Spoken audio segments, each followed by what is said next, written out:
every block. We cannot ever be stopped. Put that on everything. You gon' remember the name, remember the day. Look at the gameplay. Made it mine as a name change. Ain't a game that I can't save. Only win-win, that's a landscape. I cannot be stopped, I'm like a savage. Shooting for your spot, I gotta have it. Hey, glory in my veins, I'm like an addict. See me Hall of Fame, I'm not your average. I'm on your neck, hey, give me respect. Hey, hey, I'm on your neck, give me respect. Hey, hey, I'm on your neck, hey, give me respect. Hey, hey, I'm on your neck, give me respect. Hey, hey, hey.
We're burning to the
goes the way that we want, and there's a lesson in the pressure and the way that we want. A certain act of passing the time of the rising of suns. It's not about what you became, it's about what you can become. And everything I used to think is not a matter of fact. Just don't break, don't be fake, and never sit back. And when they hate what you got, it's cause you got what they lack. And when they praising you to your face, keep watching your back.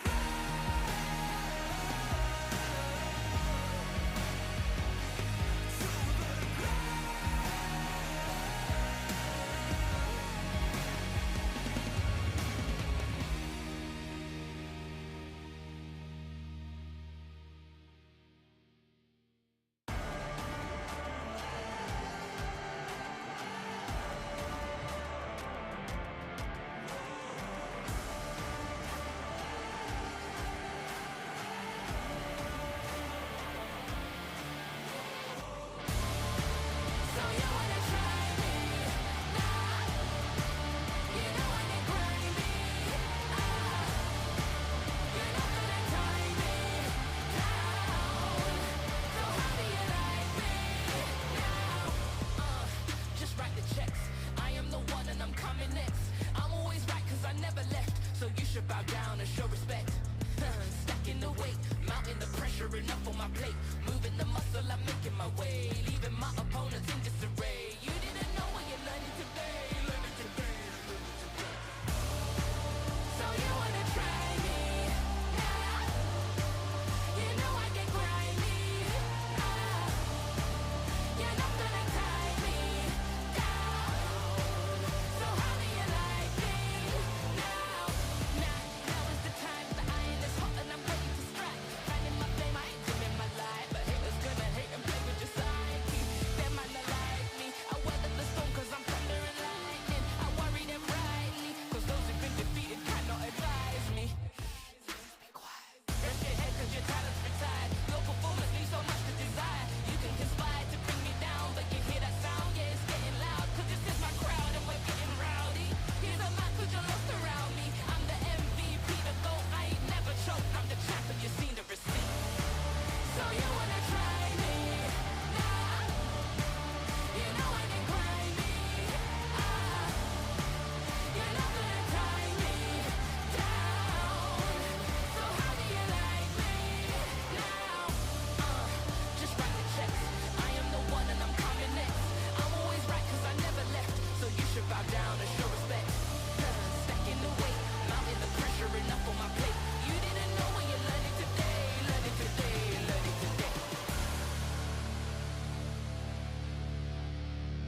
Welcome, one and all, to the LTA North 2026 promotion tournament. I'm Mazel. I'm joined by Beatdown Boulevard, and we have an incredible kickoff. A do or die best of 5 going on between Conviction and Estral. I couldn't be more excited, bud.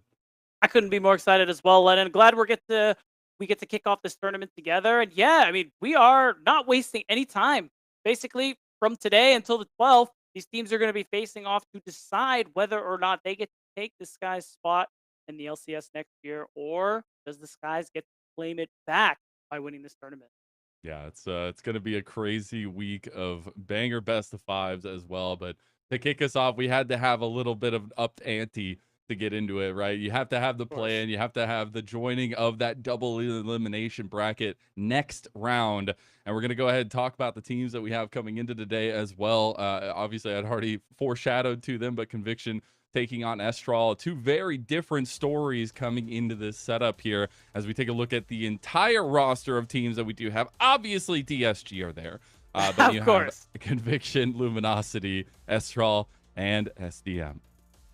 Yeah, that's right. A lot of competition here, and they're all fighting for one single spot, Mazel. And we already kind of mentioned it. It's going to get really bloody here because the first match, as you mentioned, is going to be a Straw versus Conviction, our two seeds from our Tier 2 regions that are coming up to this tournament here. So it is going to be really tense. It's going to be really exciting. And of course, best of fives right off the bat. Like, what more could we hope for?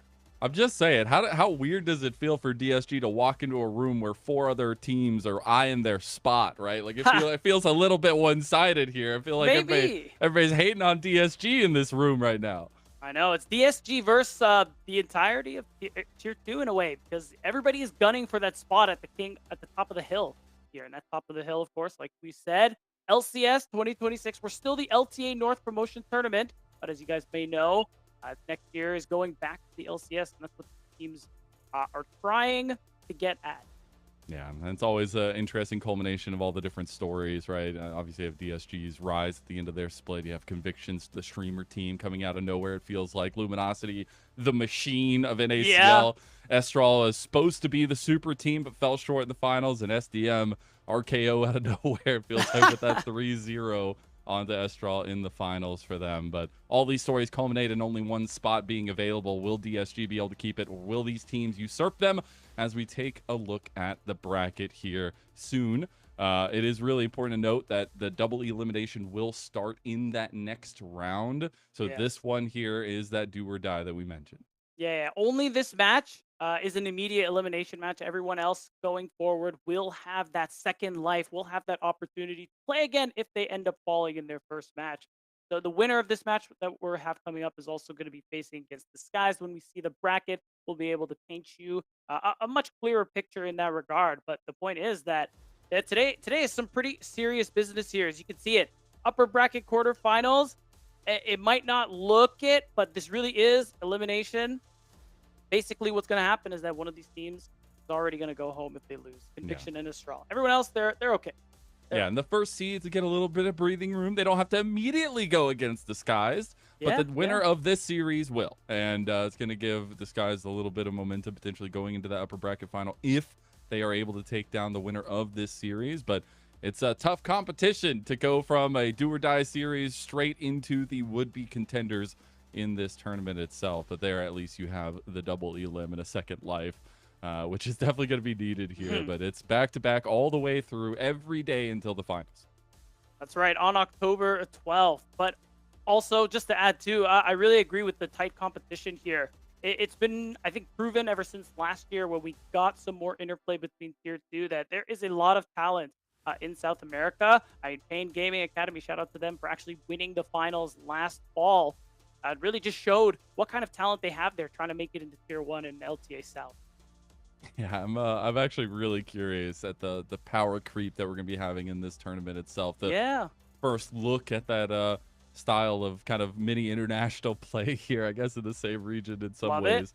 But it's something that we always look forward to. I know with America's Challengers, we were super excited about that, and being able to have this here with promotion on the line just adds that much more pressure, that much more stakes to it. I couldn't be more excited to be here. But that means that we're going to be getting to the nitty gritty here for both of our teams, as specifically When you look at the competition ahead, when you see the disguise is there, you really want to start this tournament off with a strong swing. And it is a best of Yeah. 5. It is full fearless, so you have a lot of breathing room and the picks that you were comfortable with throughout the regular season into those playoffs. But now is the time to pull everything out. Yeah. This is the tournament that they've been vying for all year. This is the time where it's like, all right, we don't need to there aren't really any more picks we need to keep in the pocket. You need to pull them all out there. They're going to be forced out, of course, because again, best of 5s the whole way through. There's going to be an opportunity for a lot of games. I know down in the South they also had to do a single round robin, fearless split, regular split, but that is no longer the case here. So there's the matchup: Conviction Esports versus Astral, our 2 seeds trying to fight to stay in this tournament. And, it's crazy to think that one of their seasons will be done. That vying like for that. the promotion will not be there, right? Everything they've been trying to build to, right? Conviction coming into the summer, wondering what those expectations were going to be like for a team that was full of streamers, full of known names. Yeah. In the tier 2 scene, across NACL, across tier 1 as well. But then Estral themselves having a crazy story, bringing in the biggest guns possible, it feels like, for them. Yeah. And knowing that there is that one shot for them to make it. Yeah, that's right. It's a roster really bringing in the big guns for the second split in the Tier 2 and LTA South. So the fact that they weren't able to overcome their rivals there in SDM both times is really tough. And we're taking a look at that Conviction roster. Like you mentioned, Lennon, all streamers, all really focused on content creation. They talk about it in interviews a lot while they scrim and practice often. For them, it also is just about, their personal brand, the content they make. They stream their scrims, and they've still been able to find so much success. And it's also about a little bit of a change-up. We got a switch pitcher here. Viper is going to go to mid lane. If you know Viper, he did play mid lane just not that long ago in one of their series. But it really is also the fact that Cody's son coming out of being a sub for Blue Water at some points in that past spring, but coming in to rejoin his very old teammate in Stunt in that bot lane. Yeah, which is very exciting to see that reunite, the reunion there in the bottom lane. It's going to be really interesting to see how Viper is going to be able to work with this change as well. I mean, this was his first split as AD carry. He performed very well, got a lot of shout outs for what's called All Pro, and was able to successfully get a spot. So really just shows how adaptable of a player he is, the kind of skill that he has, and how flexible he is. And I'm sure it's going to translate well enough to mid lane. The key piece there, though, has to be the connection between Perry and Stunt and figuring out how proactive they can be for this team. Because if they aren't ahead, things do go a little bit darker for them. As we will take a look at the other side of things, the would-be super team that needs to find that hunger to win. If you're going to have that hunger, it's going to be here and now. Estral Esports. And that's right. And I mean, while you got a lot of good native talent there, big fan of Solid Snake and Cody. If you're an NA enjoyer, or if you watch a lot of international play, you're going to recognize a lot of these names. Summit, Winsome, having their time in the LCS, and of course, Ghost, 2020 World's Champion on Damwon Kia. Now here on Astral, really just showing why this roster had so much pressure on them, why losing to SDM twice was perceived to be such a failure, and why it's so important that they promote because of everything that was put to get this roster together. And I'm trying so hard not to be biased. The man that gave us one of the best Jin skins to date, coming I in love that skin. and trying to claim that tier 1 spot. But yeah, it's the big names, and that's why the shock was when they got 3-0'd in the finals and things didn't look like it was going their way. What was happening? Because that regular season had looked so dominant. Even some parts of the playoffs had looked so dominant. And I think it's all that question of what have they done since then to make sure that their mindset is in the right place to capture this victory. It really is so important, because what does tend to happen when you have rosters like this is that they really do get by on individual skill, and it's just there in abundance for a roster like this. But coordination, team play, of course, is still so important, especially when you get to those longer series in those BO5s, and SDM proved that not once but twice, because they had beaten them twice in the I believe is the winners semis, and of course in the grand finals, beating them 3-0. So the question is really, what did they take away from that loss? What have they been able to improve on from then until now? Yeah, and I really want to see this bot lane take advantage of anything they can a Yeah. very proficient duo here, obviously. But we'll see if they can do so tonight against a little bit of a wild throw with Cody Sun being on the Yeah. other side this time around. But Wild as throwback. throw back at least. It was 5 years, by the way, 2020, Yeah. which is the year that goes world champ. It's crazy. All the Coincidence? synergies, all the tie-ins, the bot lane matchup we never knew we needed.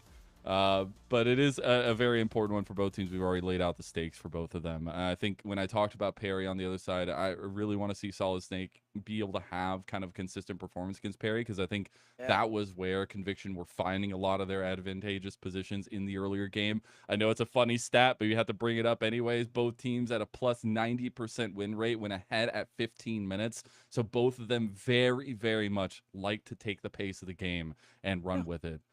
Which is extremely important in a series like this. But honest, I don't think it's a funny stat. It really is one of my favorite because it shows you what a team is able to do when they find an advantage. And I think that's credit to both teams. I think what I really enjoyed about Conviction a lot is from day one, they were very consistent as a roster. I think a stat you brought up that I found very interesting was that they sacked most of their dragons. They averaged one dragon, I think, by 15 minutes. But it Yeah. really shows that when you watch the games, you see how well they are at making decisions, whether or not a objective fight is worth taking. What can they take in advance? What could they take in exchange for what they're losing on one side of the map? I think from that experience from a player like Perry, who's done really well in tier 2 helps, but overall, this team always being on the same page and maximizing every situation is why they've found so much success. Hey, and Perry just went to Dallas for the LTA finals. Maybe he got a little True. bit of skill rub off, some momentum It going, a little bit of happens. motivation. Osmosis. Osmosis. Yeah. It is really important. Obviously, with the change up of the roster for Conviction as well, that levies a ton of questions their Yes. way too, and wondering what that's going to do, where they want to play. We know that Viper has been willing to be a bit flexible in where he plays. Obviously, willing to Yeah. take the Riven wherever he can take it. But we do wonder if we're going to see things like that from Conviction today as well.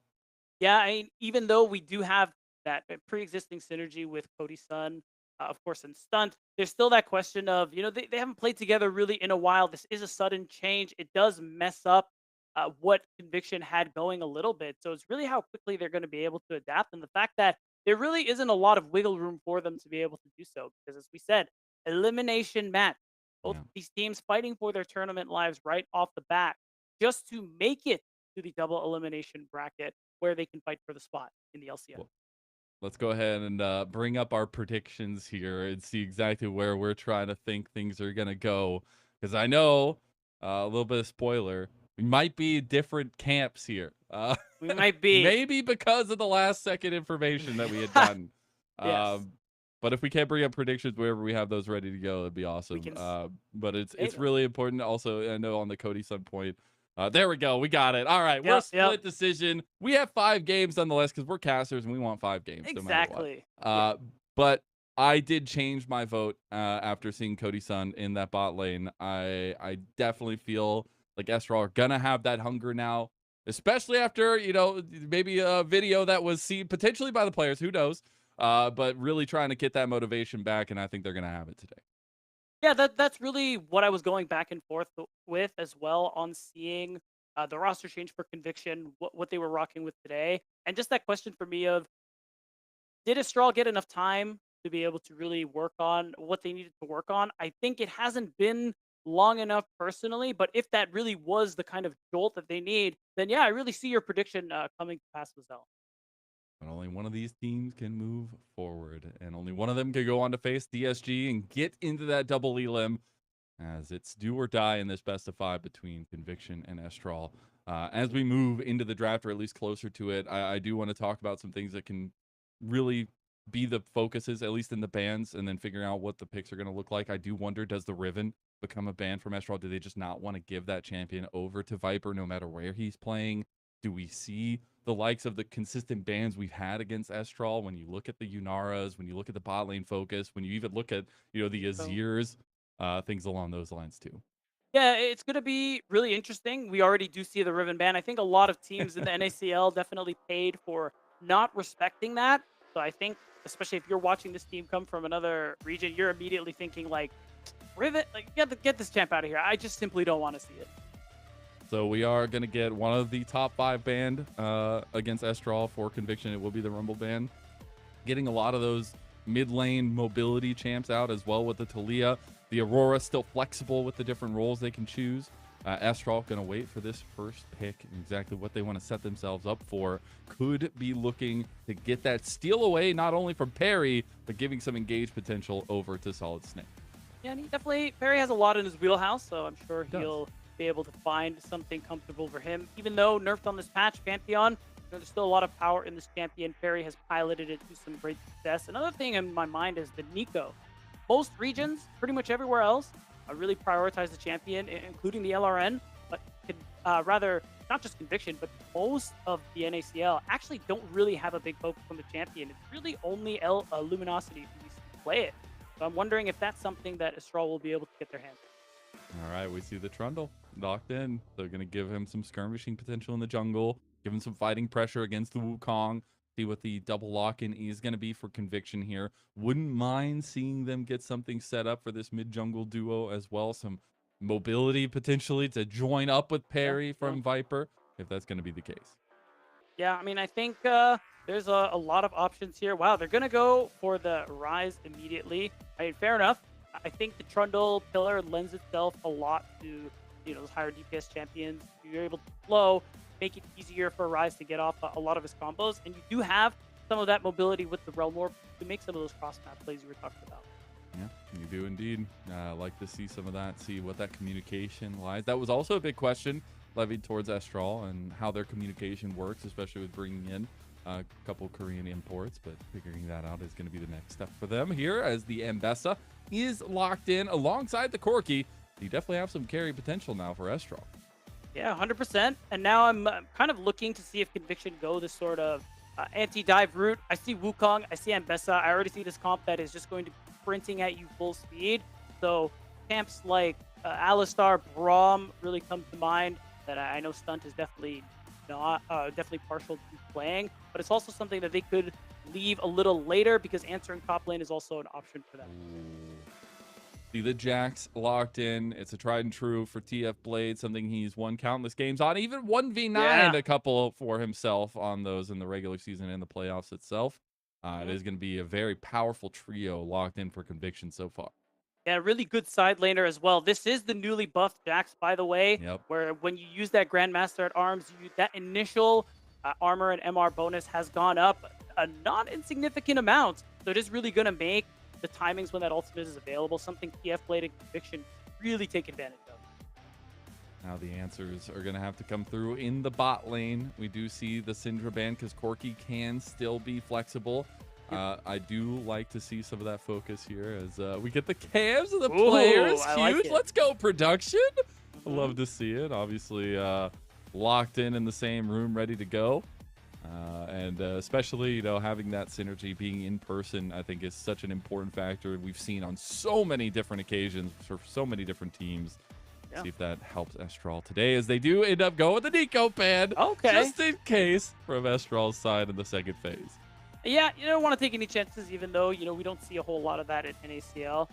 Makes a lot of sense that you just want to start pinching that support pool, because I think that's really where a lot of that big impact in this draft is going to be there for Conviction. You got to imagine that's going to be the R5 for them, whatever Stunt is going to pick. So you want to limit some of the best options possible. And, I do love to see some of the big focuses in the support role being pinched to the last here, see what they're going to want to go with to try to provide for their team in a lot of cases. We do see the Azir ban joined on top of that Syndra ban and the Lucian ban towards that bot lane. So now let's see what exactly Conviction want to keep for their final pick, for that counter pick. Yeah, I'm kind of curious. I know Jinx is also a champion that has gotten buffed, who I think that 20 range on the Q at all ranks, I actually think is a pretty big deal. I don't know if you want to be running that into the Wukong Ambessa, so the Xayah ends up making a lot more sense. So there's a chance there for Astral. I mean, they want Rakan. You got to imagine as Conviction, you are never going to get this combination anyway. But it is really important for them to be able to deny that. And you got to imagine Stunt has something else in this market. And if he does get it, it's going to be one of his most comfortable champions as well. That would be crazy. We'll see if it does end up coming through for them. We'll see exactly what Estral's idea is to kind of tie this composition together. I do like the Galio pick here to kind of bring in some reinforcements when Solid Snake is getting aggressed in the jungle, or if he's the one making the advantageous plays. We'll see what their final pick is going to be. Yeah, it'll be really nice to be making plays in that side lane too. We kind of highlighted TF Blade on the Jax. He's going to be able to do a lot of work individually, 1v1s, even 1v2s in some instances. So I think the Galio being able to even those odds is going to have to make him really think twice about The what Renata's he's going pretty to take. huge. I actually really like it because Yeah. the one thing that Estral want to do when they go in, they are all in. They are throwing everything at the wall and going straight at you. And that hostile takeover is going to do numbers. Yeah, I mean, we were alluding to in that first rotation something on that anti-dive route. Renata is actually probably the best pick available in that regard, especially because plays well into Recon. That hostile takeover is just amazing for slowing down engages, and there's the bailout as well, just to keep your team going a little bit longer. Try to bring them back to life with that assist or kill. Yeah. I do like it as well. Just a little caveat. You change up the bot lane for Conviction. They go with a new bot lane for themselves. Yeah. Get to see the Renata for the first time from Stunt this split at least, as well as Viper didn't play the Xayah. So Cody said coming in and changing things up a little bit. But I'm very excited to see what that 2v2 has in store for us in that bot lane.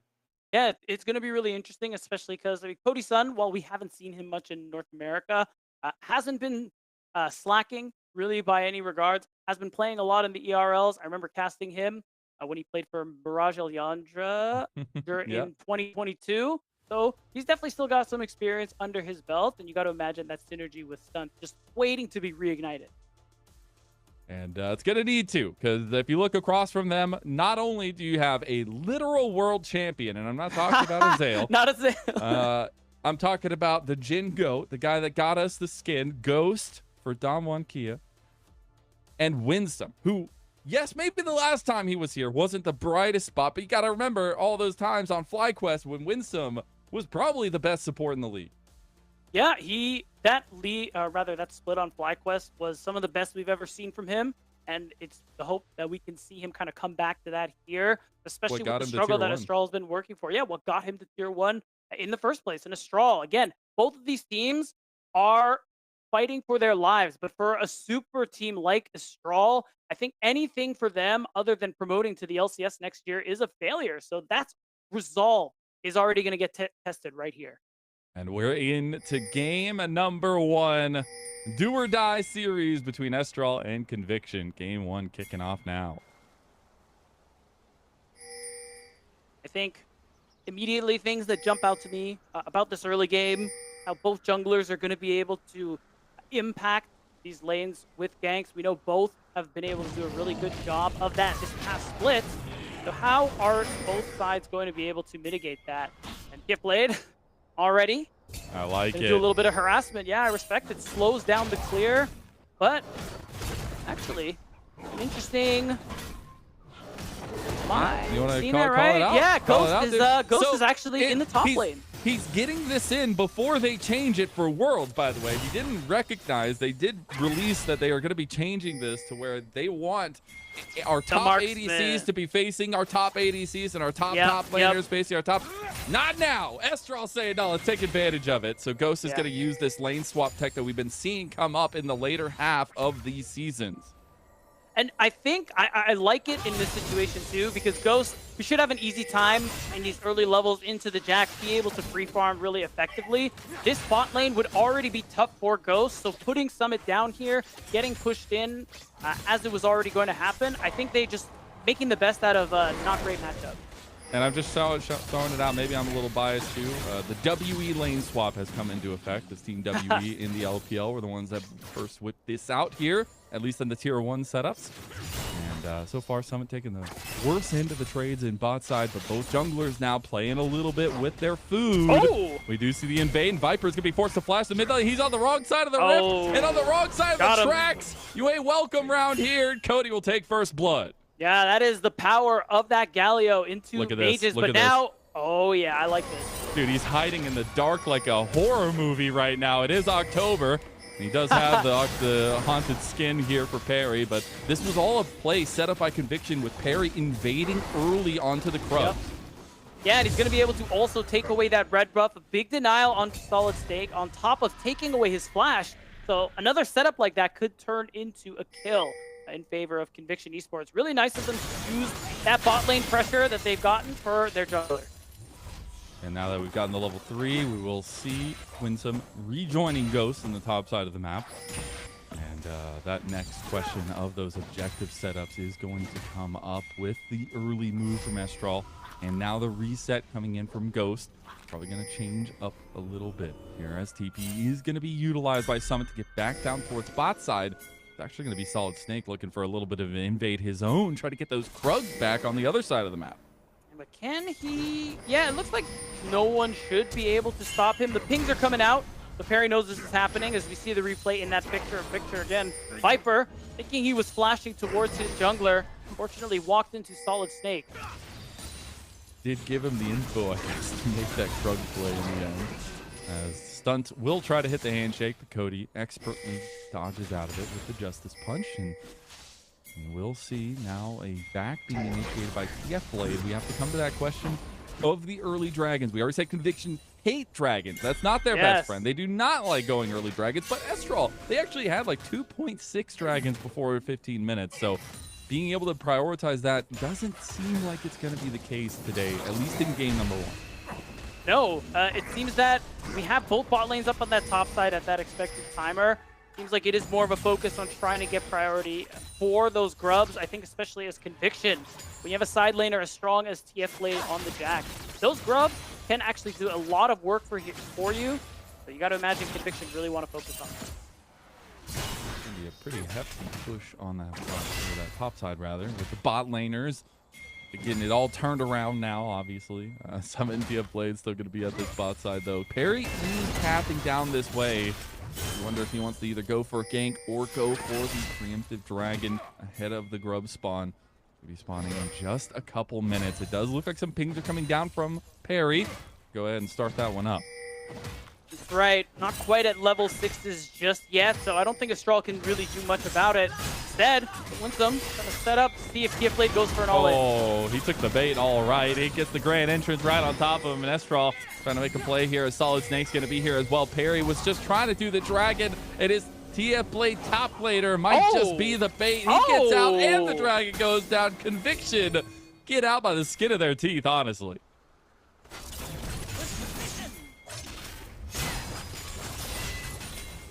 Team needs to be able to secure that first dragon ahead of the grubs. So now Conviction can rotate and set their sights on this top side of the map. I am a little worried here. Ghost is 2 levels up on Cody's son now. That is not normal. Check him PC, I guess, but he's going to get the back off here ahead of the grub spawn in about a minute and a half. So far, Estral with a pretty significant lead in the early game, about 1,000 gold up, but I think that grub fight is going to be in the big cliff's edge. Yeah, that's right. That's really where we have to keep our sights set on it. I think with Astral's comp, that's going to work really well if they manage to get onto that objective first. And considering some of the push they've been able to get in these lanes, I think they'll be able to have that. It's just going to be about whether or not Conviction can actually kind of break that turtle that Estral are working with, or if they want to trade, as we've seen them so often do. They could set up a play onto Summit on the bottom side of the map if they want to trade for it.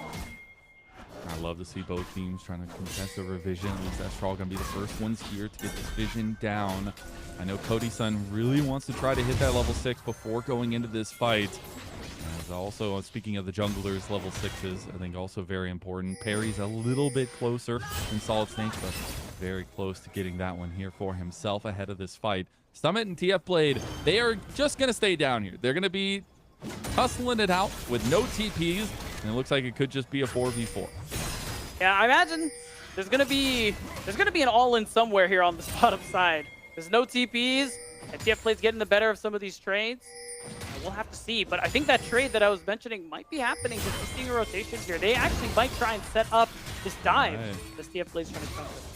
Try to take down Summit. I gotta say, he's a little bit scary with the public execution. They're gonna try to go for it, waiting for the counter strike, waiting to make sure, but he uses the unstoppable through it. Summit is out playing the 1v3. He's gonna get the bailout. It's gonna be a kill. He gets it just in time. TF Blade's gonna die. It's the 1-for-1, and now it is Conviction who have given up all control of that top side. Yeah, but now we have Now dive. dive. They're going to go try to get onto Viper. That heroic entrance does connect. Winsome expertly tanks it. Ghost tanks the extra shot. And now Perry finds himself all alone in the midst of a dozen, it seems, members of Estral, as they will go right back to the grub. Props to Summit for being able to get the 1-for-1 in that situation, considering his team on the top side secured that top dive without losing a man. It ends up being more beneficial for Estral overall. Perry is trying to take advantage of this back timer. Will actually be able to get right onto those grubs. And I actually think this back timer does guarantee that he'll be able to get all of them. I mean, Estral using all their ults to secure that kill. They just didn't feel confident about fighting for this objective. Yeah, I'm surprised they ended up not giving any pressure there. So that'll be all 3 grubs, a permanent buff to Conviction. And they can utilize very well in the side lanes. That is where they excel. And that's where we can start talking about these comps a little bit more. Is the side lane pressure for Conviction is wonderful. That's going to be great. Yeah. But the team fight for Estral, I mean, those combinations in these big choke point situations can be so deadly. Speaking of deadly, going to get the flash out there as he's going to be able to make his way away. We do get the heal coming through too. Estral getting away just on the nick of time. As Cody Sun putting in some good damage on the Ghost. Here comes TF Blade as well. Yeah, both flashes available for Ghost, but TF Blade has it due. Use it. How's he gonna use it? He doesn't use it. He just dies. He absolutely just gets wrecked by TF Blade. And now TF Blade's gonna try to find his exit. Here's the hostile takeover coming across. He wants to maybe go back for the fight. The clone is gonna do some friendly fire, and Estral will just lose their bot laner out of that play. Yeah, and the cost is a pretty big wave on that top side. You can see Cody doing a little dirty farming too to make sure the next wave also crashes, but TF Blade will be able to teleport and catch that. I like the pressure onto Ghost because he is going to be, I think something we hadn't mentioned yet, that main source of damage for this team later on. So if you can put him behind or find ways to continue isolating him and taking him down, that really is Conviction's way to win these team fights. Just get rid of Ghost. Yeah, that's where their damage is going to be coming from for sure. Little worried at how the CS differential in that mid lane is going. Cody definitely getting the better of these side lanes than Viper for now. The scaling still going to be at the back of Viper once he gets going. If we set back out onto the map, we have about 10 seconds for this next dragon. And bot side, Viper's just dying in the side lane. This is where this team is supposed to be good. And they are falling apart here. Multiple catches in the side lane, and Estral continuing to find an advantage with Cody. Yeah, Viper has been a pressure point that Astralis are not afraid to press on. To great benefit too, so the response has to come through from Conviction, and you can see it absolutely does. No flash on Summit, only the ult. Can he outplay this one as well? We'll see. Did it last time, using that public execution perfectly, go unstoppable. He uses it again to get away from the counter-strike. He's going to dodge out, but I don't think the turret's going to help him this time, and that will be a kill going over to Perry. Yeah, they have the grubs. Remember, they're also going to be able to collect basically all of these plays. I don't know if Winsome actually wants to... He's got the heroic entrance as well. The double entrance, the red carpet is laid out, and Cody Sun stepping up a little bit. A little scary there.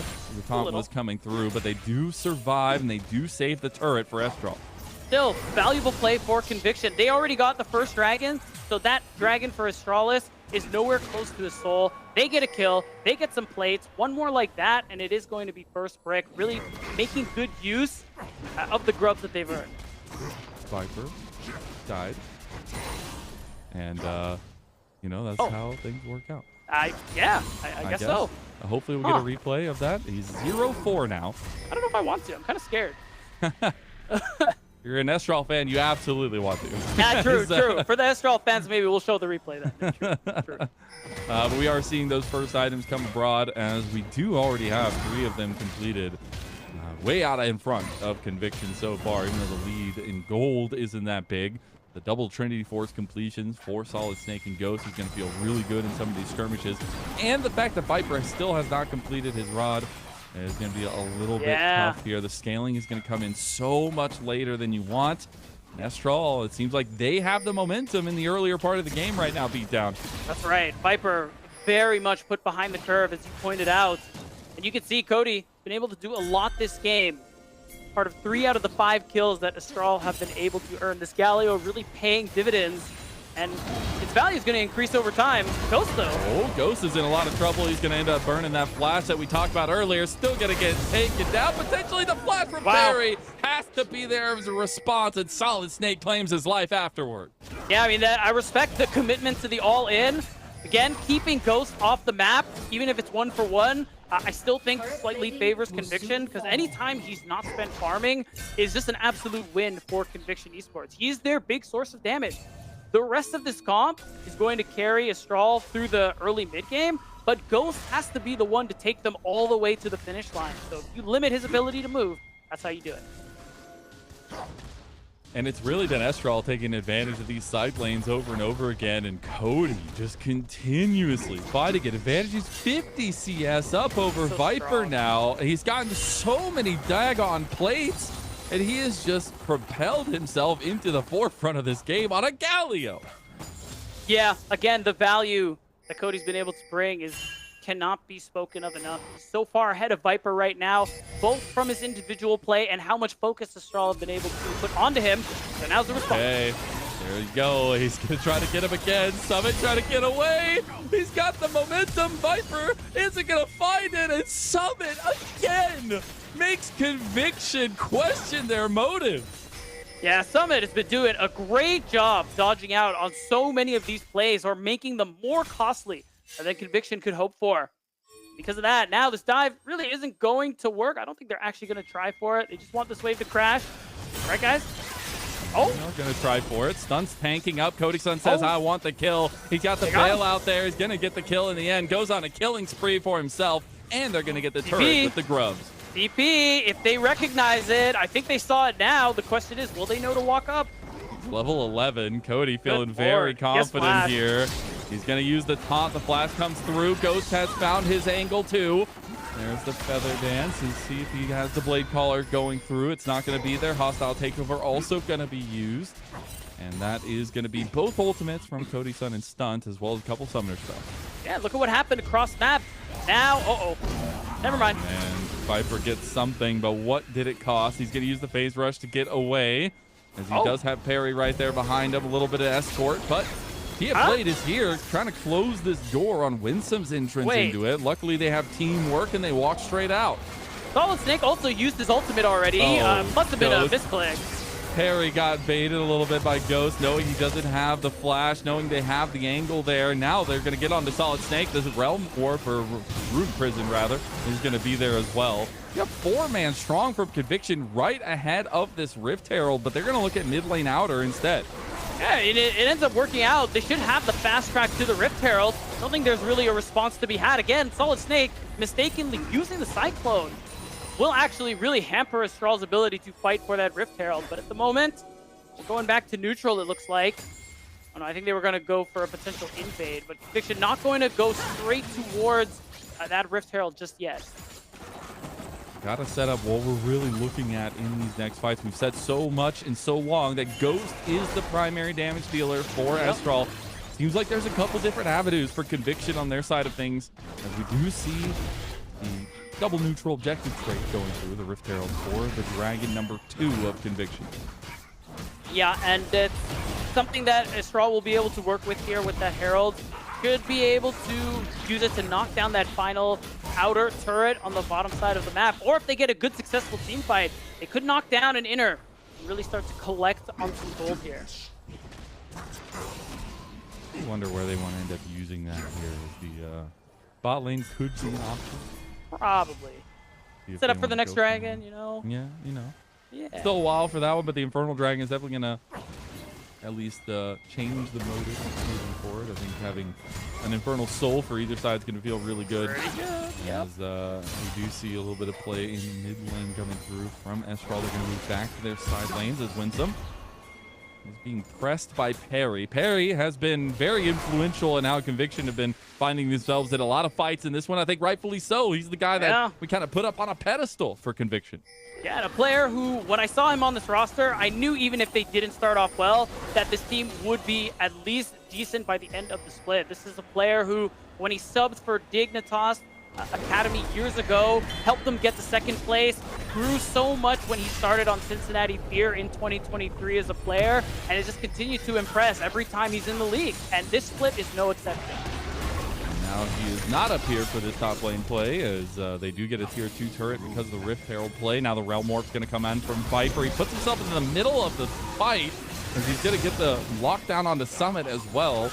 The Redemption had been used there just in case by Winsome.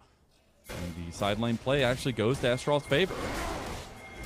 They do get to walk away. Did cost some ultimates, but of course Conviction had to use some as well. The question is, can Perry actually get in here and steal a little more resources away? And you can see he's fishing for it. He's going to find himself a wolf camp and happily chow down. He is chowing on the Trundle pick, as he's going to be trying to take away as much as he can. Does end up getting a couple camps away from Solid Snake. The redeploy defensively from Estral is going to be here to try to scoop up as much vision control as they can moving forward.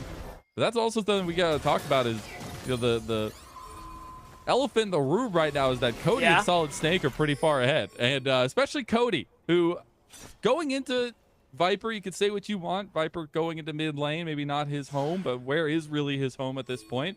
But Cody has been having an incredible start to this game on a pick he hasn't played so far this split. Yeah, and you can see a replay of this dive here on how they were able to take down Summit pretty easily. And the fact that he's been able to lane pretty well this game, avoid death the entire time, and again, keep ahead of Ghost by virtue of that, and the fact that, again, Conviction are doing a really good job of pressuring Ghost, keeping him off the map, killing him as often as they can to limit his ability to farm and get ahead. So the dueling fates going through here. The big eyes on Cody's son. That replacement here. Moving Viper to that mid lane as we see Ghost in tow, engaging onto Perry, who's been going for these extensions, but now is going to be punished for it. You got a couple rockets going your way. He will get out, though, after burning that flash. And meanwhile, we have another kickoff fight. Cody dodging out of the handshake.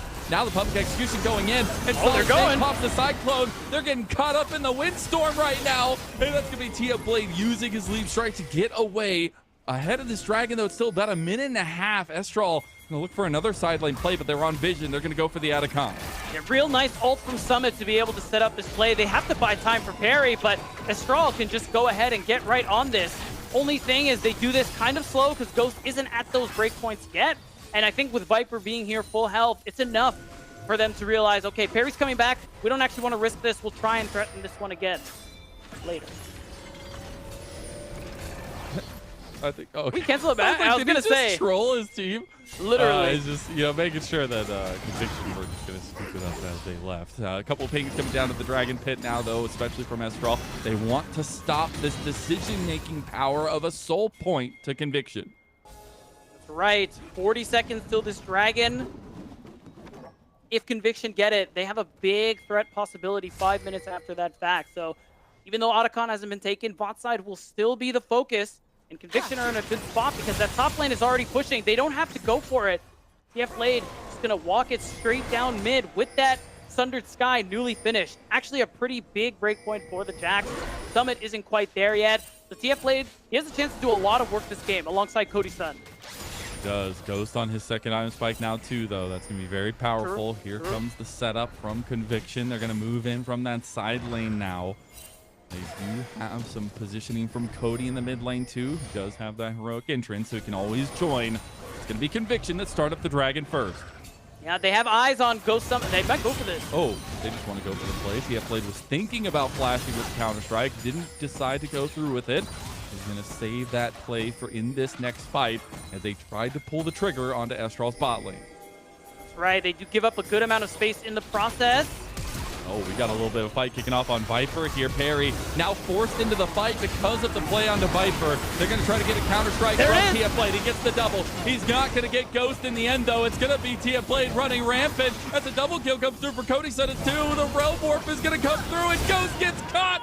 The prison takes him down to the abyss, and a triple kill for Cody Sun. And Conviction, they're going to pull ahead. They're going to get their third Dragon and the soul point. I think this is a turning point in the game because now They've gotten the gold lead for the first time. They're up 2K, and of course, they're going to secure this Otacon as well. Another permanent buff into their back pockets, and Astral are really going to start to sweat. And all of a sudden, just like the flip of a switch, Conviction have full control from a game that was seemingly just resting in Estral's hands. It is just that one play that turns things topsy-turvy now. And 6-0 for the newly subbed in Cody Sun. Yeah, and honestly, I see what Astral were looking for. Isolated target really works out for your team's dive comp, but the problem is just that, you know, Perry's not a great target to try and flash on as that Rakan. He can really sustain himself really well with this natural healing, with this health you can steal with this subjugate as well. So the fact that Perry was able to just tank that and buy time for the rest of this team was really why that worked. Now it is 3 items on Cody Sun with the Void Flicker Blade, with the IE. Very scary stuff in these team fights as well. And we're going to really start seeing Conviction side laning pressure come about. We actually see a little bit of pressure in the mid lane. Ghost going to be forced out of his own jungle. The rest of Conviction were collapsing as well, even with Viper being so far behind. He does have the CC lockdown to make sure that Conviction can follow through on a lot of these fights. And right now, we are not getting any like true strength of macro for Conviction. They're just trying to force the hand of Estral, and maybe they just got answered to, as that's going to be a big heroic influence coming in. He's going to get the double taunt, looking for the triple. The public execution is not going to connect, though, in the end. Solid Snake was waiting over the wall. I feel like if Summit does connect there, that changes everything.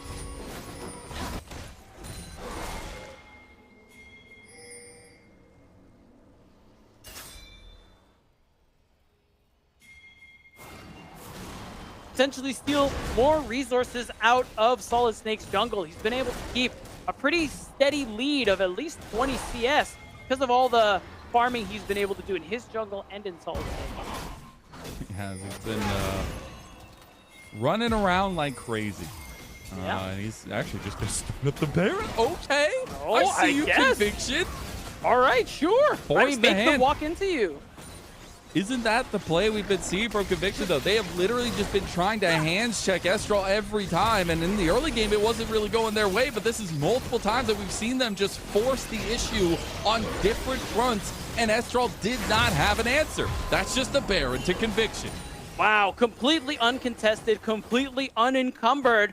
Another big buff going the way of Conviction Esports. And now, TF Blade's ability to side lane improves that much. He's already such a problem that I'm pretty sure I don't think any 2 members of Astralis can also fight TF Blade. You literally need a third. Yeah, you have to bring multiple members, and now with the Baron buff, it's going to be even scarier. But this is why they draft this pick. This is TF Blade's comfort zone. What he's done, it feels like all split long for Conviction, is that pressure in the side lane when he's allowed to take this Jax. We've seen Conviction move fluidly through the enemy jungle. And now, speaking of side lane, Perry's taking his own name into account here as he's going to flash out Summit, and he's going to take him down in the 1v1. He's going to use the pillar, and he's going to get all the filthy plays, too. Meanwhile, on the top side is Conviction getting routed by Estral. They did not have Cody. They did not have Perry, and now they're in some deep, deep trouble. But Cody's son has shown up. He puts down the world champion Ghost, and he takes everything in the top side. Then still a net positive play for Conviction as Cody saves the day, knocks down a tier 2, and is going to threaten this inhibitor turret as well. Baron buff going strong, and a very big power play for Conviction. I mean, Cody's son is going to come out heads and above, the MVP of this game, #1 at least. He just completely handled the clean-up crew aspect of that. Takes an inhib turret, too. Perry is taking the bot side this entire time, whacking away at the gold lead. That now Conviction is just building up to a monstrous level. 6,000 gold up, 27 minutes in. And this is exactly what Conviction have been doing to so many teams in the NACL, especially in the playoffs, just making it so that every play you make, they trade even or above. They just have such a clear understanding of what they want to do, what they need to do, and how to maximize every situation that they're in. Now moving forward, Estral, the power we gave them, talking about their comp, was some of these team fighting aspects they have. A lot of the wombo combos they're able to bring in. But some of that's kind of falling through the cracks now that you don't really have a stable front to stand on. And we see Winsome get chunked down to about half health, but this is the end-all be-all. This is the Infernal Dragon Soul going down. TF Blade giving over his life for it. He stays alive. Oh my god, TF Blade gets publicly executed though. Summit is going to try to take him down. He's still going. He's still healing. TF Blade through all of it.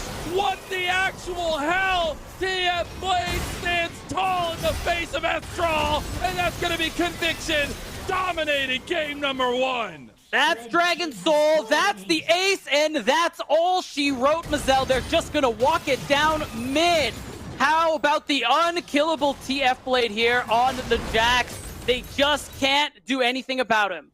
They respected the Riven. They respected the Poppy from Viper and Perry individually. They did not respect the Jax, something that has been a nightmare for NACL teams ever since TF Blade graced the NACL with his presence in Game 1 to Conviction.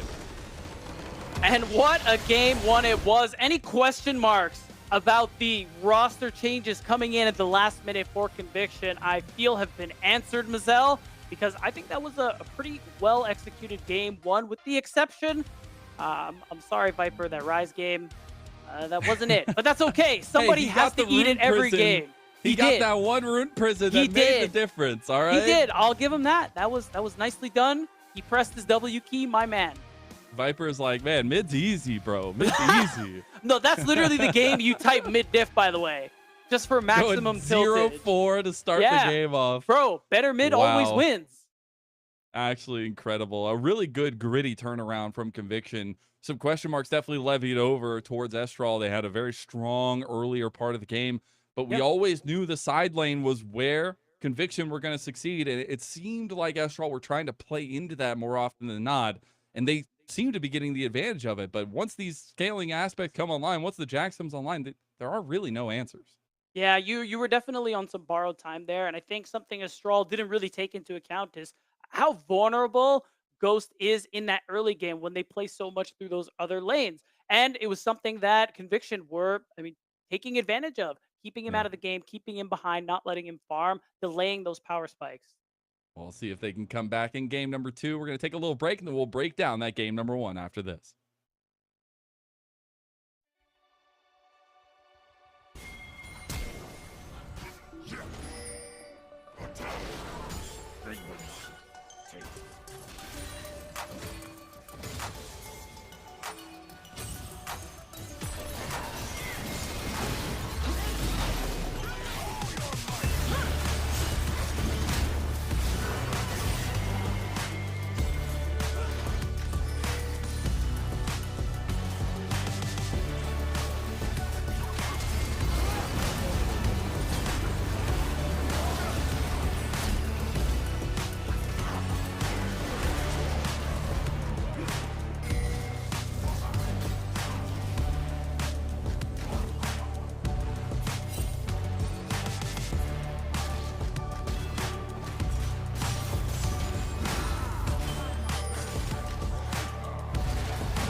Welcome back, everyone, to the LTA North 2026 promotion tournament. I'm Mazel. I'm joined by Beatdown, and game number one going Conviction's way.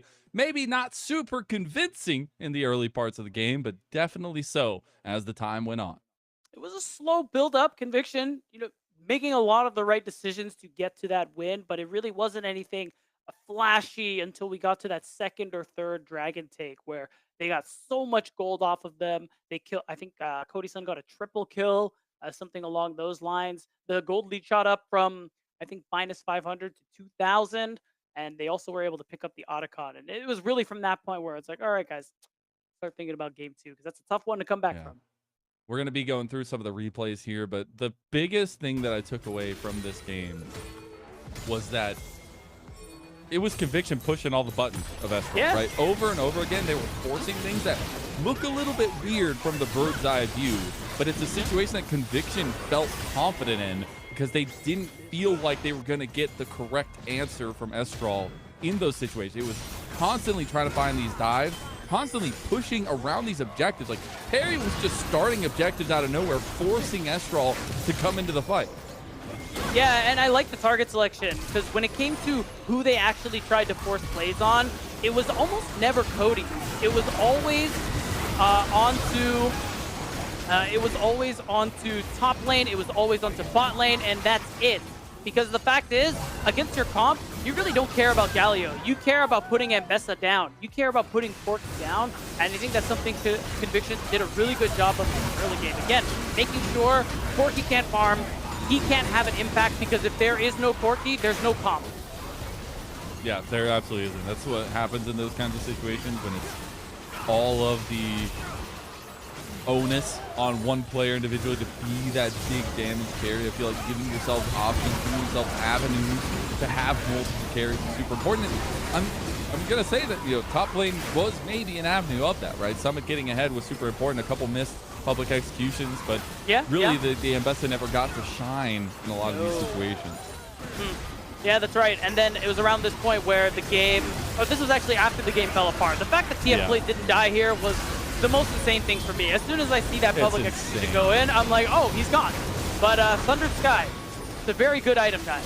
It's very hell of a drug, man. It's a hell of a like, I mean, he had to have less than like 50 health there. No, unironically. Really, but does that not go back to the conversation of respecting this guy's Jax? I mean, now you don't have to deal with it, but this has been a terror for so many teams. He has been getting it banned away from him, and now that is getting through, and we see the difference that it makes. And I think you can really put the pin on TF Blade and Cody being the big sticking points for Conviction in this game.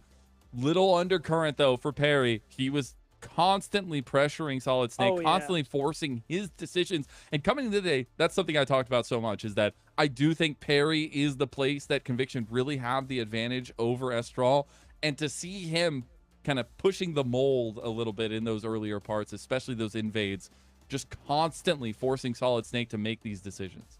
Yeah, again, Perry, very intelligent player who just has always been so while playing in this league ever since he joined as a starter in 2023. He's someone who is just really smart about the game, is always looking to find what the best decision is, and when he knows it, he just runs with it with so much pressure. Like, you can see it in this game too. Anytime someone from Astral makes a mistake, they overstep a little bit. Trundle Pillar, like, no, I'm killing this guy. He's 100% dead, and there's really nothing that you can do about it. And it's very suffocating to play against.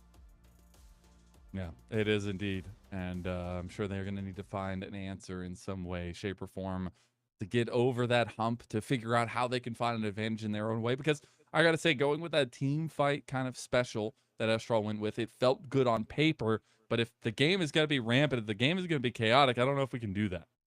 Maybe not, but it's fearless. So game two, we're going to have 10 new champions onto the Rift. We'll see if Astral will be able to give us something a little different to come back. But looking at these bot lane stats, you can see how much easier of a time Cody Sun had in game one. I think the KDA really tells you all you need to know in that regard. Just the fact that no one was really looking at him, and the few times that they did, he's playing Xayah, so he's perfectly safe. Ghost was like, wait, I thought Cody was on my team. But you got to add the Cody Sun on there. Couple times that Cody Sud was really feeling himself against Ghost as well, trying to take on those 1v1s, the Yeah, 2v2s. yeah. And that's the kind of aggression you want to see, because if you let Ghost just farm up and be a world-class carry like we know he has been in the past, Mhm. it's really important to not let that happen. And so any way that they can get this 2v2, the fact that they went with that Renata combo for the first time for Stunt as well in the Right. split, and trying to find out what those 2v2s work out to be and the advantage that they can gain there. So we do wonder, is Ghost going to try to take more of a 2v2 center champion next time around? Yeah, that's going to be the question. Maybe playing more for lane, trying to find some of these advantages because so far Cody Sun and Stunt get the upper hand in game one. But I think also a comp for a straw that I want to see in game two is I'm not really a big fan of one carry compositions where Yeah. there's one threat and that's it because that tends to teams tend to stumble with that, especially in that tier two space because it's really difficult if you misstep or if your setup isn't just right, your carry dies, and then you're just four wet noodles just Yeah. trying to hit him, and you're not really getting any damage done. And speaking of maybe some wet noodles in the top side, Or maybe not TF Blade. Maybe not Summit, TF Blade. yeah, Summit did have the wet noodle. Unfortunately, Mhm. there was a little bit of like treason, and TF Blade was given like a weapon under his wet noodle, and it turned into like a Ah, metal weapon or maybe yep, a quarter yep, staff with a lantern on it. yeah, You yeah. have to respect this guy's Jax. This is a message to everybody else in the promotion tournament. Do not let this guy get Jax. He will absolutely run the side lane, and we saw that in abundance here in game number one. And I think it makes the really think about how difficult it must be to draft against Conviction because there are a couple of 100% must ban champions, and unfortunately, you can only pick really three when it comes to the really strong OP ones. So they chose to get to respect that Riven for good reason, but this time around, the Jax is something you said it. It's one of the more I don't want to say quieter, but it's less flashy because oh Riven, nobody plays Riven, but everyone plays Jax. But not everyone plays it like TF Blade does in the NACL, and that's something that teams will have to look at more. We'll see if they do as they move forward, but at least you don't have to look at that any longer in this series. So then I guess that becomes the question of what happens for these top laners going into game number two. Do we see the continued side lane presence, at least of kind of side lane priority champions, or how does that all change up, especially if we do get a change up of sides too? I know Estral had Yeah. chosen blue side for that game number one. We'll see if they do so yet again for game number two. But big takeaway for me is that Conviction are feeling themselves, and I don't know if we found that hunger to win just yet for Estral. Yeah, I think on conviction side, I agree. You take off the nameplates, and I wouldn't really be questioning. Oh, is this the original five roster? Except Maybe for mid mid lane, I'd lane. have some questions. Yeah, yeah, I'd have some questions mid lane. I'm sorry, Viper, but otherwise, it was a good game from conviction in terms of team play, map play, which is what we know them best for. And yeah, that hunger for a straw is going to be really important because we talked about it. They lost to SDM twice in playoffs. That 0-3 in grand finals was especially a big disappointment. And that hunger, I mean, if there is ever a time to find it, Mazel, it has to be right now. Because reminder, guys, elimination match. This is not yet the double elimination bracket. These second seeds are fighting for the chance to actually make it to the bracket, actually get a chance to get a second life in this tournament. If they lose now, their year is done. Exactly. This super team would come crumbling to a halt, a team that was put together with this in mind. And we'll see Estral on the red side for this game number two. So going to give themselves that counter pick priority here. We'll see what Conviction want to go for first pick. We already see similar bans from that game number one, exactly the same. Yeah, I'm interested in how they want to be using that counter pick. I know in our league, it's been in a lot of leagues, it's been a lot of priority on the blue side. So you get later on into that fearless bracket. But it could be to give Summit something a little stronger for the 1v1 into TF Blade, which might be tough because TF Blade is very happy to play Scion as well and just kind of soak it up for the rest of his team. But this game, no, he's playing Renekton. Yeah, he says Redacted. They hovered it last game. They lock it Yeah. in this time around. So going to go with a very lane dominant, but very team fight dominant as well carry. We'll see what the double answer is going to be. Estral get a 1-2 punch here for themselves. Want to see some solo lane priority potentially, as well as the jungle being locked in here for Solid Snake. Yeah, you got to imagine probably going to be Oriana for Cody as well. I think that's just going to give you a really good wombo combo. It just sets up the shockwave so nicely. Yeah. I think And that's what Estral banning that game number 1 instead of the Yeah, Rumble. because on blue side, See they if they wanted to wanna make keep it. sure they could have won too. So yeah, I think that's kind of what they want to be going for here. Just something where you can get a really consistent damage, consistent team fight wins off of that. Because last game, that was tough. See what they do end up going with here. I do like that they give Solid Snake some Oh, skirmish potential in the jungle, some setup potential for the team. The Kaisa is also going to be locked in the hands of the right person. This pick can absolutely be 1v9 if you get ahead, and we'll see Ghost pilot that one this time around. yeah, it will be interesting. I think probably going to end up being better for them to save Winsome's pick a little later. I think the support matchup is going to end up being really important. Conviction could go the route of something really aggressive in lane, and if you put the Kaisa behind, then you don't get to 1v9. I think that's why we're seeing Tristana. Yeah, and I see the Tristana as just kind of a win more situation for Conviction. It is also something that Cody's son loves so much. Back whenever he was consistently playing, gives you those resets, gives you something to play off of. This is something else that Perry loves. It's his volley pair, something he's been very outbound about, saying that he loves this champion and finds a way to make it work. Yeah, I mean, you have a lot of early game potential. You farm pretty decently quick, and of course, the dive potential with that Stormbreaker cannot be understated. Shutting off turrets as a rare ability indeed. You got to imagine that Perry is going to put that to good use. Yeah, you got to think. Now, the answer has to come through. I mean, into the Jarvan, I think some of that skirmish potential is really important. The Scion gets locked in as just a wall for this top lane for Summit to give at least some front line to play off of for Estral. Yeah, very needed. And, you know, another way to go forward as well is you have a comp with the Jarvan where you're going to be flying in. Scion can fly in, and of course, Kaisa can join the party too with that killer instinct. You got to imagine it's just picking champions where it's like, let's all just run forward at full speed. Yep, and you know, that's a safe bet in a lot of situations. As long as you're together, you can run forward all you want. The Nico ban is going to come through yet again from Estral, something they banned in the second phase of that game number 1 as well. Yeah, makes sense. You want just overall really strong support even in this current patch, so they just want to make sure it doesn't ruin their ability to team fight, especially with this comp wanting to full sprint to 6 into the enemy team. I think Nico would ruin that. So now probably want to remove another support option there for Stunt. Could target Viper in the mid lane, but I'm wondering if they're not too concerned after what happened in game 1.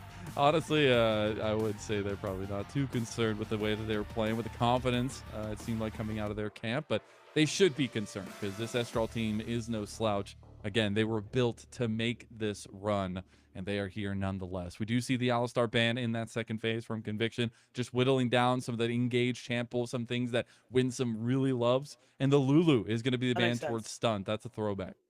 Yeah, I mean, you just want to remove, or you want to lessen the abilities for Cody Sun to have a big carry performance. I think Lulu would end up being a pretty nice addition to that bot lane duo. So it makes sense. I think we're early enough that we want to be banning more supports. What's on your mind, Lennon? Can we talk about how Stunt's got the like aura cam going? He's got like the angle. Everybody else has got like the straight. Viper's got like the nose cam going on, but we got Stunt with like this cool cinematic angle on him. Yeah, the Thor 1 angle, as I like to call it. For anyone who remembers, every other scene was angled like that. And looking back, that is very interesting. It's very interesting. Let's see if it matters. Yes.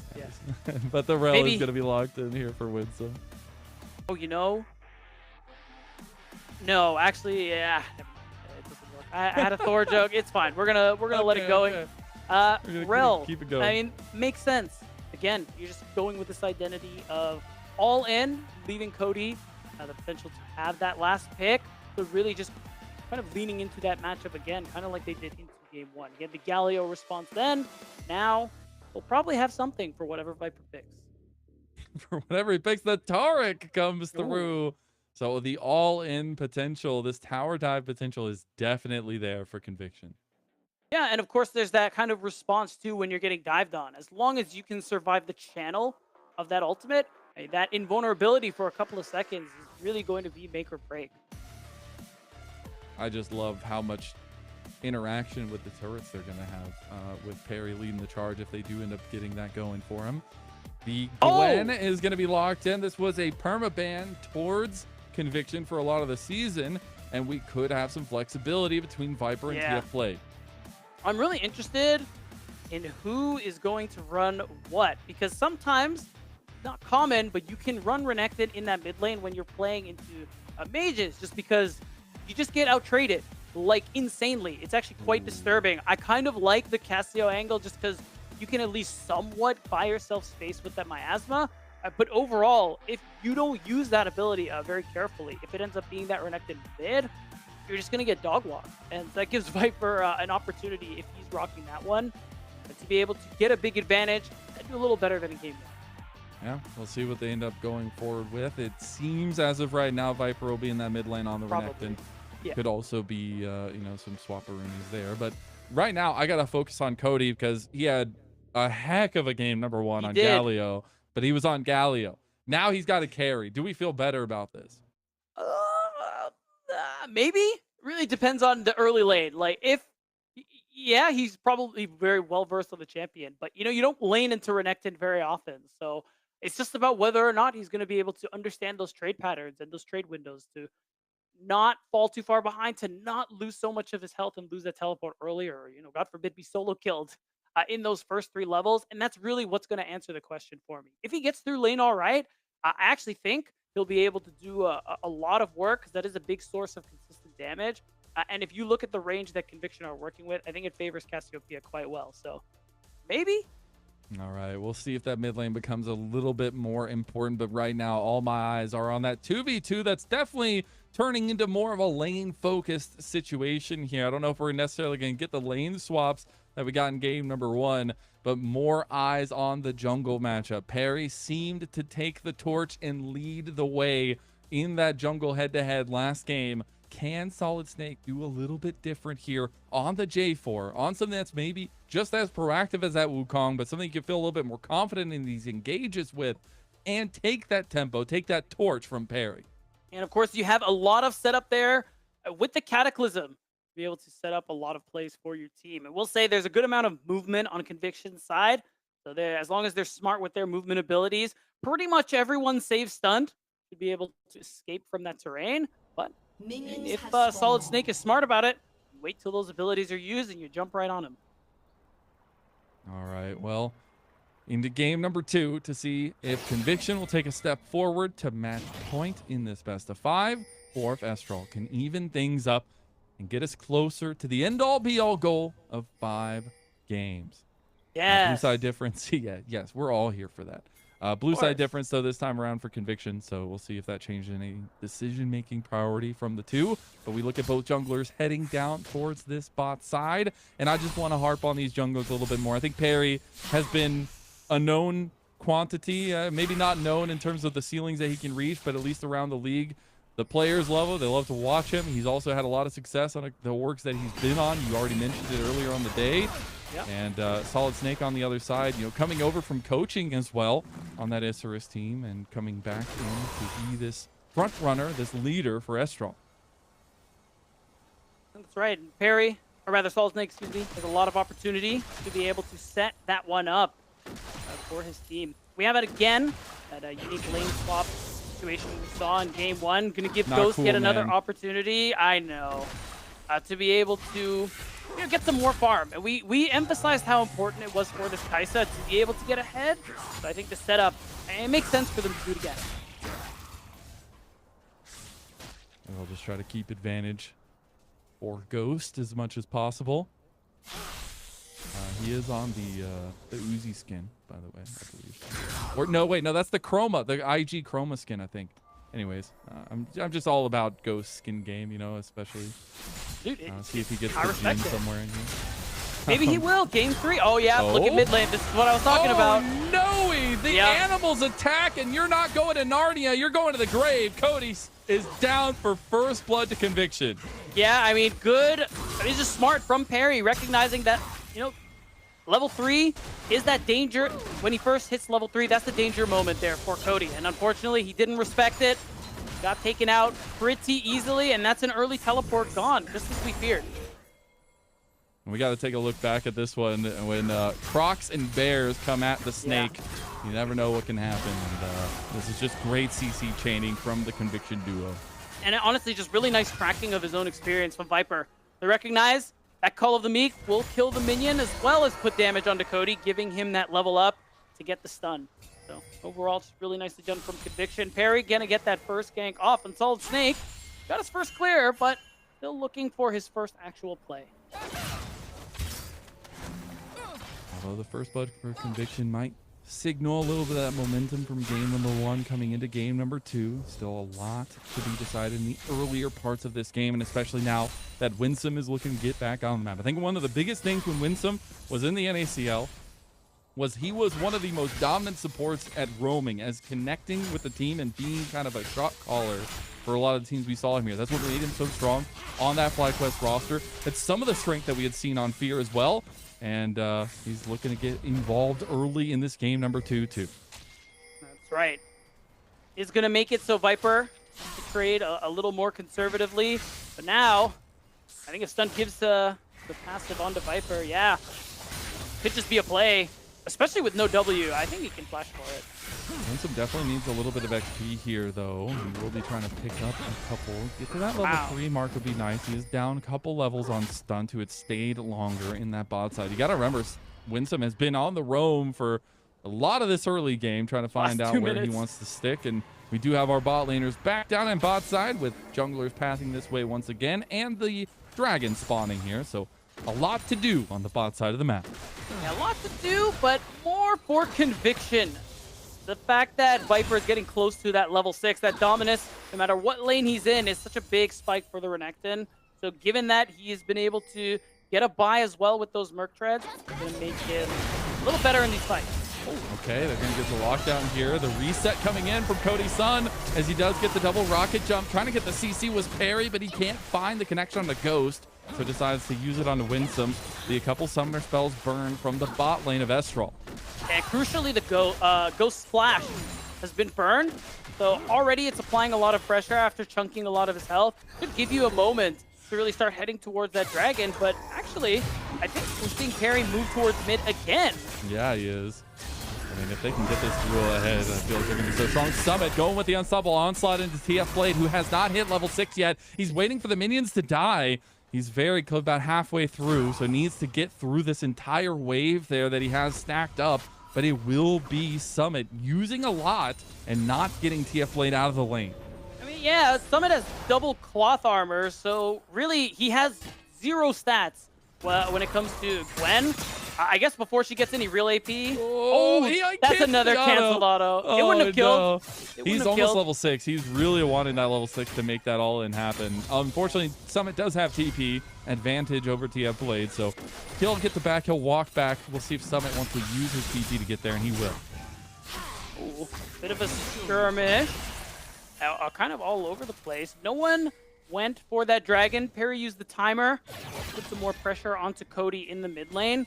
Means now he has to go back and farm some of his camp. But I think you're not really pressed for Dragon Soul or worried about any early Drake stacking for Astral just because of how strong your bot lane has been performing. I think it makes sense that Perry can just kind of put his focus elsewhere, especially now that he's hit level 6 and has that ultimate. You know, Perry's got to be feeling good on one of his signatures that he doesn't necessarily get to bring out as often as maybe he would like to. Right. But in a do or die series, it's time to pull out everything you've been working on. You got to remember, this is it for one of these teams. Their entire year, all that goal of getting to the LTA, now LCS next year, is on the line. That's right. Now Viper getting some pressure in the mid lane. I like this lane swap because it should be a little easier for Cody to lane into this Cassio, or rather into the Gwen.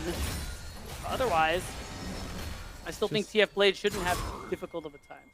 Let's take stock of some things here, though, because we do have the Grubs coming up, and Stunt isn't level 6 yet. He's very close. The Cosmic Radiance just feels so OP against this comp right now, as we are going to see everything used by Conviction in this mid lane scuffle ahead of the Grubs, trying to get Summit down. They will get his zombie form, so that's the front line. That wall that I set up from draft is not going to be there for this fight. Yeah, and that's it. He's out of the picture. It's going to be really easy to collect these Grubs. There's a chance for Solid Snake to be able to steal one away, but otherwise, I don't really see an angle. Dominus is still there for Viper. Solid Snake wants to get in there, get something going. Winsom's going to crash down into the pit, and that's Feats of Warfare completed by Conviction. All 3 of the kills going to Viper on Ghost. his resignation here in this fight. He's going to back out, and unfortunately, that just means that Estral turned the fight with Ghost coming over with the Killer Instinct. He's not even going to get killed back, and the choo-choo train comes to town. Summit finally shows up, and that's going to be all 3 grubs going to Estral. That's crazy. Yeah, big fight win, and all 3 grubs being secured is huge. Even now, Perry is in a little bit of trouble and forced away from his jungle too. So it's a big win for Estral in this early game. That's actually insane. It felt like such a mental. solid fight from Conviction. They fall apart there. Teeing off that initial pickup, and Estral with the joining of Ghost make the difference. And we got 2 mid laners that are 3-1. Yeah, I really hope we watch the replay of that one, because this could be a big turning point here. Cody has gotten 3 kills off of this, and really the difference maker, this starts off so well. The CC chain was really nicely executed, but watch Ghost. He turns this entire thing around. Had he not joined, or if he didn't join so fast that Cody's stun would be irrelevant, this would have still been a very conviction-heavy fight. But instead, triple kill for Cassiopeia. Cody is going to be really strong. All right, Cody's going to have to make that strength matter here. He's got the flash. He's got the plays. Can he get away? The Alcove Gaming claims one, and it claims all. He will fall to Cody's son on the other side. A little bit of Twinergy there, as we do see Conviction make a side lane play. Yeah, good response. Really need to get Cody off of the map, because already for the last at least 30 seconds, he already had that Rod of Ages built up. Very different from Viper in that last game. So that's going to be fully stacked very quickly, very soon, and he is still going to be a big problem. So that kind of pressure Conviction put onto Ghost into game 1, going to need to see more of that energy onto Cody. They want to win this game. They definitely do. And really, we have the stories of who does better with a 3-1 start. Unfortunately, Cody does falter right at the get out, but still, this Cassiopeia will be extremely scary. And I love to see Cody getting a little bit more carry resources here instead of the Galio play. And speaking of carry resources, maybe trying to give Ghost a little bit more. He hasn't been able to get a kill for himself just yet, but the mid lane will resume with a 2v2 here. Meanwhile, we see Solid Snake potentially going for a top lane play. Yeah, TF Blade has flash, but he is in too deep. I think he's in a lot of trouble. He's in a lot of trouble. He's going to pop the needlework, try to get some healing back from it here. Try to work his way through, try to dodge away from the Flag and Drag. Going to use the final needlework. Can't get away from the double CC chain. Nice. And the decimating smash claims his life. TF Blade is down. Nicely done. Oh, and a response. Oh, they got to play on a Cody using the Petrifying Gauge, but he is stunned in place and taken down. Viper gets himself a 4th kill, and this is the redemption game for Viper so far. Oh, Cody's son is going to get out with the rocket jump. The Killer Instinct coming out from Ghost. He stopped for a second. The Cataclysm comes down, and Solid Snake smacks it. Yeah, really nice. I was going to say a pretty solid trade from Conviction, but Estral get yet another kill, forcing Cody to not only jump away, but to still die in the process. So that's more plate gold that Estral are able to obtain, and that's more of a lead for Ghost, who is on this late game hyper carry in the Kaisa. That's going to be super important as we move forward, but right now it's all about that proactivity from these 2 junglers, and specifically Solid Snake at 100% KP now on the J4. I felt like the Wukong, he definitely was a comfort pick there for him, but also a steal away from Perry. But the J4 is really coming alive for him. Talking about that tempo that we've been seeing both the junglers try to play for. We take a look back at that top lane. Not much to say, really. This is the play, actually, that is worth talking about. A few seconds later, Solid Snake makes his way back to that mid lane, is able to help finish off with that Cataclysm. Really makes that 2-prong play, allow Estral to get a bigger lead, but it does open up Conviction to be able to secure another dragon. And this is a big change. We talked about it in the early parts that this dragon focus was not something Conviction really got a lot of in their split. And here they are already getting a couple for themselves across 2 games now. Yeah. Really shifting that focus to be more objective centered. Right. And I like it from Estral. Being really active this game. Oh. He's got the needlework. He's only going to hit a couple of them on the summit, and he just goes down to Ghost, who gets his first kill of the game. And that's 3 grubs, so it's going to be a very easy first brick. Another nice play from Astral, and more gold, shooting them up to 1.5k. Perry's going to do his best to take away camps, but I don't think there's another dive angle quite yet onto Cody. Perry doesn't have his ult. Winsome knows the play is here too, so he's hanging around. It's sweet. 2-2 train in the mid lane. The Summit Express. Gonna do a decent chunk, get some graph stacks onto that one, but you gotta start thinking about these feats of strength as well. Only one thing deciding this, and that's gonna be the neutral objectives. We already have the 2 for Conviction. We have the 1 at least for Estral. Didn't kind of catch up in that regard, as we do not see that coming up for another minute or so. The resets could come through, and that's where we talked about some item completions here, as both teams going to be on that fully completed first item. That's right. Seeing them come through across the board, so everybody has about what they could hope for going into that Rift Herald fight in about 30 seconds. We'll see Except for stun. Yeah, except for stun. I know. Poor guy. Maybe soon, though. He prioritized the tier 2 Soon boots. TM. I kind of see where he's going for. Now, especially soon TM with the pause. I feel like it's the opposite of soon TM, no? It's like later But TM. that's the thing. I don't know. The whole thing about soon TM was, it was, you know, Blizzard never put out any content. It took forever. Oh, to put Soon true, TM. actually. Oh my god, I forgot about that. Yeah, throwbacks there. Literally. Speaking of. But we are just pause, hopefully getting through this here pretty quickly. Since the teams are playing remote, I'm sure it's just a little bit of technical difficulties, but we'll be getting back to it sooner rather than later. And that's where we can talk a little bit about not only the stakes, at least, of this series, of this as a whole, but the stories kind of coming into it, because a big out of left field change for Conviction, if we're just going to be outright. Viper in the mid lane, Cody Sun on the bot side, coming in as their sub, and having that game number 1 to kind of put the pedal to the metal for Conviction, while Estral, they had faltered at the end of their split. Had faltered coming into this tournament. A super team that was built for one and one thing only, and that is to claim that tier 1 spot. Yep. And they need to find a little bit of promise here in this series. So far, they have a lead in game 2. Yeah, much needed lead too. To lose this and go down 0-2, you got to imagine the pressure will end up being too much after everything that's happened to them in the playoffs in the LRN. So the hope for them is to be able to take this lead onto a win. Right now, Conviction starting off the Rift Herald, but there is a teleport coming through, so Astral wants to respond. You feel like they can. And 5-man strong with Cody and Ghost as the damage dealer is going to feel really good in any team fight as long as they're allowed to free hit. So that will be another top side objective going freely to Estral.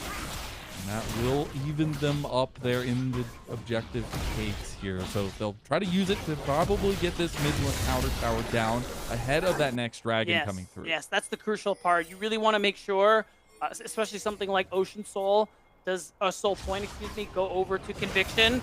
So I will say Cody TP'd away from the lane where Viper was pushing. Means he is going to be able to get a turret and allow Perry to do this. The bear in the woods. You gotta run, even if you're a zombie. I don't know if that is like rock, paper, scissors or what. But, top lane was the play with the Rift Herald. And they won't go for that outer turret in the mid lane. They'll just go for that extra whopping amount of gold in the bot side, or in the top side rather. And almost actually got an outer turret in mid lane, but paid a lot of their health price for it. Still about a minute and a half till that dragon though, so they'll have plenty of time. Yeah, so Astral are prioritizing that payout, maybe trying to see if they can quickly hit those second items ahead of the dragon. There's still about a minute 30 seconds left. If they're able to do so, Cody, he did finish the Archangel Staff, so that is a pretty big deal, even with the Roa not being fully stacked. So I think that was what they were prioritizing going forward. It is a big power spike for the Cassiopeia. Cody's been pretty big on it this game, despite the focus Conviction have put on him. So they're just setting him up to ensure he can have the most impact in such a crucial fight. And he gets even scarier as time goes on. The snake continues to grow. Still stacking up the Roa on top of it all, but really we've seen in the last couple fights Cody has been kind of left to free fire, and those twin fangs, they do start hurting. See both teams rallying around this bot side of the map. We'll see who comes to that early blow here, if they're going to try to get this outer turret to sneak it away ahead of it as well. Cody Sun going to stick around here though. Gotta say, Cody Sun I don't think comes back in a little while as well, so missing a couple of those components, and that turret's going to finally go down. Wow, stopping that back is pretty huge. Stopping the back, stopping everything. As they do get the double jump out, and they get his health bar down to smidgen. And now in the mid lane, gonna get the crash down from Perry, get the extra Oh, they health, got but he him. still gets taken down by Solid Snake. He's got range, baby. It's not just sneaking around in your video games. And they're going right back to the dragon.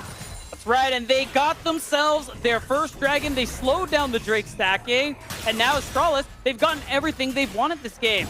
They got gold onto their carries. They've slowed down the objective stacking of Conviction, and now our NACL reps are in trouble. Oh, man. Tia Blake and Todd is going to dash out really nicely out of the decimating smash. Still trying to find his way out. He's going to flash after using the needlework. The rest of the team was coming over as well. But that'll be a stop to the dragon stacking. That will also be feats of strength going to Estral. That's right. Those boots are going to be a little stronger, and you have the opportunity to buy tier 3 boots as well. You're seeing this replay again, and it's just keeping Cody Sun from backing so often was huge. And of course, being able to kill Perry just makes it that much easier to secure their first dragon. Doesn't need the flag, just needs the drag. Got him in the end. As that's a really big play from Solid Snake, who started falling to prey, at least, of Perry in that game number 1. Feels a lot more confident in this game number 2. 100% KP, and we're definitely getting some redemption gameplay coming through from Estral. Is Cody Sun going to try to dash away, get the rocket jump, but Ghost follows him after and just autos him to death. Wow, honestly, I respect. Oh, hold on. Oh, Perry. Oh, he's dead. Perry. He's getting bled still... down. He's getting poisoned. Gets the heal back out. Trying to go for the shield. Trying to go for the outplay. Wait. Gets the heal back. What is this champion? Jaws and Viper going for the play himself, but he dies in the end. Perry dies to the poison, and Viper will get nothing. A double kill to Cody. Oh, yeah, we have reached critical mass on the Snake here, Mazel, despite whatever nonsense that is the champion known as Volibear. Cody's still able to get those kills in the end, and his ROA just ticked over to 10. So now the Doomsday Clock has run out, and Ghost is also cashing in big time.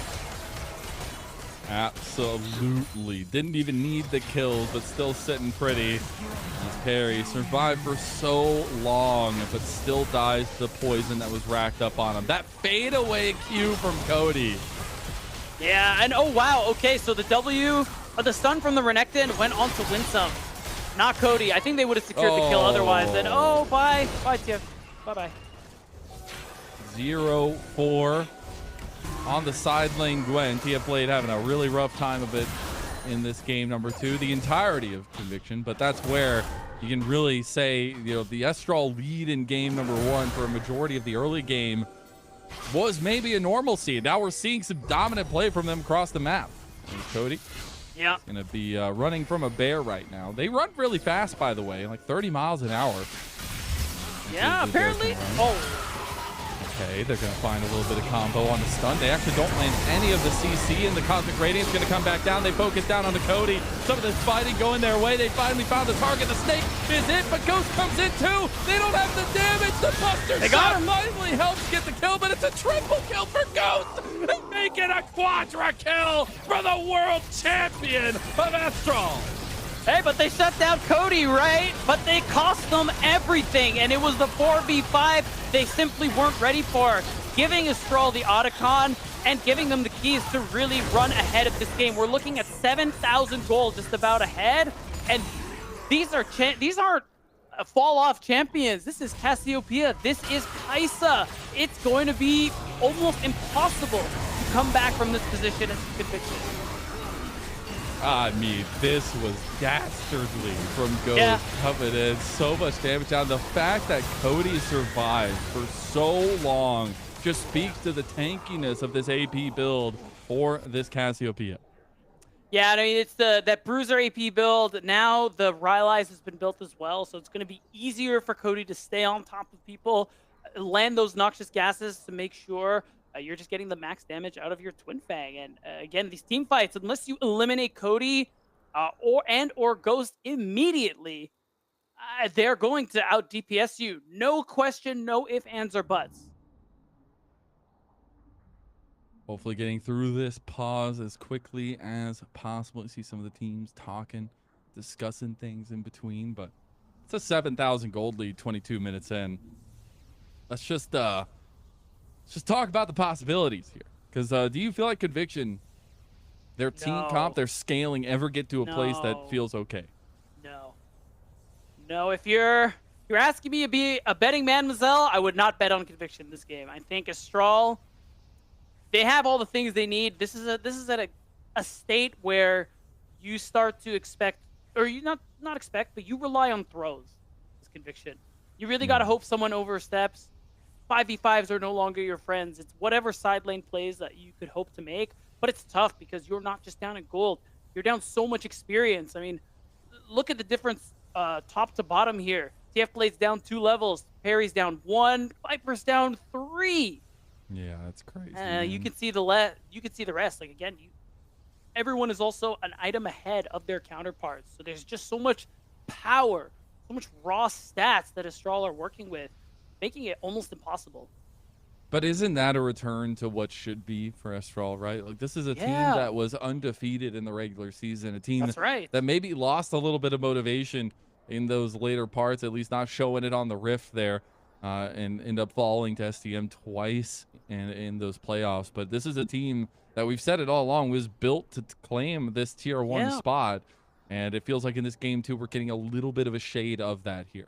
And this is what people were expecting. Fans of this roster who are fans of the league overall, watching players of this caliber join the league, you're like, all right, they're going to win the split. They're going to win everything. And of course, they themselves are saying, we're going to win the promotion tournament and go to the LCS in 2026. So this is what we hope for. And, you know, better late than never in this elimination match that's going to decide their tournament lives. Good to see that they're able to, you know, find these drafts, find this success that they've been hoping for and expecting from themselves.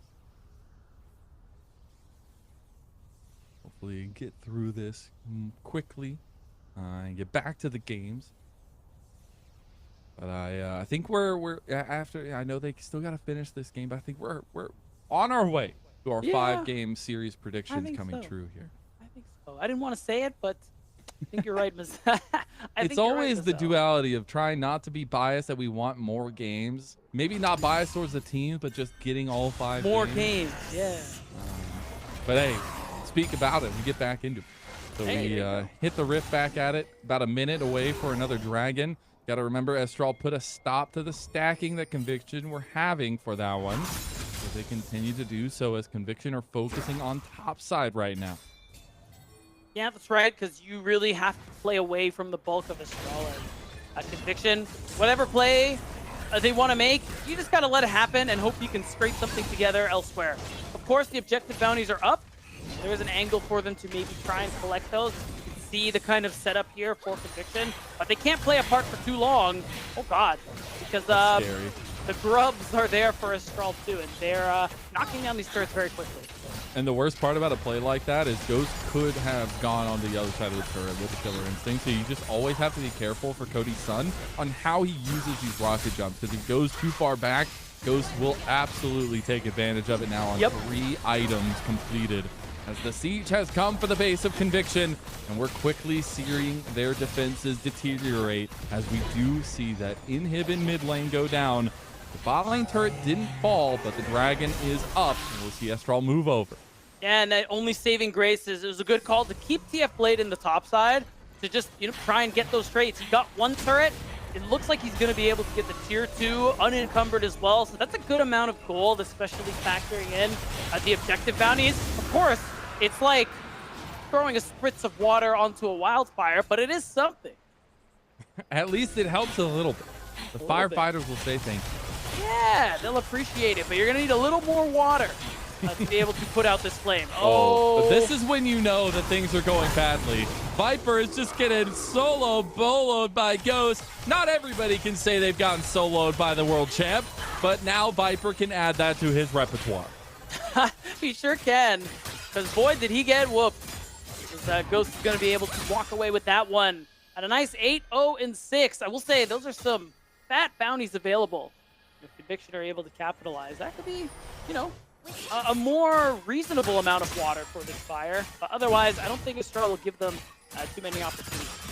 But can we talk a little bit about the difference from Estral from that game number 1 to game number 2? Some of the plays definitely a little bit disconnected. I think their comp did them more of a disservice, getting farther behind. Right, they still had some scaling going for themselves, but I wouldn't say it was necessarily a comp differential or a comp benefit for them. But in this one, it feels like they've had full control for a majority of the game and aren't letting that go one bit. No, I mean, this draft really lends itself well to this game state too, because they also keep scaling. So it is a good draft for them. And Conviction really don't have many options. You can already see how hard it is for Cody Sons to do any meaningful damage to the Scion. Until he gets that Lord Doms, but unfortunately, Bye-bye, Cody oh Sons. my God. He is gone. 370 gold going to Solid Snake, and TF Blade will eventually go down as well. I think this game is getting a little bit further out in front of Conviction than they maybe had wanted. And Stunt barely making it away from Cody in the mid lane. Yep. Look at Perry, he's laughing. Yeah, I mean, you're probably watching this Cassiopeia like, oh my God, this champ is Thanos. And you know, this is more of what I want to be seeing going forward from Mistral too. I don't want to see any more Galio. Put Cody on the carry. Yep, I agree. Let's see, can Perry do it? He's not going to be spotted out. He wants to get in really the pit. Funny. He could go for it. Oh, he's way too late. Oh, he's so dead. He's so dead. Unfortunately, he's been spotted out now. Ghost just going for him, man. When an ADC can step up to any top lane, to any jungler, to any mid lane, that's when you know things are not going your way. Ghost goes legendary in game number 2 of this best of 5. Oh, you see the teleport. They're trying to do something onto Cody at this point. Yeah, it's all about desperation plays and what you can get from them, but of course, with where that play was, Astral are not far behind, so they have to bail out. And I think we're just seeing the beginning of the end here as the siege is still there. About a little bit longer on this Baron buff for them as they take down this top side turret. They're going to take the inhib as well and push for the end here, Beat. Nope, they're going to back out. I think they really could push for the end. I'm kind of surprised. You're up like 9,000 gold. Do it, but sure. You gotta make it hurt, bro. You gotta make it hurt. You gotta really let them this is sit the in it. streamer team from NA. Yeah, it's about the content. Honestly, positive content for Estral too. About 4 items in for Ghost, and you know when we first started researching on this team, we're like, what could have gone so catastrophically wrong for them not to be the split champions, for them not to be the ones in the first seed place, the ones that now have to fight their way through this kind of mini play-in? And we realized that a lot of it had come from some discoordinated plays, some really, you know, not on the same page teamwork that we were seeing from Estral. But today, it definitely feels like they have maybe found some of the solutions to their problems. They have. We didn't see as much of it in game 1, but it's seeming like they are here to play, and they'll certainly be able to close this one out. And goodbye, Viper. Bye-bye. What started with a 4-1 Renekton ends up 5-5, and the final push is coming in now from Ghost and Co.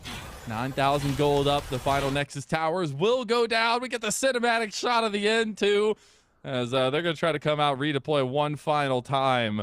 But it will just be them getting eviscerated. Estral find their promise, find their confidence, and find their will to win.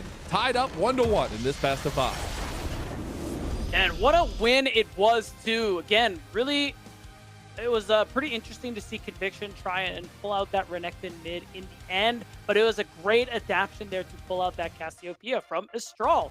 Again, it really was just kind of, it was really the Thanos pick in the end because, they were able to put it behind a little bit early, but I think even without that triple kill he was able to get, unless you keep that pressure on really high the whole game, that champion will eventually get to a point where she's monstrous. And you gotta start asking questions about what, evolved in this situation might do if the mid lane would have been kind of a mage pick there instead of the double top laners, and figuring out now what Viper can do moving forward, because game 1 looked really rough on the rise. Game 2 started looking good, but you don't have that same scaling potential as, say, the Cassiopeia does out of the mid lane.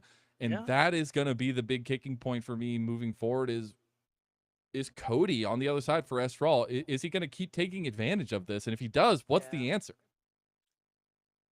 I don't know. It's going to have to be something cheeky in draft, so we'll see what Conviction are going to be able to do with their side selection going into that next game. Yeah, I think red side's going to be super important moving forward. We'll see, though, Maybe. and break down game number 2 after this short little break.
Welcome back, everyone, to LTA North Promotion Tournament 2026. I'm Mazel. I'm joined by Beatdown, and we have it tied 1-1. We have a series on our hands, all the Yeah. good platitudes that every caster says. Yep. But luckily, we got CStrawl show up big in that game number 2. A couple key positions, Ghost and Cody really showing out.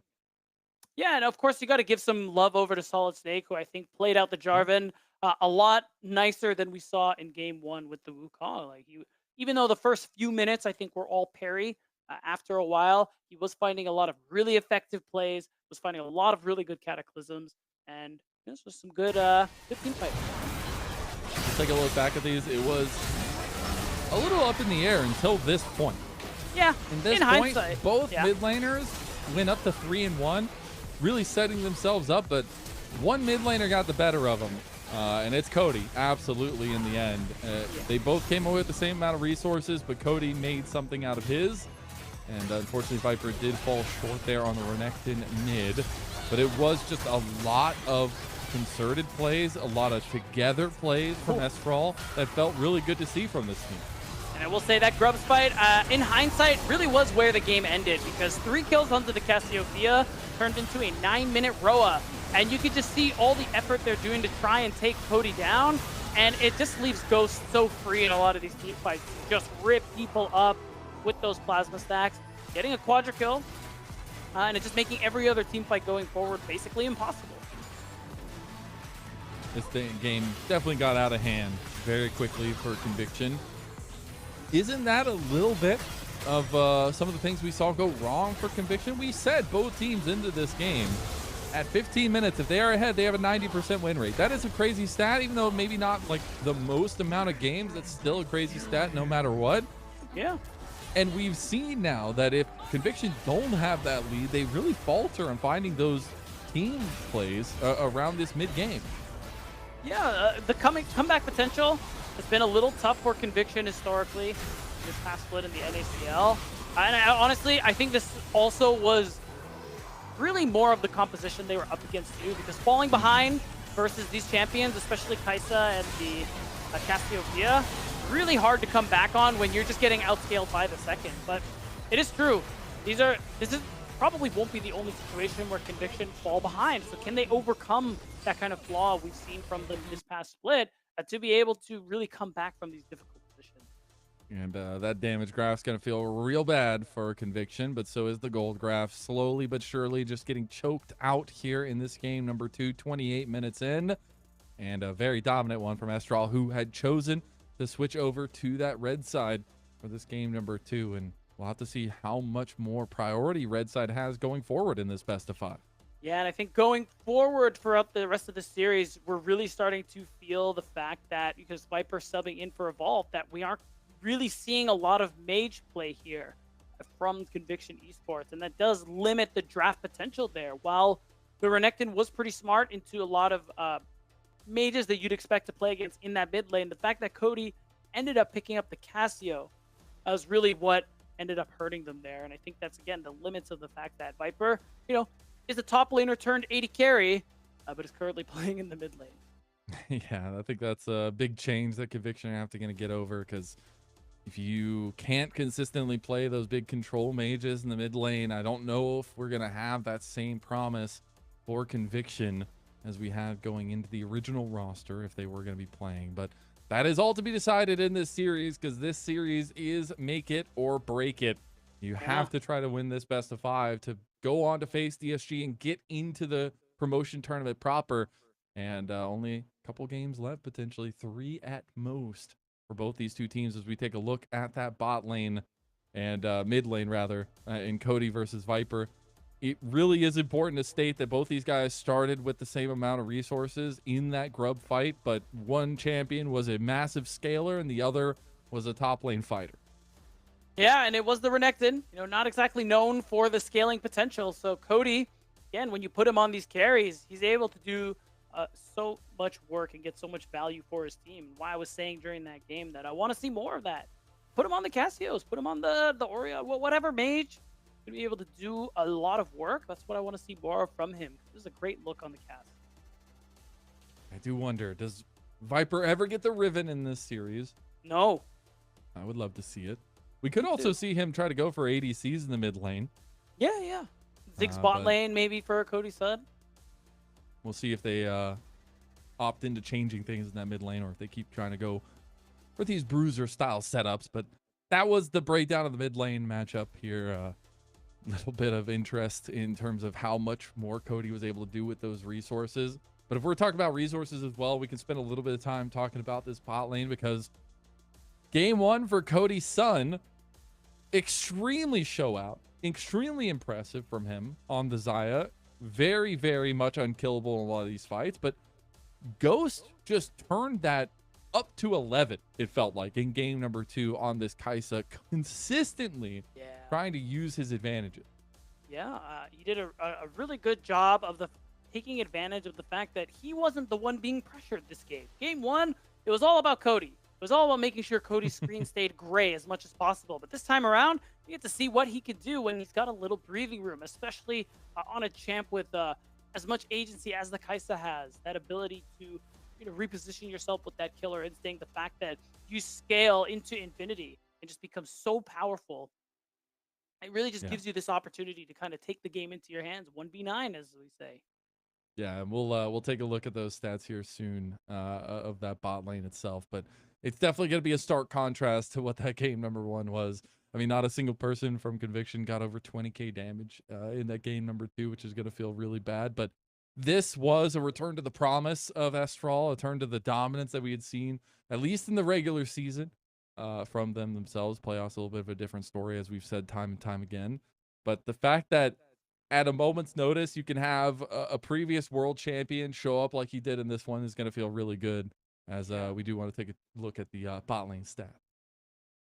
Yeah, that's right. Nope, we Really, don't get to. oh no, no time. We're getting right back to We're the going game. straight back into game. Hey, It's okay. I'm here for that. They We were can really good visualize for the Ghost stats. and really Exactly. bad for Cody's son. There you go. Easy as Perfect. that. Why do we need graphics? Done and dusted. You can just talk us through it. But we do have Conviction on the blue side, so they're going to be sticking with the side. They are going to continue to ban the same 3 that we've seen from the previous 2 games as well. The other side will still change up just a bit. The Rumble's going to stay there from the game number 2 ban. The Riven's going to stay there as well from the previous 2 games, but the Sejuani ban comes through, and the first pick of the Orianna this time from Conviction. All right, well, that's the mage play that we wanted to see going forward in this series. But I mean, with what Viper showed us on the Rise, it left a little bit to be desired. But if he's had more practice on this one, could get a lot of value. The champ is still really strong at the moment here. And the knock. Ooh. Steal it away, man. That would have been. Yes, Ooh. I love that. Ooh. They're throwing down the good. cards and said, we know what you wanted. You're not going to get it. Yeah, and if they just pick Nico here, like, is it not just GG? Like, go to game 4. So there's a chance for them to do so. Point is, yeah, you deny a really powerful combo there. Conviction hopefully expected this at least in part and have some kind of backup plan. Yeah, indeed. I do wonder what the combo is going to be here, as Go Nico next, bro. is the locked Let's in. go to game 4. You already called Wrap it. it up, You wrap just it gonna up. Stay, you just want me to solo cast the next game? Yeah, maybe. Like, yeah, okay, I don't know if I'll have much to talk about. That's it tough. is going to be a deadly combo, though, locked in for Estral, seemingly taking away the tools that Conviction were wanting. See what they end up going with here. See if they can find themselves a little bit of safety. Definitely still wanting multiple carry positions, though, for them. A team that has expressed themselves through their hands differentials, through a lot of their split itself, and a lot of that run to the finals there, as the Karma is going to be locked in for a potential poke-heavy bot lane from Conviction. Makes sense. You do need some sustain. You're gonna get dove no matter what. Basically impossible to stop. We've seen Stun play a lot of the Karma as well, so it makes sense. If the Orianna wasn't already picked, I would be like, Viper, play Seraphine. It would be delicious. Maybe they want to do Seraphine Karma bot. That actually doesn't sound terrible, but I feel like you'd be lacking on a lot of damage. So not too many options here. We're going to get the Zinzao for parry, so still going to go with the skirmish heavy, kind of lead from the front jungler, which I do really like. I think side lane's going to be super important to keep an eye on, though, on how they deal with that, because the side lane pressure can definitely be there for Estral already. The Sivir is going to be locked in for that bot lane wave clear. And you have already a kind of double range because it's probably Nico's support, and just the fact that you, again, have more scaling there for Ghost, this time on the Sivir. Going to be a real big problem. Conviction's comp, because of how they want to rely on this Karma, they want to group up, does mean that Ghost is going to get so much value off the Ricochet as well. And I think that value, very understated in how quickly you can get the waves pushing the prio, especially if Dragon starts becoming more of that focus. But in the second phase of bans, we do see that bot lane focus already from Estral. They do ban away that Ezreal. We'll see what Conviction want to ban here. Yeah, makes sense. I think they just want to ban the, mobile 80 carries. Xayah has already been picked. You remove the Caitlyn so you don't get a lane-dominant pick. So unless Cody's son is going to play something like Draven, I'm not really sure what he could be looking for. This is going to be tough. It is indeed. I do like the Caitlyn ban, because they're definitely trying to whittle away at like the double poke, the double strong 2v2s, because Sivir not necessarily the strongest 2v2er, can be obviously, but really just trying to get to that wave clear potential and get out of lane itself, which honestly is right to Estral's game plan so far. They've always just yeeted Ghost to the top lane for the early farm anyways. Yeah. But we'll see what they say counter pick for. I do wonder if it's going to be for Summit this time around. Try to give him some pressure into that side laning potential of TF Blade as the Annie's going to come through. The point blank CC chain that can come through for this Nocturne Annie combo. Yeah, I mean, it makes sense. It just gives you even more potential setup and follow-up to that Nocturne ultimate, to that Nico ultimate. So just really big wombo combos here for Astral. And Conviction now really trying to see how they're going to be able to round out this composition. They're going to need, I think, some more front line. Oh, so if There it is. All right. Jesserex was talking about this, they by could the do way, one something of the other casters. crazy. Seraphine and just do Vayne top. It's crazy. Okay. Vayne top and just do Seraphine, Karma. But I don't know, man. Like, they have been willing to physically body swap yes, as well in other lanes. Exactly. Because they just need to be able to, I don't know, survive these team fights. Okay, I like the Gragas because you're going to be able to try to break things up a little bit. Actually, it would be a good way if you're really on the ball watching Nico to keep her away with that exploding cast to kind of limit the impact of that pop blossom. You wonder what this counter pick's going to be. It's got to be a big one. It's got to be something that can get the side lane picks going, especially for Solid Snake, who will be looking for them once he gets that level 6.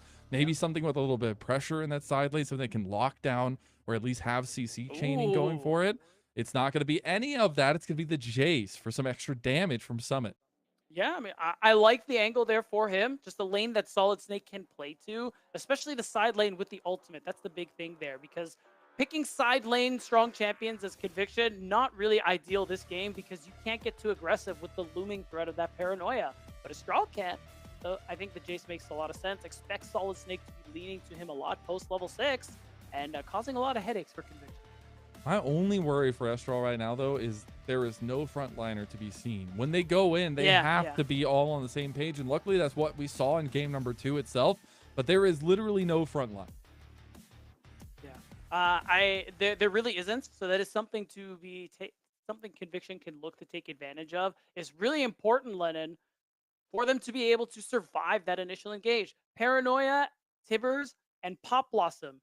You survive those 3 things, then they'll win the fight. But that's easier said than done. It's a checklist that Conviction are going to have. I need them to check a lot off the list, though, after that game number 2. Really not being on the same page, but needing to find that same page here. Start flipping through the book, start finding something. Maybe a bookmark was left earlier on by one of your teammates, but it is something that this is that next step. This is the movement to match point where you are one of these teams going to be one game away from your season ending, from that goal, the highest of highs of promoting to tier 1 at the end of this year, beating DSG into potentially not having a split future at all here in 2025.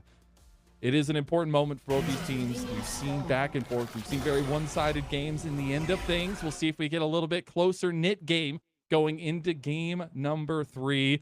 We have very, very hot and spicy comps. A lot of action expected in game 3 between Conviction and Estral, kicking off now. That's right. And I think you already hinted at it, Lennon. It is going to be a bit of an IRL swap.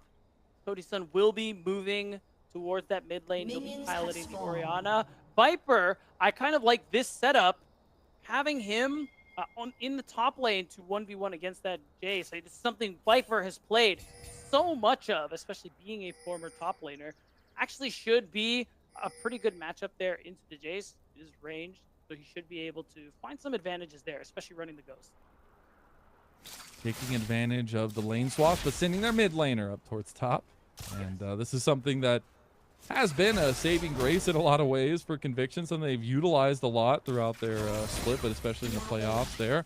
Moving Viper around, and now with Evolve being out and Cody Sun coming in, it's the perfect time to do so. And we'll see how that all works out. Love to see Cody Sun going with the mage play here, because that was a big thing for me. It's like, you have to be able to play mages.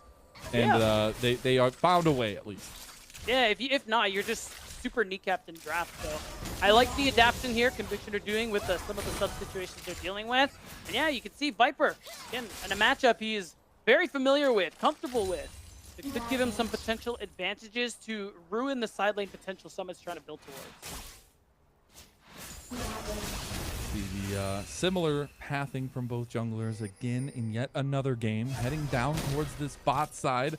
Bot side that's going to be looking a little bit different now that TF Blade is down here on the Gragas. This is yet another pick that's been a big central point for TF Blade as well. He's been willing to go towards. So a couple of big comfort games from TF Blade. It's going to be super important to keep eye on. But if we're looking at something to keep eye on, man, it's the fact that Winsome and Ghost had a hell of a game number 2. And so far, they've got the priority they need, the bot side. Yeah, I think delaying the backward stunt is huge too. That's going to take him longer to join up on the top side with Viper. But also, just I understand why they're going for the setup, and I agree with it. But it does mean TF Blade is going to suffer a good bit. Even in the 2v2, it's a little hard for him to farm into Sivir Nico. By himself, not really the best at farming 1v2, so he is going to fall behind a little bit early. He is playing this for more of the utility, I would imagine, so it's not as bad, but still doesn't feel good. And now we see a fluctuation around this Scuttle Crab. Solid Snake wants to fully fight for this one. It looks like they do. Both top lane's going to go down, but it's an unmanned fight for Estral, going for the full-on 3v3 now. Cody Sun's going to be behind. Solid Snake goes for first blood, gets the kill, takes down Perry in the end. Now they're going to follow through. This combination from Estral, it came out of nowhere, but just like a winter storm, it absolutely pummels Conviction. Viper is going to be under turret now. No way they turn this into a 3K at the start of the game. Wow. They do. It's going to be summoned in the end. Going down to the execution. Estral can do no wrong. 2,000 gold up 4 minutes in. And it literally a 3-4-0. Conviction are collapsing. Where were the comms that Cody was moving first and could turn around that 1v1? This is just a catastrophe here in these early minutes. Like, chasing this, knowing that Cody Sun is this far behind, is really crazy to me, and not something I expect to see from a player like Perry. You do see them just caught out. I mean, thinking they could win that big fight because they had 2 bodies in top lane, but they were a little bit late to the play. The first move came out of mid from Cody, and that is just all she wrote for the early game. Solid Snake now 3-0 on the Nocturne. Yeah. Stolen away from this Conviction comp with their first pick. Yeah, that's right. It's just only going to be harder from here on out, Mazel. The fact that this comp was relying on Conviction to survive. What was our checklist? The Paranoia, the Tibbers, and the Pop Blossom. Well, a 3-0 Nocturne means you're probably going to fail that first box on the checklist. It's going to be hard to write that one in, that's for sure. Yeah. As we'll see how early he hits that first item. That's definitely something to watch out for. A guy who just came off of coaching Isurus. Right, yeah, and that's so crazy to me that he's finding himself in a position where he is the leading man now in this game number 3 to really shift that momentum fully in Estral's favor in this series. That's right. And wow, is he making it look easy, especially in these last 2 games. Now 3-0 on the Nocturne. Going to be able to have a massive impact there. So that means that Conviction in a position again where whatever play Estral wants to do, you just gotta let it happen and hope you can trade elsewhere. Something we give them a lot of credit for previously, something they're gonna have to make good on again. Oh, Winsome. Oh, we're not counting. He got caught counting, and unfortunately, the math ain't doing so hot. Winsome gets his kill. And the sad thing is, I think Viper realized, because he tried to tumble away. Absolutely. Yeah, and he's like, oh, wait a minute, but it's too late. It is too late now. We see that Avalanche still looking to fall on this top side. Stunk gets chunked there as well. Meanwhile, Ghost getting caught by TF Blade. No way he dies here. Gets slammed by the cask, and TF Blade with the solo bolo on the Ghost. That is a much-needed win there for Conviction because, oh my God, that combo from Summit was disgusting, but he will still falter and fall. Viper gets the kill on the overextended top laner of Estral. Yeah. Wow, that was nice. I mean, Estral fight off more than they can chew, so they're giving up a little bit of the lead they earned in those early minutes. 2 kills unanswered by Conviction Esports. So at least some signs of life here in what was a very concerning start. It was indeed. Still a pretty hefty lead for Estral, but the Dragon is up now. Because of all the fighting, we've really seen a lack of priority on that one, even though that has been a high prio in the previous games. I do expect that natural falling back to where both teams don't really care too much about the Dragons and specifically focus on the top side neutral objectives, especially the Grubs that'll be coming up in about 35 seconds. Yeah, really big deal there. Forest Strawless. And yeah, there's that moment. Viper, he counted, but he counted too late. It did end up causing him to fall, and we'll see it was a push play from TF Blade to get that kill onto Sivir. It got a splash too in the process, so it does mean if Perry was finding an opportunity, he can look onto Ghost. It's the classic ADC versus top laner. But he, I guess Ghost kind of upset that tradition earlier in game number 2. So maybe we're not keeping tabs on that one too much. But Conviction are just going to start up the Grubs. There is a full attack setup coming through from Estral. They look to catch out TF Blade. He's going to get chunked there. Winsome coming over, but doesn't have much health. Here's the Paranoia coming through. They don't really have a follow-through with it. Beyond the Hunt had already been popped. Ghost gets completely caught. He's getting taken down now as well. There's Tibbers going to be used by Cody. Solid Snake is fighting his way on the other side. Summit lands a big hammer slammer, and Perry goes down to Winsome. Now they find the back end of the fight. Conviction are forced away even after they get the pick. Solid Snake is still up, so they go straight to the objective. Right, no smite means no fight. Conviction have to let this one go, and it is a 2-for-1 in favor of Astral too, so they come out in terms of gold. Because Perry went down, there is no trade for the Dragon available, and he has camp spawning on that top side of the map. So signs of life from Conviction, but not quite enough for them to really stay there. Coming back into this one. Again, 9 minutes in, being down to 2,500 gold. It is crazy. It's not happening often.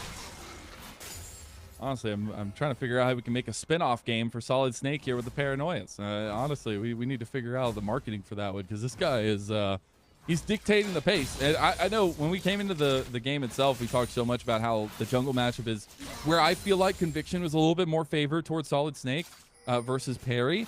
And now we've seen Solid Snake have 2 very solid games himself, but on this Nocturne kind of changing up that facilitation, that utility style that he was bringing earlier in the series, and now he's already got his first item completed. I was going to say, here's the experimental Hex Plate. That ult cooldown after the next one is going to go down quite a bit, and something that he is happy to be taking advantage of. So he's the carry now, Mazel, and he has a lot of tools to make sure he can make that one happen. And the fact that both the mid-jungle duo have their first items now can be a big pressure point for Estral to build off of here. The Dragon still hasn't been touched. There's a little bit of movement down there for Estral, as Winston will come up here to support Summit. It does look like Estral are going to start that one up. No response from Conviction. So let's talk a little bit about Conviction's response that they have left in this game, as they're going to get caught out on the top side. Nice shock blast with the acceleration. Almost claims Viper's life. He's going to go down with the fight, though. As they go into Perry now, they immediately turn back around, and Conviction have turned, and Viper baited Summit again and Winsome in some trouble now. Perry's going to try to run him down. Meanwhile, the Dragon had been taken by Estral, and Perry will force his way into this top side, try to get as much plates for TF Blade as they can. They do have 2 Grubs, so they should be able to do some decent damage here. It's just about Winsome now. Oh, and yeah, okay, fine. I will say, there's a nice play coming through here. I like the aggression from Viper. Very low health. He runs back in anyway because he smells the kill, and that's something we saw a lot of in NACL. First split playing AD carry, but he is not afraid of anything. And it shows in how he plays every single game. Exactly that. And if there's a time to do that, it is right now, right here in this series. The winner of this series goes on to face ESG in the first double elimination round of the tournament. Viper's running down Cody's son, trying to run away from Tibbers. Stunt is doing his best to be a bear repellent. That is just going to be a lot of pressure on the spot side turret. I think Winsome's going to be here to respond in time. Viper's going to back away. They're going to let it go. They don't know where everybody quite is yet, and he's got some gold to spend.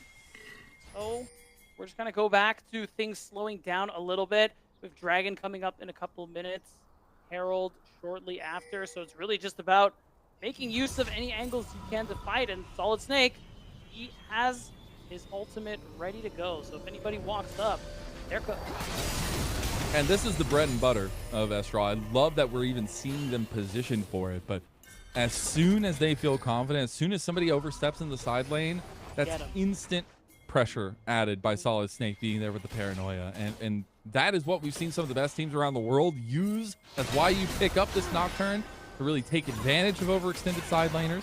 Oh! And need to see Estral complete that one through. As TF Blade will show up on top side. Will force Summit as the Yumu's is popped by the lethality Jace. And Stunt taking an extra shot, barely survives. Viper gets the kill in the end. I cannot believe that Stunt just survived with that little health. I know, clean as hell. Like, really nicely juggled by Conviction. They're going to get several turret plates off of it as well, and you're keeping the Jace off of the map. Oh, they're going mid lane, full hand. The shockwave going to be used to pull him back into the turret. Ghost taking some extra shots there from Cody Sun. Expertly navigated away from the dive of Estral. Gotta love the ice, too, from Cody Sun, experienced player. And many tiers of League of Legends gameplay. Holds on to the ult, waits for the spell shields. He knows he is perfectly safe as hell, while his teammates collect on the rest of the map. And that's one of the biggest things. I love that you mentioned it there about Conviction, is we label them the streamer team. A ton of them are in the top rankings of solo queue on the NA ladder itself, obviously. But you also have to remember that a lot of these guys are experienced in the competitive aspects across the board, right? It's not even just in tier 2 play, it's in tier 1 as well. And a lot of long-standing members of the scene come to make this run here for that spot.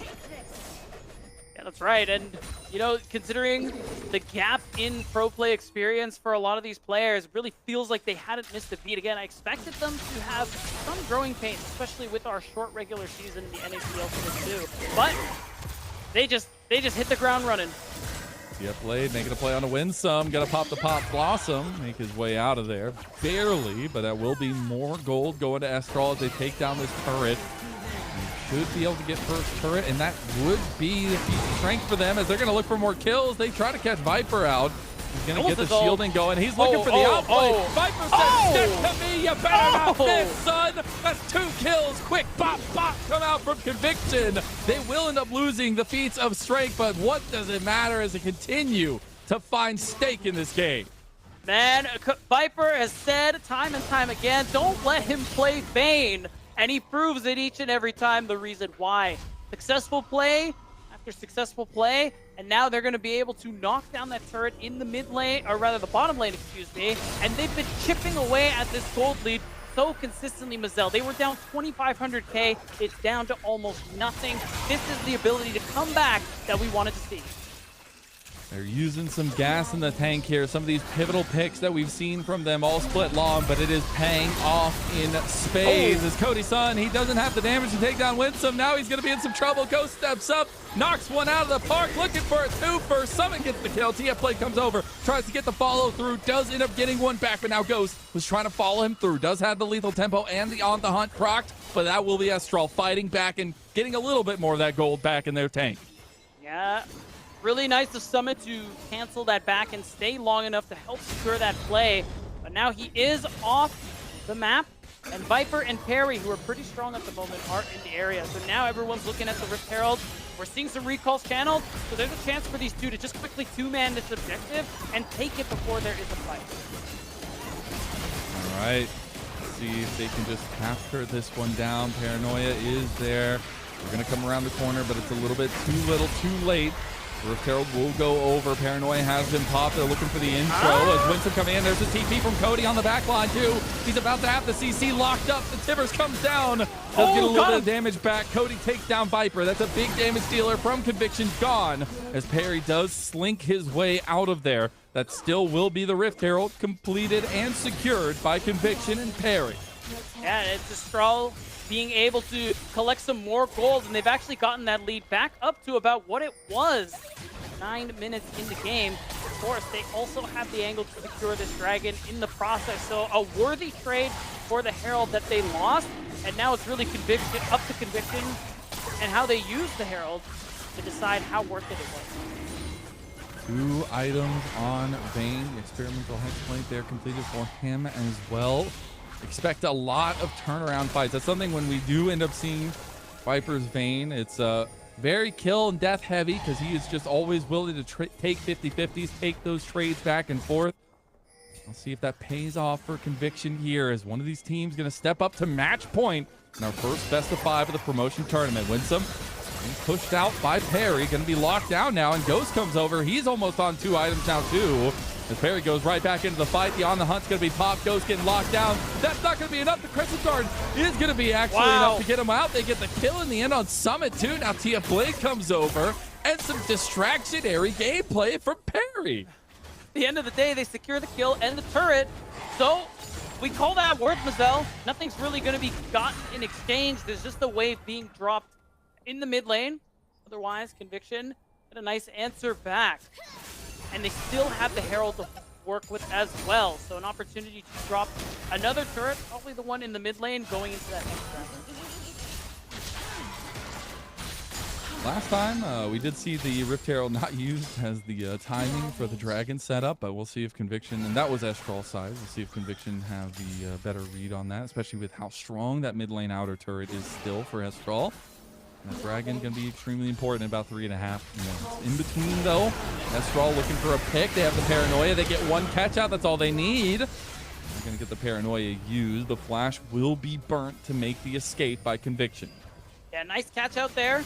Does mean Cody Sun's going to have to be a little more careful going forward. And because of that Hex plate, Solid Snake will get that ult sooner than you think. We're going to get a replay over the top side. This one was a little messy. Definitely taking more turret shots than we needed to. Props to Perry for surviving and buying enough time. And for his team to get that kill onto Summit. And for TF Blade to escort him out. Dude, the little micro movements, the flash there in the end to get away from that auto attack. Absolutely well timed by Conviction. And it's funny, we're having that back and forth tug of war now for game number 3. We're actually getting a non-one-sided game, at least as of yet, but Estral have had the lead this entire time. See if they can capitalize on that. Cody Sun getting low. The Shockwave's going to end up spell shielded out, but Winsome comes over the top rope and takes down 2 with the Pop Blossom. Now Perry's in some trouble. He's going to use the Rift Herald to get away from this fight, but it's not going to have enough health. He's going to come out, he's going to pop 2, and that's a double kill for Summit from the top plate of Estral. All set up by Winsome, and now they're going straight down mid lane. Conviction getting too saucy, but Astralis happy to take advantage. They get a massive fight. The gold lead goes even higher, and it's feeling like we're similar to what we saw in game 2, where now it's getting harder and harder to imagine Conviction coming back in this game. What was 1,000 gold lead here or there, taken, fought, and beaten by Conviction, and a couple times now explodes to 4,000 and a permanent buff going over to Estral. This is the team that everybody had gotten a little bit of their hopes up for going into the playoffs after a dominant regular season. And this is the team that seems to have found their hunger once again. Well, now, Conviction, they have a chance to turn this into something. You got low mana, low health on some, but Estral able to walk away. Thornbound Otacon slain. Now this gold lead up to 4,000. It is domination here in this mid-game from our LRN second seed. Take a look back at the play that got Viper caught out. It all started with a catch on to Cody Sun, and then the overzealous dash in by Viper. Yeah, I mean, with that flash from Winsome, I think he dies either way, so looks like it was an attempt at salvage, but either way, the Straw had the numbers, they had the setup, therefore they had the win. Things sitting pretty for them from this red side now. Try to catch out. I mean, you got to expect that anytime there's a catch like this, you're instantly going to get jumped on. That is exactly what Estral wants, and that's exactly what they get every time. Conviction continue to falter in the face of pressure, and Perry's looking for a redemption plan to go, but he will not find it. There's the counterplay from Winsome, and Estral are running away with this game number 3. Conviction, where have they gone? They've gone to the gray screen, Mazel, and we are... Okay, these are really long spawn timers.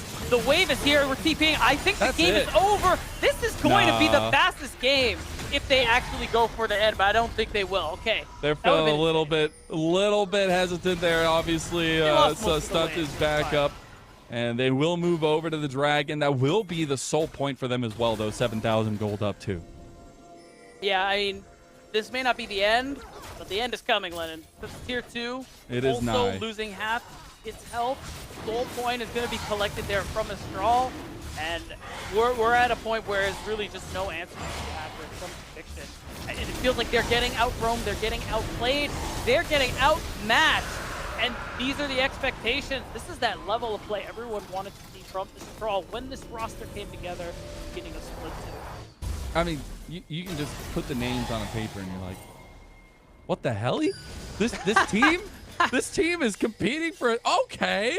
Yeah, I mean, you have some of the biggest names we've seen, at least, and you can talk about a world champion and Ghost all you want, right? I feel like we can beat that like a dead horse, but it is really about these other names. Winsome, who has found now a home there on Estral with this split, and Summit as well, being two of the big backbreakers for them so far. But I got to give huge props to Cody and Solid Snake for this series in particular, the show outs, right? Some of that development talent, that homegrownness coming through for them.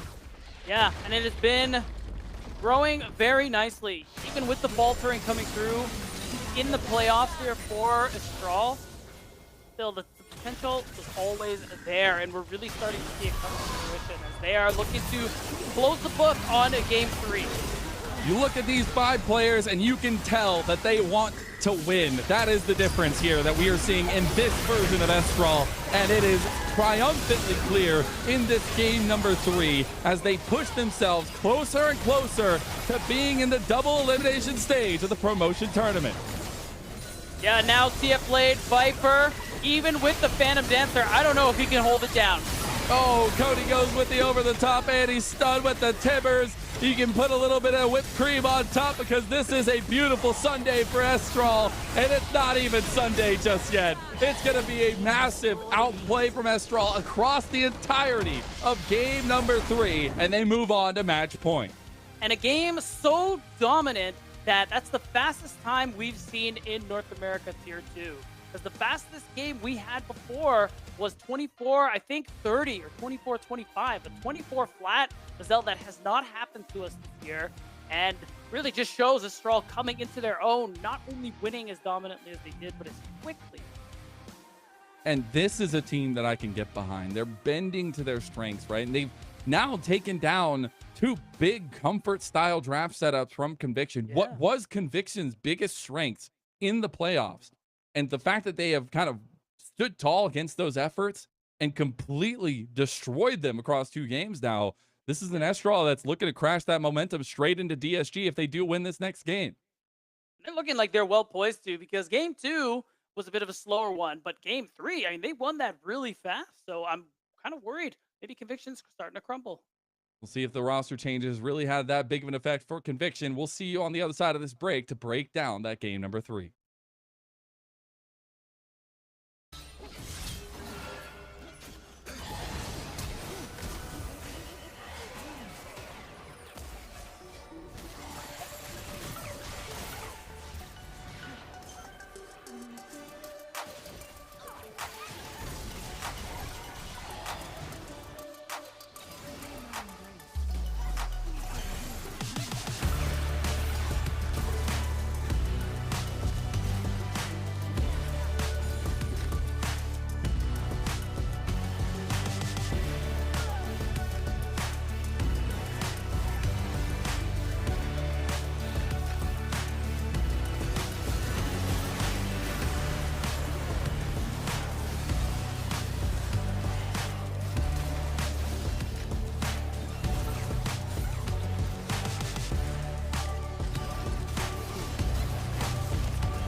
Welcome back, everyone, to the LTA North Promotion Tournament for 2026. I'm Mazel. I'm joined by Beatdown and Estral have taken the advantage, have taken the momentum, and now are one game away from locking into the double elimination part of this tournament and to facing DSG.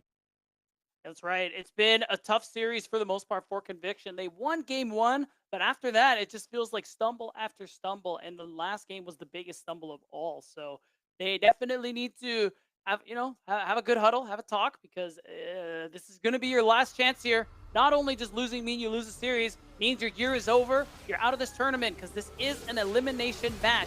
This is to determine who's going to face EST and actually go to the double elimination bracket. And, we don't want to harp on it too much. The roster swap has had an effect.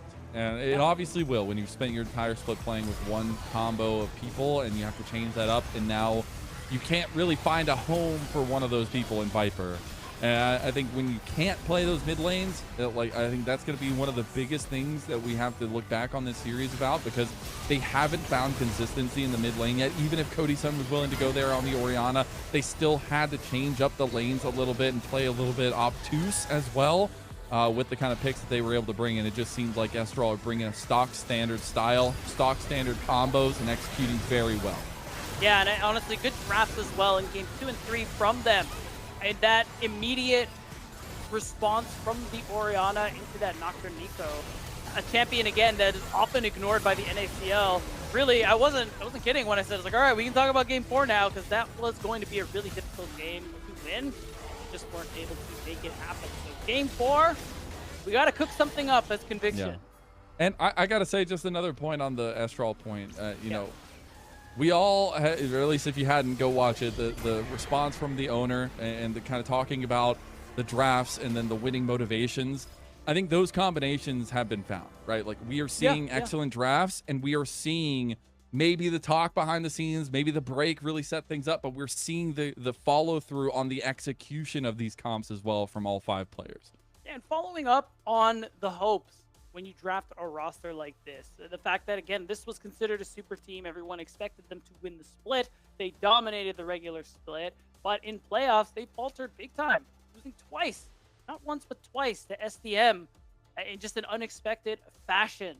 So I think that response, I think that wake-up call was important for them in this tournament, because sometimes when you win a lot as a team, you need those moments to really refocus yourself. And it's seeming like Estral have done exactly that in this series and are one game away from just closing up that narrative. We're going to take a look at the jungle matchup here. Something that I felt coming into the series was going to be the big ticket item for Conviction, the advantage that Perry seemingly potentially had over Solid Snake. But after these last 2 games, I got to say that advantage is wholly in Solid Snake's favor now. Not only going with facilitation for setup for the team on the J4, but also stealing away the Nocturne when the Orianna had been picked up by Conviction, and then making it work with maybe not the kind of standard comp you would want with this pick, but still finding so much promise, finding those 3 kills early and not looking back. Yeah, those early game skirmishes, something we credited a lot to Conviction. I mean, Estral have just been running these last 2 games, and it's those early advantages that Conviction are really struggling to get themselves out of. So now, Perry, especially, who we kind of talk about as like the mind of whatever team he's been on, a sort of leader figure too. What's he going to be looking for into this next game? What pick, what comp, what strategy are they going to be able to pull out to keep themselves alive, take us to a game 5? Yeah, and that's all the hopes you can ask for Conviction, because it's a tough place to be in. Your entire season coming down to the wire, not the stock that you had thought you had coming into this one with the change of the roster, and really needed to pull everything out, get everything out of the bag, put it on the table, figure out what you can use to win this next game. Again, the winner of this series goes on to face DSG, and that's an important accolade nonetheless, but more importantly, get to the double elim portion of the tournament. As we take a little bit more of a look at these junglers, I also want to kind of shift that attention to that support role if we can, because I think it's so important, the undercurrent that the combination of these mid jungles had. I know it was a big focus for us going into this series, but we are seeing Winsome have extreme impact out on the map itself. Yeah, I think he actually had a really great game there on the Nico. A lot of good roams, the good map plays you pointed out, but the ultimates too. I mean, utilizing the passive, you know, making sure people aren't really counting the minions to check out where he is, but he's also had a lot of good uses of that rocket belt with the pop blossom. Yeah, he really did. He had so much follow through setup on the paranoia. I think that's what made the combo really work out because typically you want the combo to be so strong from the mid jungle duo. But also Winsome play with the minds a little bit of conviction, making sure they're Yeah, keeping their math in their head, but able to find multiple clone plays at least with the Nico. And it's something that had been banned away earlier on in the series as well by them. But they wanted to keep it open to make sure Winsome can come back with some respect in this series, coming back to face some of the NACL players that he knows all too well. yeah. Well, I will credit Winsome too. The fact that when you're losing, a lot of stats can get inflated, especially for support and jungle, like kill participation. We saw it in the last couple of games as well. But the fact that it was such a much higher kill game for the side of Astral, and Winsome is still keeping up in kill participation really shows again that impact he's been having a lot across the map, being part of almost every play that was taking place, whether it was a play Astral wanted to start or him recognizing an opportunity for conviction that he wanted to shut down. Yeah, and as we look forward to this game number 4, match point for Estral, it really puts the spotlight on Conviction because typically, we'll just say, if you hadn't watched Conviction, we'll catch you up to speed. They go with pretty standard styles for the first couple games, and then they start digging into their bag, figuring out where they want to play. The Riven had started coming out, things along those lines. The thing with this series that I'm terrified about Beatdown right now, and I'll be honest, is they've already been pulling the stuff out of the bag and it's not working, right? It's And really not. we're getting down to the point where what do they have left? They can't consistently find these mid lanes that kind of have that control counter or at least that control pressure to match up against Cody, and they need to find something to work for this game number 4. Yeah, and I'm wondering if we're going to see another swap like we did in that last game where, I mean, honestly, Cody's Oriana, serviceable. I wouldn't be Yeah. surprised if we saw him on another mage. They put him mid again just to give Viper an opportunity to be back in that marksman role that he played for the team all split long. So I think there are a number of ways they can go about it. Again, the lack of ability to pull out mages in this draft has definitely hurt them on the side of conviction. So we'll see if they're going to try and sort of use this workaround that they have with Cody Sun and what could be the final game. And we talked about it so much before, but to catch everybody up, Cody Sun has filled in now for Conviction, coming in as their sub. Cat Evolved had to not be in this series, and especially, having Viper move around to his position now and trying to find some fluctuations there itself. But this is a team that we call it the streamer team. That might be a funny name to a lot of people, but in all actuality, these are guys that know how to compete, guys that have experience at every level, it feels like, in the competitive sphere of North America, at least in NACL as well, and in the tier 1 scene. And these are guys who also are high on the ladder a lot of the time. So it's not like these guys can't play. It's not like they can't put it together. And I really want to see a really last gasp effort here to push them to that game number 5 for Conviction. Yeah, that's the hope. We said it from the beginning. We wanted to see 5 games, Mazel. The conviction choosing red side. We'll see if they'll be able to give it to us here. Of course, it was the no Riven again, Mazel. I'm sorry. Just, no chance that one was gonna Yeah, get through. it's not going to happen. No, We do have some changes, though, at least in the Lucian ban coming earlier this time around. But the Vi ban, specifically, Conviction on the red side, they're going to have that counter pick. I want to see them utilize it well. This is also something Astral burned in that second game, in the second ban phase at least, or first ban phase rather, keeping it open for themselves to first pick it here in game number 4. It was the last 2 games, in fact. They wanted to Yeah. ensure that Perry wouldn't be able to first pick that one. So we'll see now. You got to imagine it's within their expectations and what they may want to try and pull out. We do wonder. It's a 1-2 punch here, again, like we say all the time. We'll see what they want to end up grabbing for themselves. Set up for some carries here. The Ivern's going to come through for Perry. Fair. I mean, you see the Sedge. You already know there's going to be some all-in. Ivern, really good at creating space for carries, as you mentioned. So it's set up. Maybe a double marksman sort of situation here for side of conviction. See if they want to go with something. I mean, the Tristana has already been taken away. If we do still have a lot of ADCs on the table, it can be good. And I would love to see Viper on another marksman and get that Oh, one going as okay. well. The Jinx comes through. That is a cold classic for That's Cody's right. son. So we'll see if he goes through with it. Yeah, and it has been locked in. So this is again a newly buffed Jinx. Extra 20 points of range on the queue at all ranks.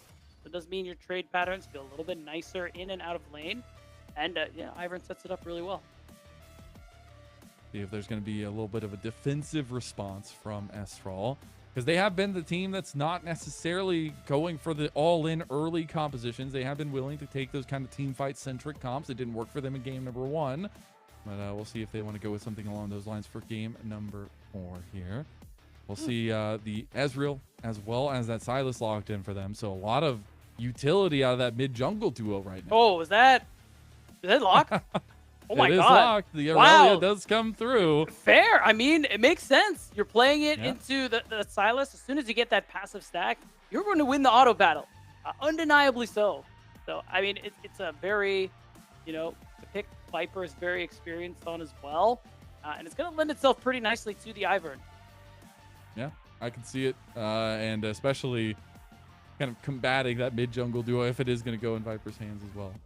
Yeah. Still some flexibility there. But in the second phase, we do get the Bard ban. So trying to deny Estral from the utility that the Bard would bring and stopping the engage that they have. Yeah, and it makes sense too, because when you have champions like Jinx or even away Irelia, when there isn't a wave, you're really susceptible to that tempered fate. So it makes sense you want to get rid of that and also ensure that you can have a pretty good bot lane matchup. I don't know if we're going to see Stunt play something like the Thresh that we know he is partial to. It could be a pretty good angle just to kind of put your all into Cody's son on the Jinx. I think, but that is something, an option you could consider. All right, well, we're getting to the end of the second phase of bans. Could be the final game, final bans for Conviction, unless they can pull out all the stops. See what they want to lock down here, if it's going to be continued focus on Winsome's champ pool as well. It is, as the Alistar is the final ban.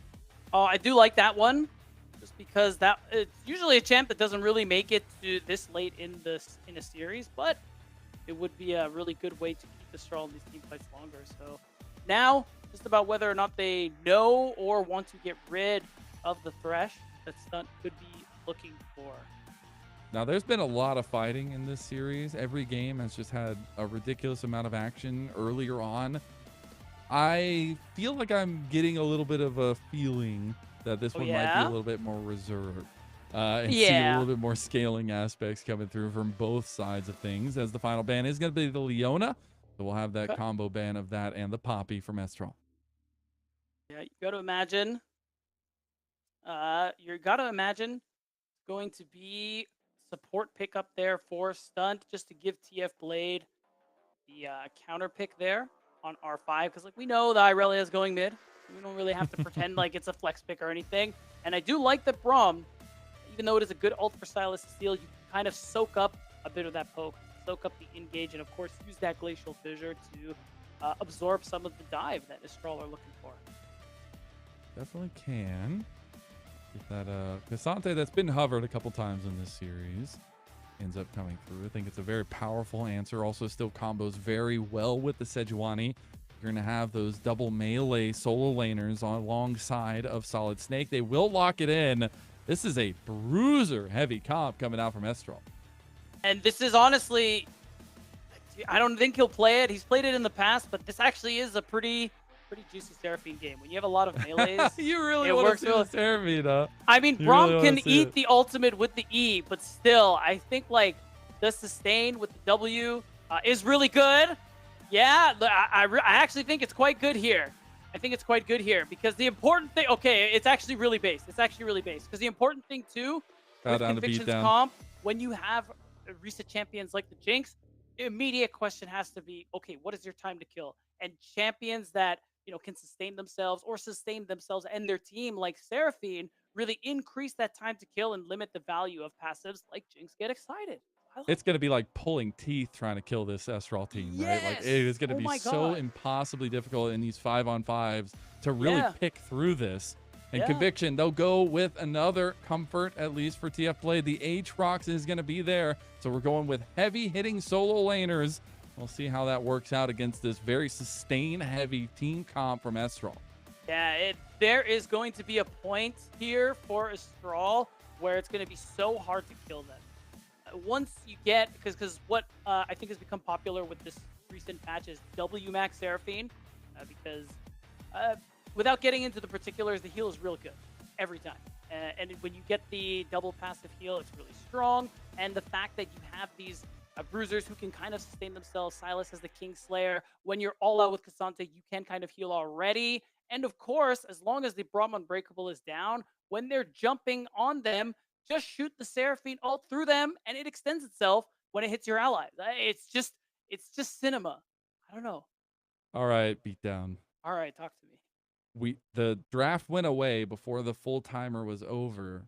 Okay. But before it went away, Viper was playing the Aatrox, and TF Blade was on his Aurelia. This is something TF Blade have been willing to go for as well. We'll see if it ended up getting swapped at the last moment there, or who's playing what.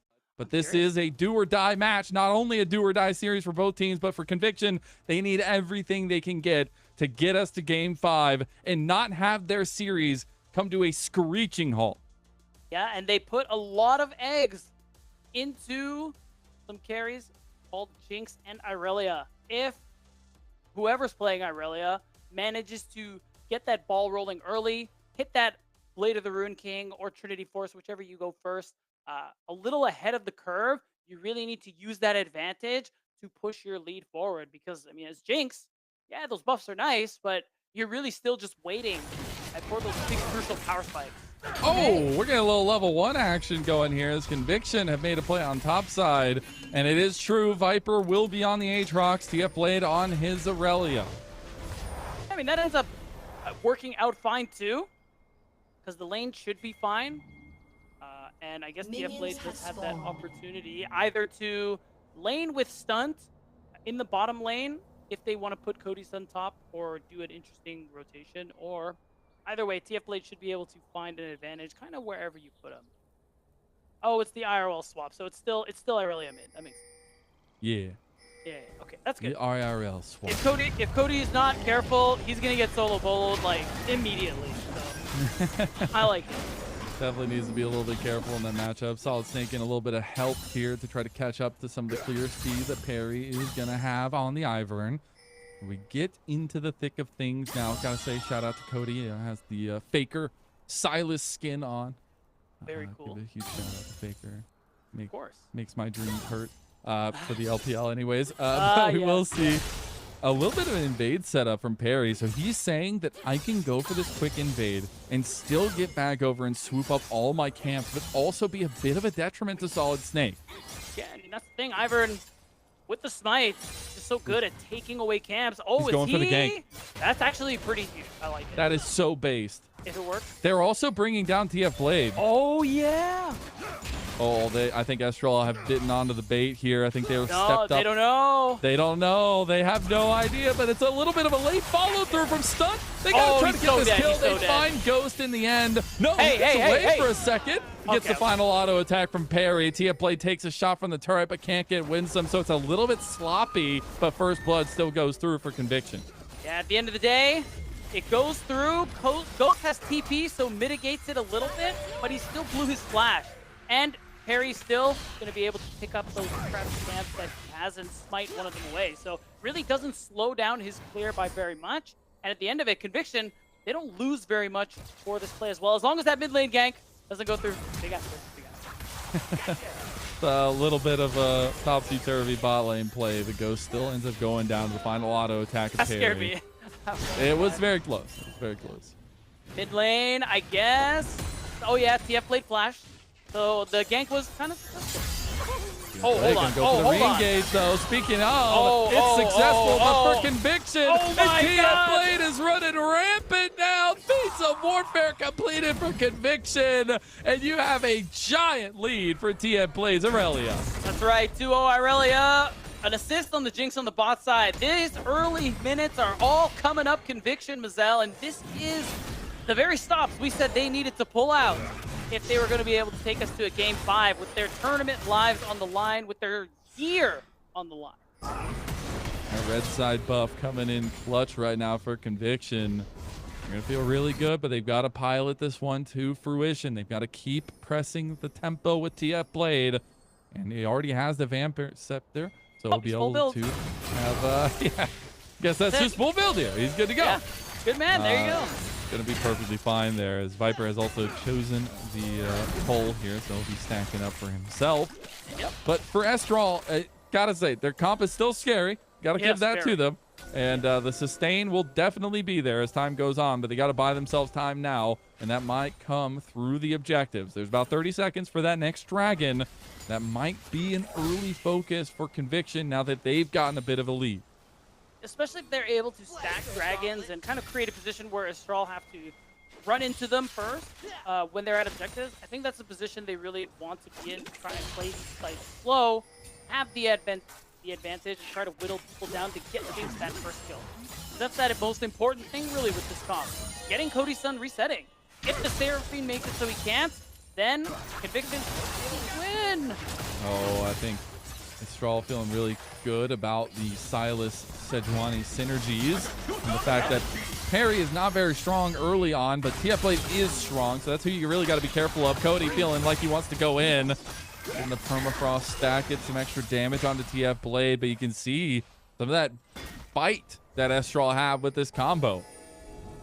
Yeah, that's right. It's only going to get harder for Estral. Winston's trying to make a roam again. At the end of it, Stunt, all he has is the Winter's Bite.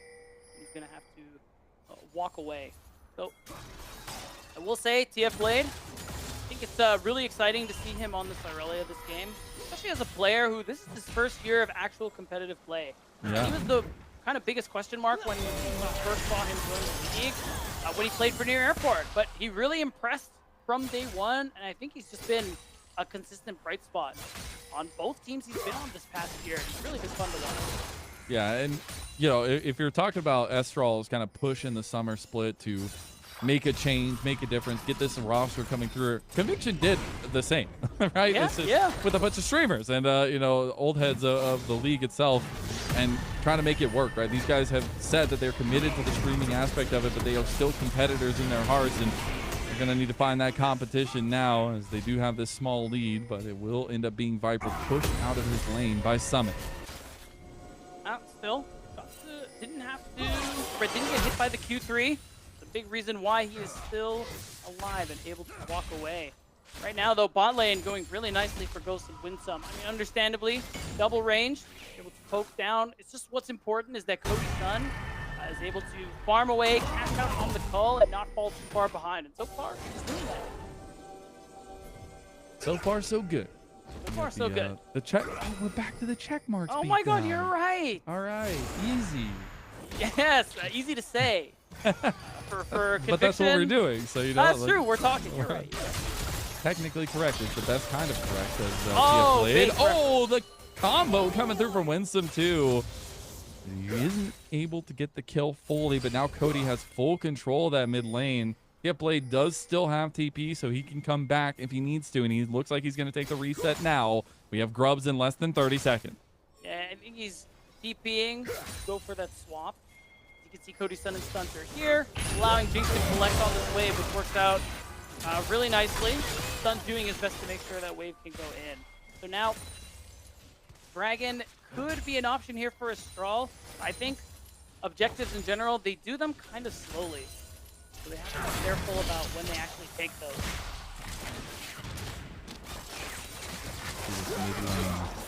Buckle laying out as actually the Grubs look like they might just get started up by Estral. Solid Snake has hit that level 6 mark now as they were able to get a little bit of pressure there.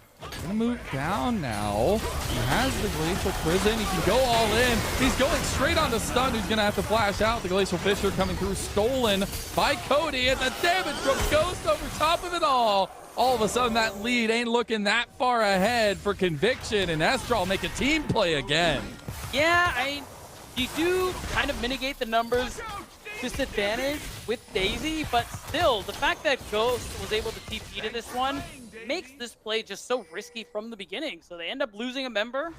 At least you can see TF Blade's able to push a wave in, I think get a turret blade. So really doesn't do much to the gold lead, but with all three Grubs going down easily, Astral if they find themselves in a position where they can get a lot of people on a turret, that could be first brick very quickly.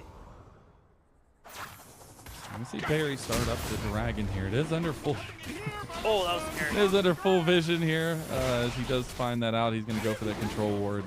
Don't see any real movement from Estral over here, so that should just be the first dragon going over to Conviction. The trade was that tempo play that we did see before. And There's going to be a top lane play coming out from Estral now. Solid Snake trying to make a strike onto Viper.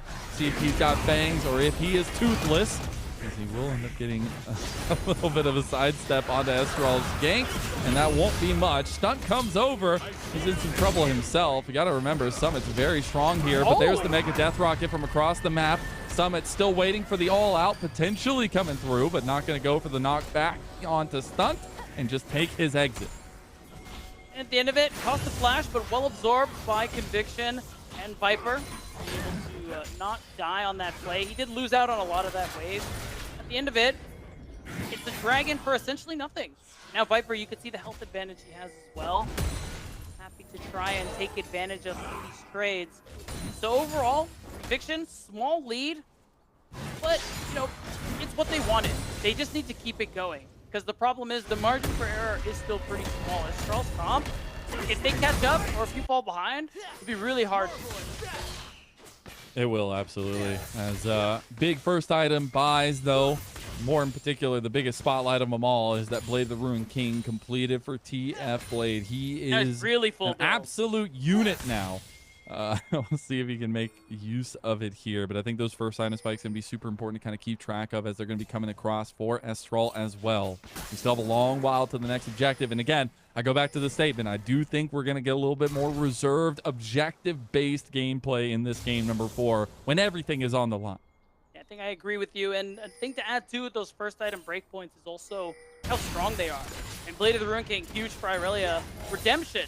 Like, I don't need to really, I don't think I can overstate how strong of an item it is, even with the nerfs. Still very valuable.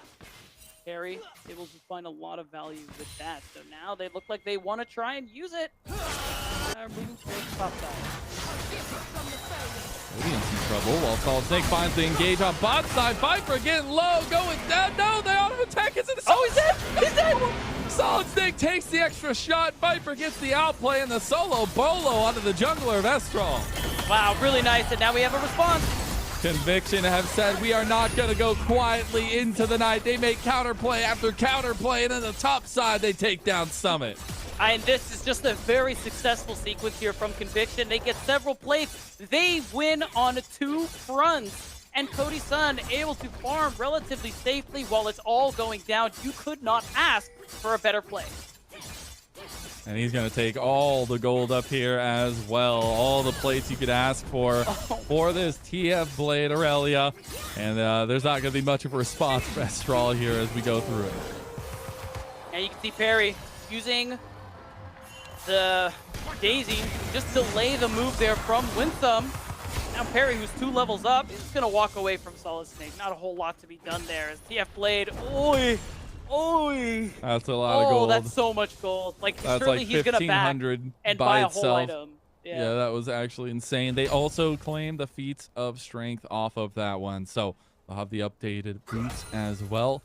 If TF Blade even needs those, we'll see what he completes on his back here, and it will be the completion of the treads with the recurve bow on top of it. But here come those first item spikes as well. Love to see Conviction's response here in game number 4 and potentially their last game of the season if they don't win here. And we're seeing vintage Conviction that we saw on the run in that playoffs.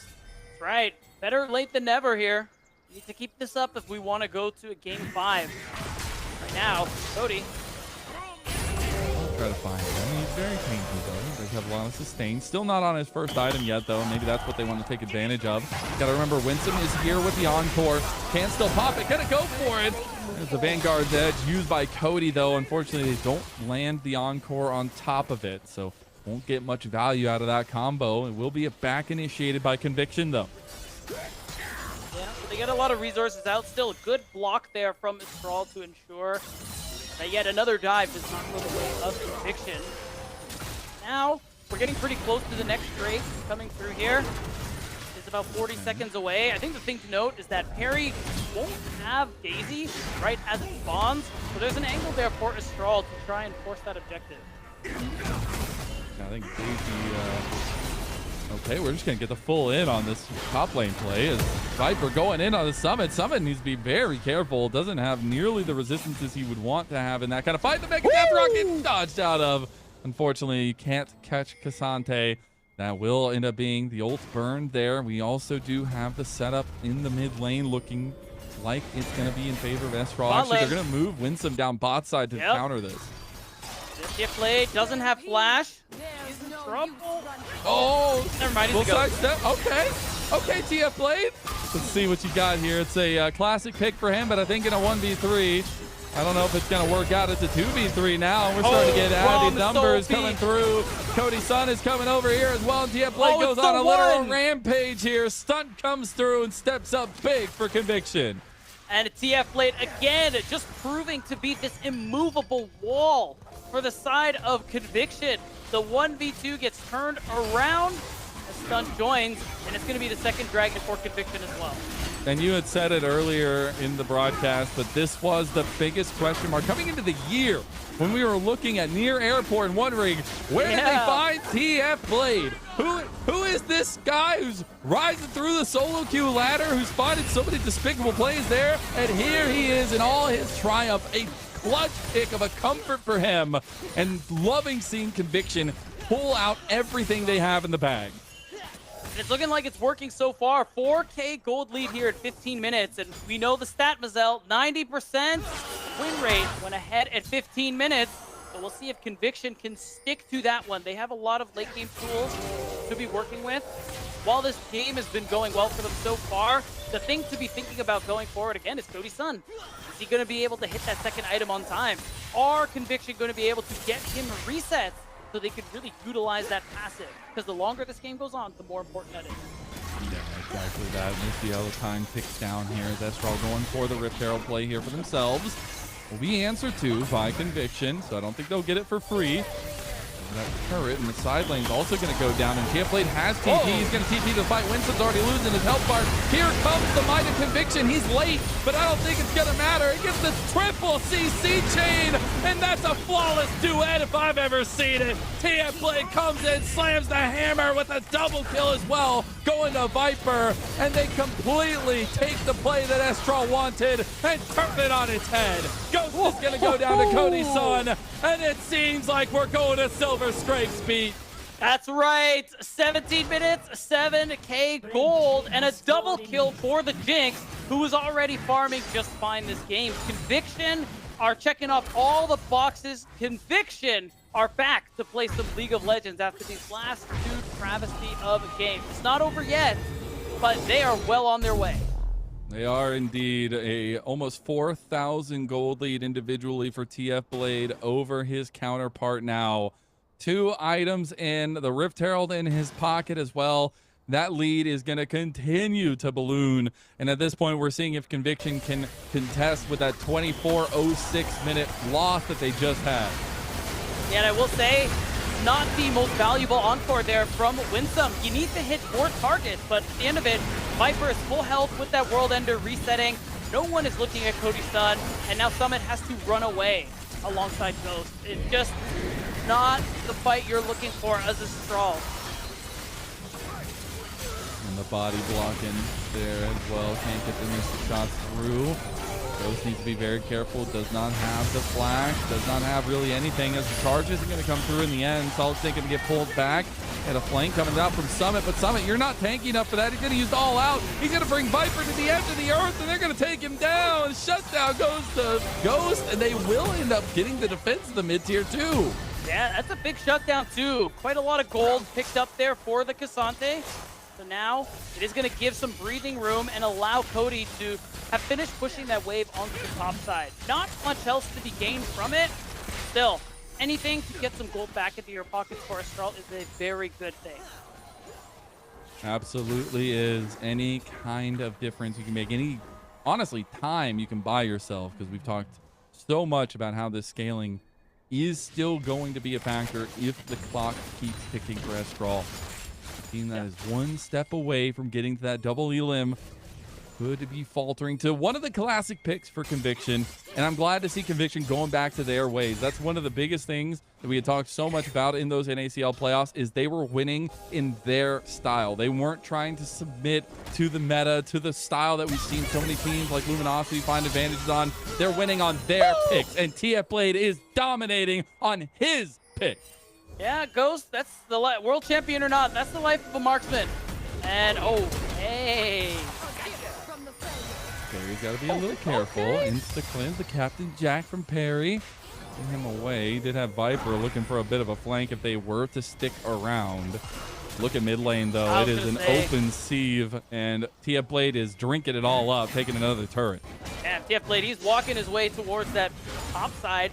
Just maybe do some damage onto the turret, but hopefully, no, he's just going to go walk through the jungle, move there with Perry, just to see if there's anything for them to take away, but otherwise, Conviction still in a very powerful position. They're going to go ahead and start the Otacon. Yeah, I mean, there's nothing really that Astral can do in this point. They're going to lose this Otacon. They're going to try to go for a play on bot side, but they weren't really able to find anything there. And that will be the permanent buff going the way of Conviction.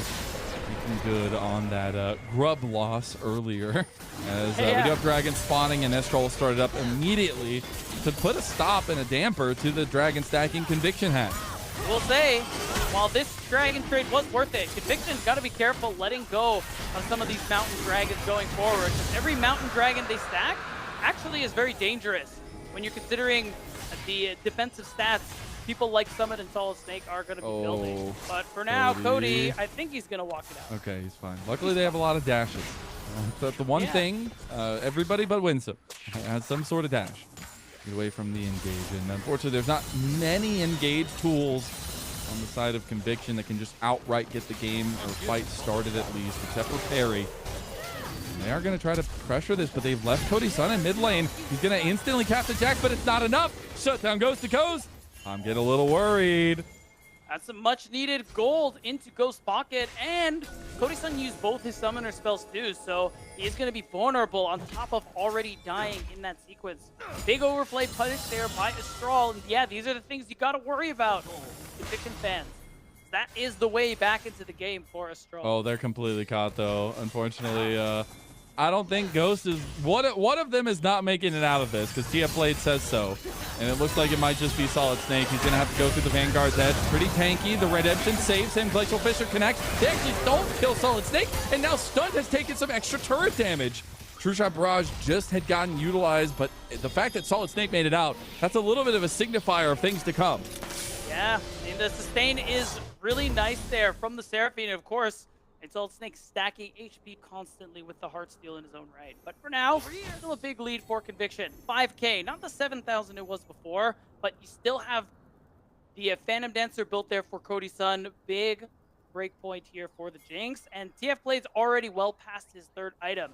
I think the call out too, he has the Wit's End on top of the Merc Treads. It's a good amount of tenacity he's working with. So not only is he a stat, he can take up a lot of Cody going for the Glacial Fissure that he stole away from Stunt. So it's going to be a lot of damage onto the two, but that's all that's going to be burned. It's going to be the heal from Stunt himself. And now that we're looking at things, you know, 2 items really coming through. The Cyclo Sword actually there for Viper. But the problem is, at least for Estral, is, you know, you have Ghost who's starting to garner a lot of attention, has 1,000 gold lead over his counterpart here. But you know the thing that ADCs hate the most? It's top laners. And guess what? There's 2 of them on Conviction's side. Yeah. I think Ghost is going to have a really hard time navigating through some of these fights. And speaking of Conviction, just continue to try to find fight after fight. They're going to get the flash out of Ghost as well, but they're going to try to find Winsome in the end. He isn't going to be able to make it out, but the Redemption might save them. TF Blade tries to get the kill, but he can't. TF Blade's about to get shut down. Got him. That's going to be so much gold going so over much gold. 1,000 smackaroos to Ghost. And he's eating good. The world champion is set up for success, and Estral are about to seize the lead. My God. Right back from Conviction. And just like that, Estral are putting a knife to the throat of Conviction. This is exactly what we were worried about. Conviction overstepping, giving away so much gold. Another 2,000 shaved away from what was an enormous gold lead by Astral, and it's all on Ghost. Look at the lead he has over Cody Sun now. 2,500 gold. That was a 1K shutdown he just grabbed. And it was right here. It was a nice ult from Solid Snake to slow everyone down, but really, TF Blade's going in. Way too deep. A little bit of full of himself there as well. But the doubles, the gold that's starting to dump into Ghost's pocket. It's so impressive. He's got 2.5 thousand gold up.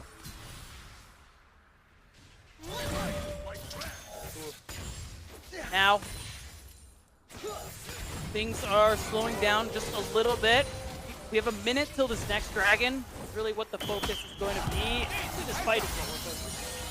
Summit's trying to get somebody on this side so he can all out. Perry's not confident to go into the fight because he doesn't want to get all outed in the end. Here comes the support play from Estral to support Summit's side of the map and kill Daisy outright. That's bad. Yeah, that's really bad because we have Dragon coming up in 45 seconds. I don't think Daisy will be back in time. Really hampers Conviction's ability to set up around objectives. So they need to pick if they want this next Dragon.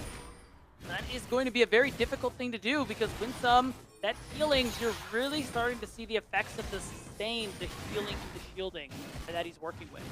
Yeah, and the Mortal Reminder there completed for Ghost as well, just putting pressure with how much damage he can do and stopping a lot of the healing.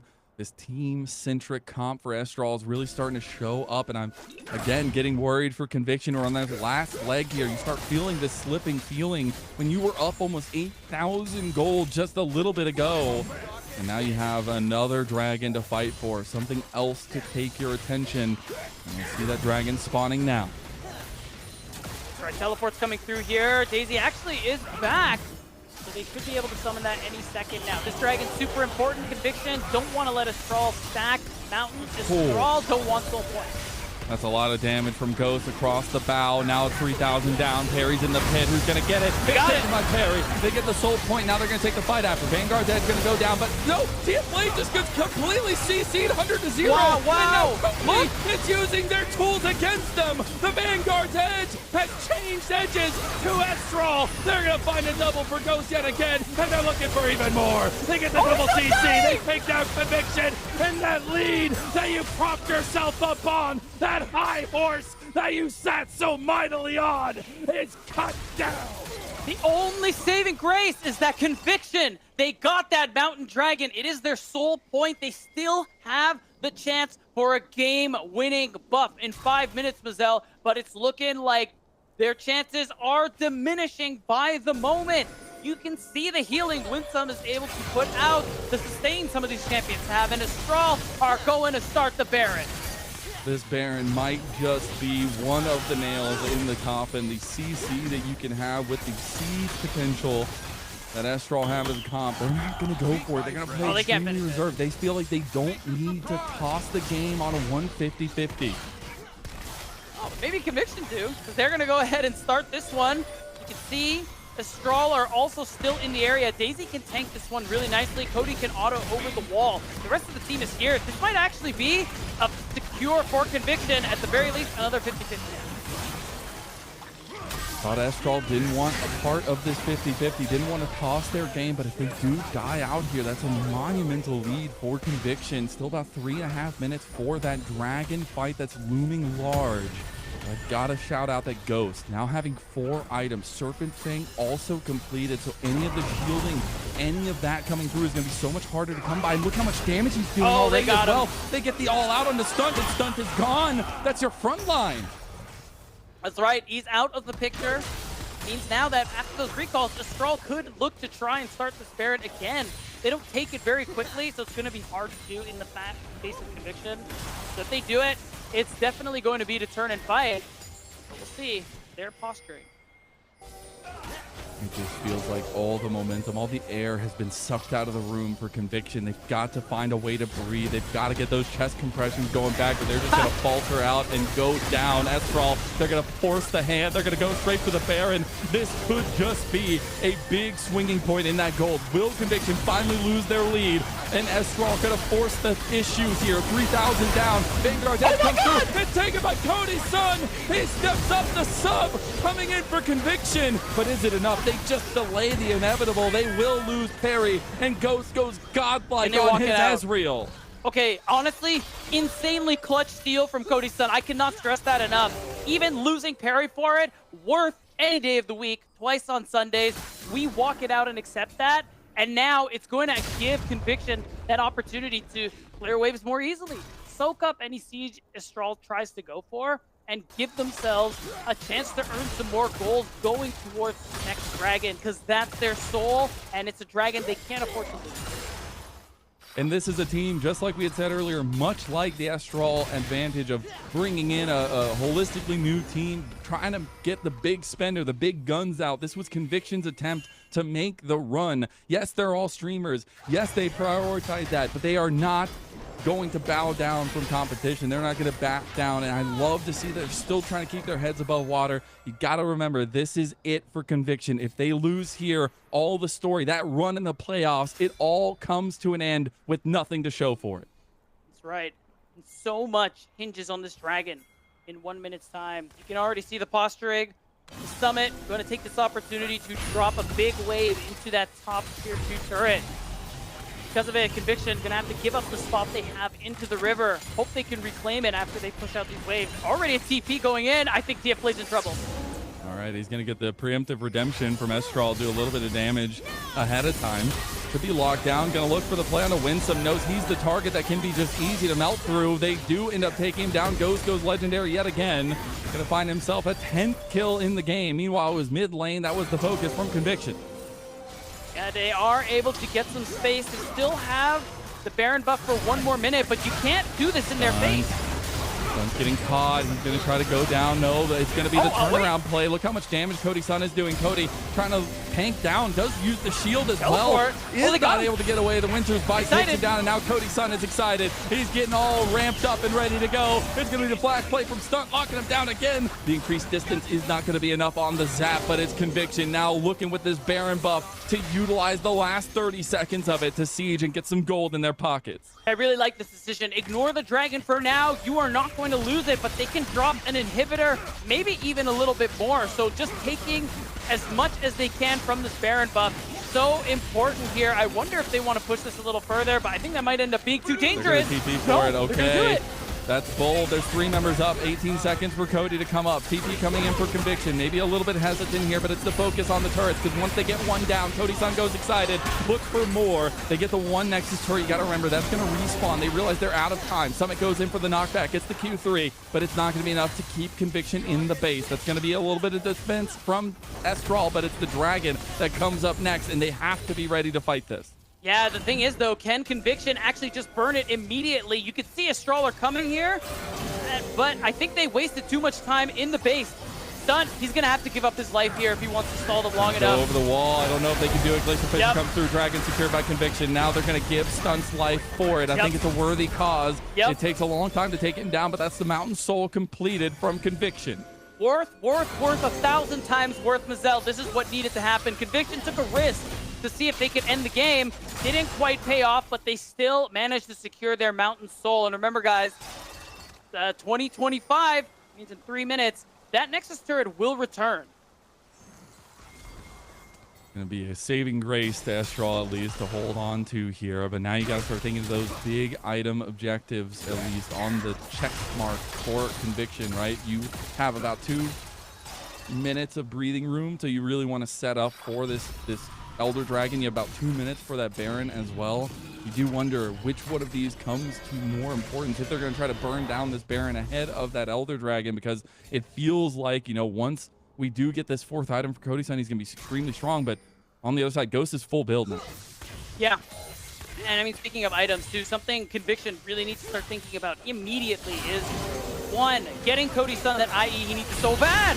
Oh, they try to catch down Cody Sun. I don't know if they have enough damage here. Nobody was here to follow up. Ghost is just trying to pop shots, but he's not doing much. Crew Top Barrage comes across Cody, looking for the Vanguard dead. They kick down Stunt. No, they don't get him in the end. Summit tries to step up, but look at all the shielding coming through. If only Ghost could hit him. He steps forward. He might just die. No, he doesn't go down in the end. Now Viper has found the flank. Viper, maybe the saving grace. He's been changed. He's been moved. He takes one down, gets the reset on the World Ender. It's all about the resets, and it's Viper booking the ticket for Conviction, and they take Estral down a peg. It looks like they might be able to go for the end, and after all that drama, it still ends up in 5 games.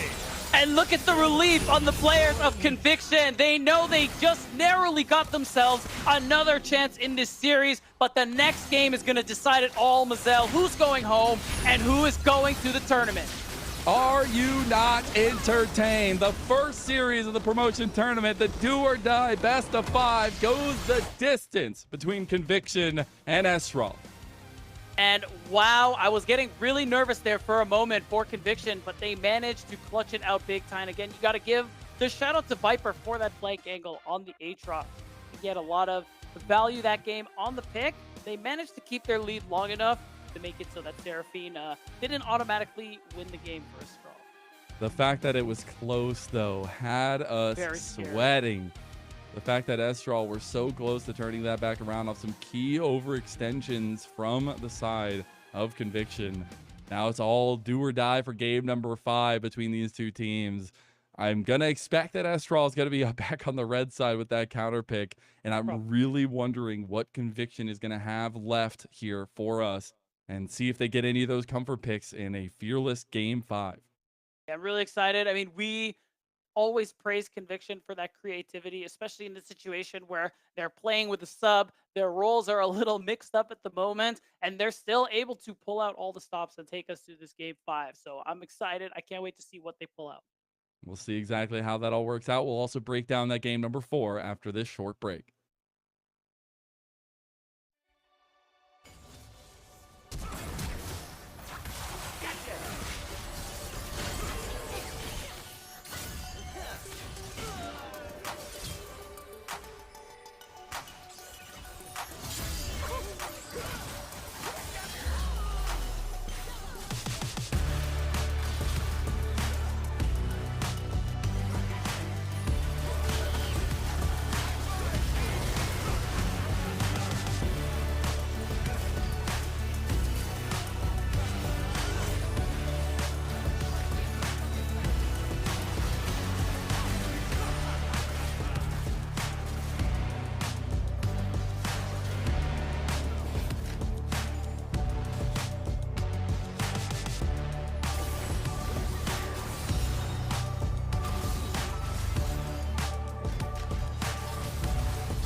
Welcome back, everyone, to LTA North Promotion 2026 tournament, and we have a doozy to kick us off. It is the play-in stage. It's the upper bracket quarterfinals, but it's a do-or-die series between Conviction and Estral, and we are going the distance. As I'm Mazel, I'm joined by Beatdown, and I wouldn't have it any other way.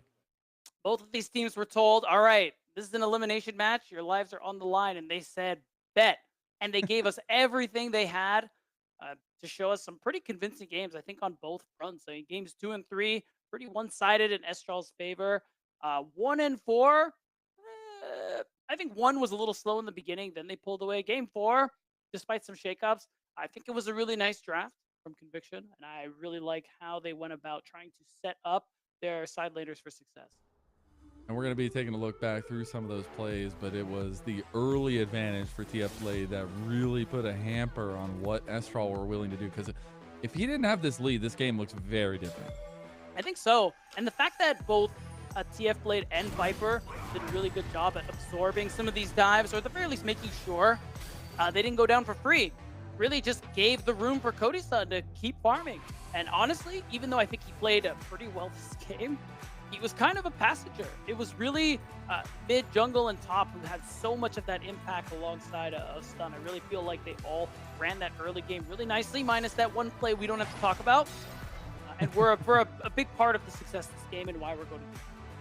And this was one of the turnarounds that started the momentum back in my eyes are closed. favor. My eyes are closed. My eyes are closed. TF Blade just a little bit overextended a couple times, but then some very clutch engagements around the objective, right? Not only was this secure from Perry, very clutch, he had the steal from Cody-san in the Baron pit. All things that completely changed the outcome of this game, I feel like. Yeah. If that dragon doesn't go down, that dragon afterward isn't sold for Conviction any longer. So it is a lot of small things. And the fact that I think we saw Perry use the Ivern very nicely to top it all off as well. We're just seeing a lot more of this footage from this last game. I did like the Seraphine, though, even though it lost. I still think it was good. I think Winston's going to want some of those ults back, not going to lie. But it's okay. It happens. Yes. I hope he has the receipt. I don't think you can get money back. Maybe store credit. Thank you. The store is closing after this. I don't know if you're going to be able to. It's a traveling store. This steal, though, from Cody-san, I think it was not only the Mountain Dragon going their way, but then on top of that, this quick play from Estral going back to Conviction and Cody-san getting that. I mean, that makes the biggest difference here. And for a guy that has been a sub for a little while, had not been playing, at least on the competitive nature for a little while as well, but had last been seen in those ERLs in EU, and then coming in here to make a big difference across a couple games for his sub team. Yeah, really having that big impact here. You can see the damage. Got a little scary. It's a little bit. It's a little bit, but you can see for the most part, this whole graph is essentially red. So they had a lead the entire time. And really, again, it was the fighters that did so much work there. Got to give that shout out to TF Blade and Viper for what they were able to accomplish this game. And who knows? Maybe we don't need mid laner, as they're going to try to prove that here. The couple matches not going. Hey, the Rise won at least. The Rise won. But you can play that top lane, so I don't know. Anyways, we'll make good of it after this series ends up getting over anyways. But it's really nice to see the step up from Conviction to not let this one go down in the way it was.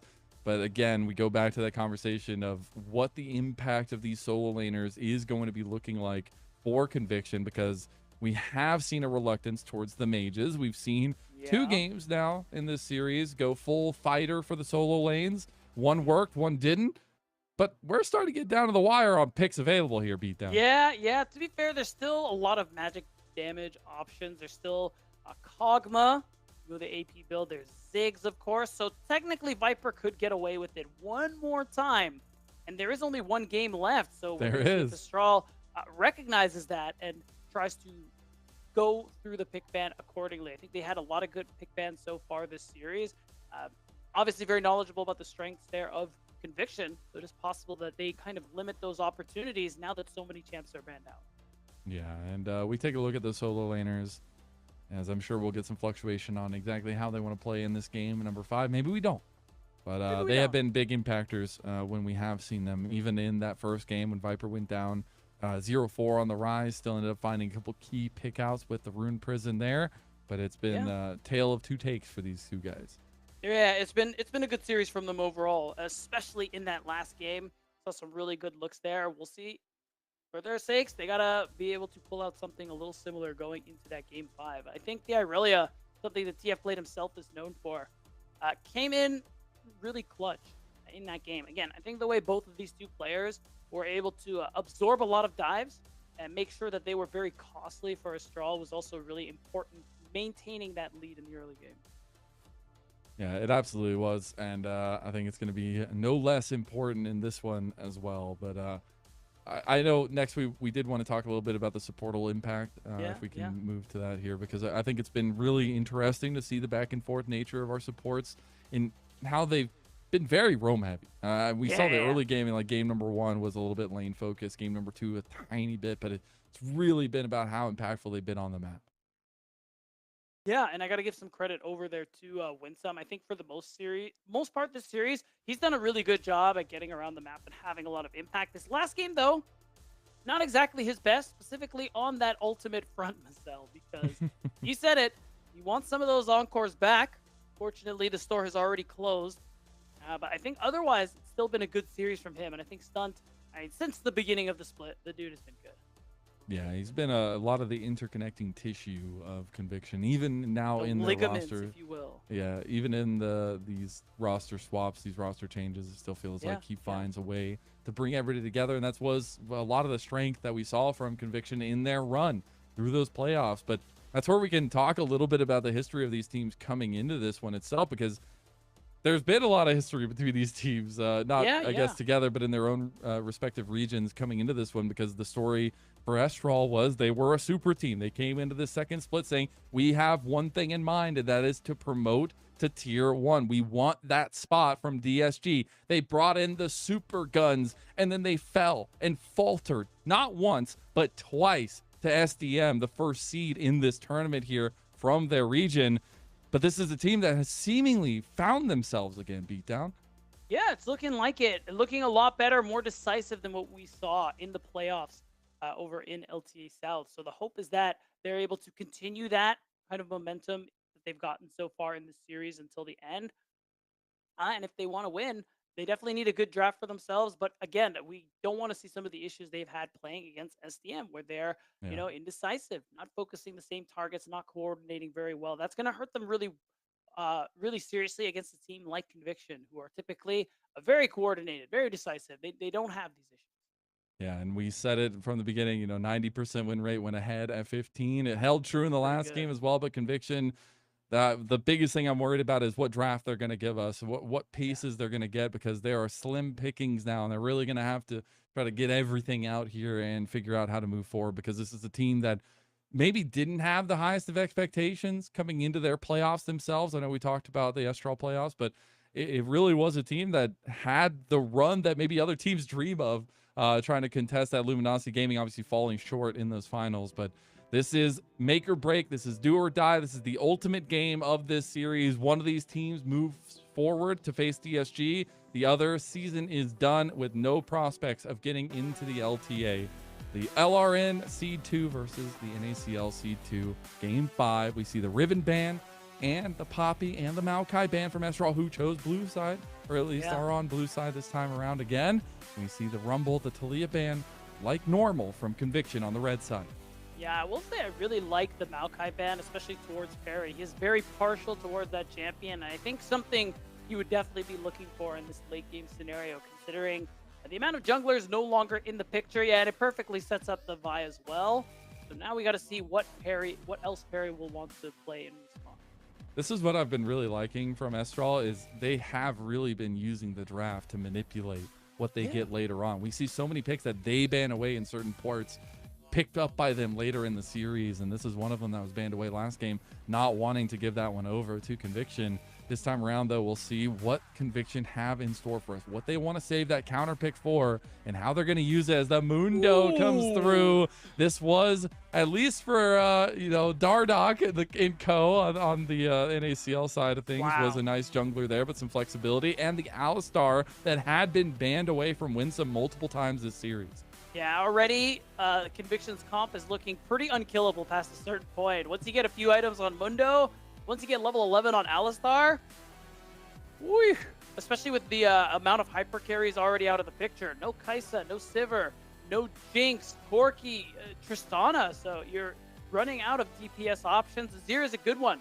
It's been let through finally. It was banned away for a majority of this series. Surely we're picking Ziggs, that's why. Or Kog'Maw. That's why we're letting it through, right? We'll see. You can see it on the players' faces. A little bit of tiredness sinking in. 5 games of tight competitive action will do that to you, but getting locked in for this potential final game. And exactly what they want to end out the first phase on. This is the board. It's the angle. Winsome picking out his comfort, at least on the Bard. Was banned away from him earlier. Yeah. You have, of course, you're going to have that double range bot lane, which will already give you an advantage since you're looking at Alistar. And does mean that now you have to really be careful about your carries. If you were thinking of like a Syndra, a Varus, and a Phelios, you're really going to have to think twice just because of that possibility of getting caught out by that Tempered Fate. I wonder. Okay, it's going to be a gauntlet thrown down. One of your favorites coming in. The Akali locked in here. Could be that mid lane for Viper. Yeah, really nice. You are a little mobile, so not so easy to get caught with that Tempered Fate. And of course, it's a good matchup into the Azir. And it means whatever Ghost is playing, he's going to be really sad when Viper's on his screen.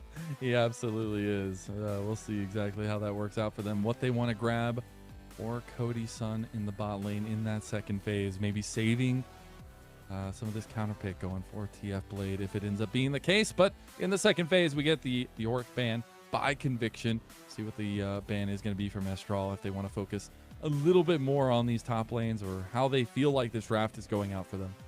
Yeah, it could be. I mean, you know that Conviction just trying to set up what's probably going to be a counter pick for TF Blade on that R5. Just remove some pesky things they don't want to get, they don't want to see. And then other than that, they could even look to go elsewhere if they want to remove an 80 carry from Ghost's potential pool. This would be the game to get rid of Jhin, by the way.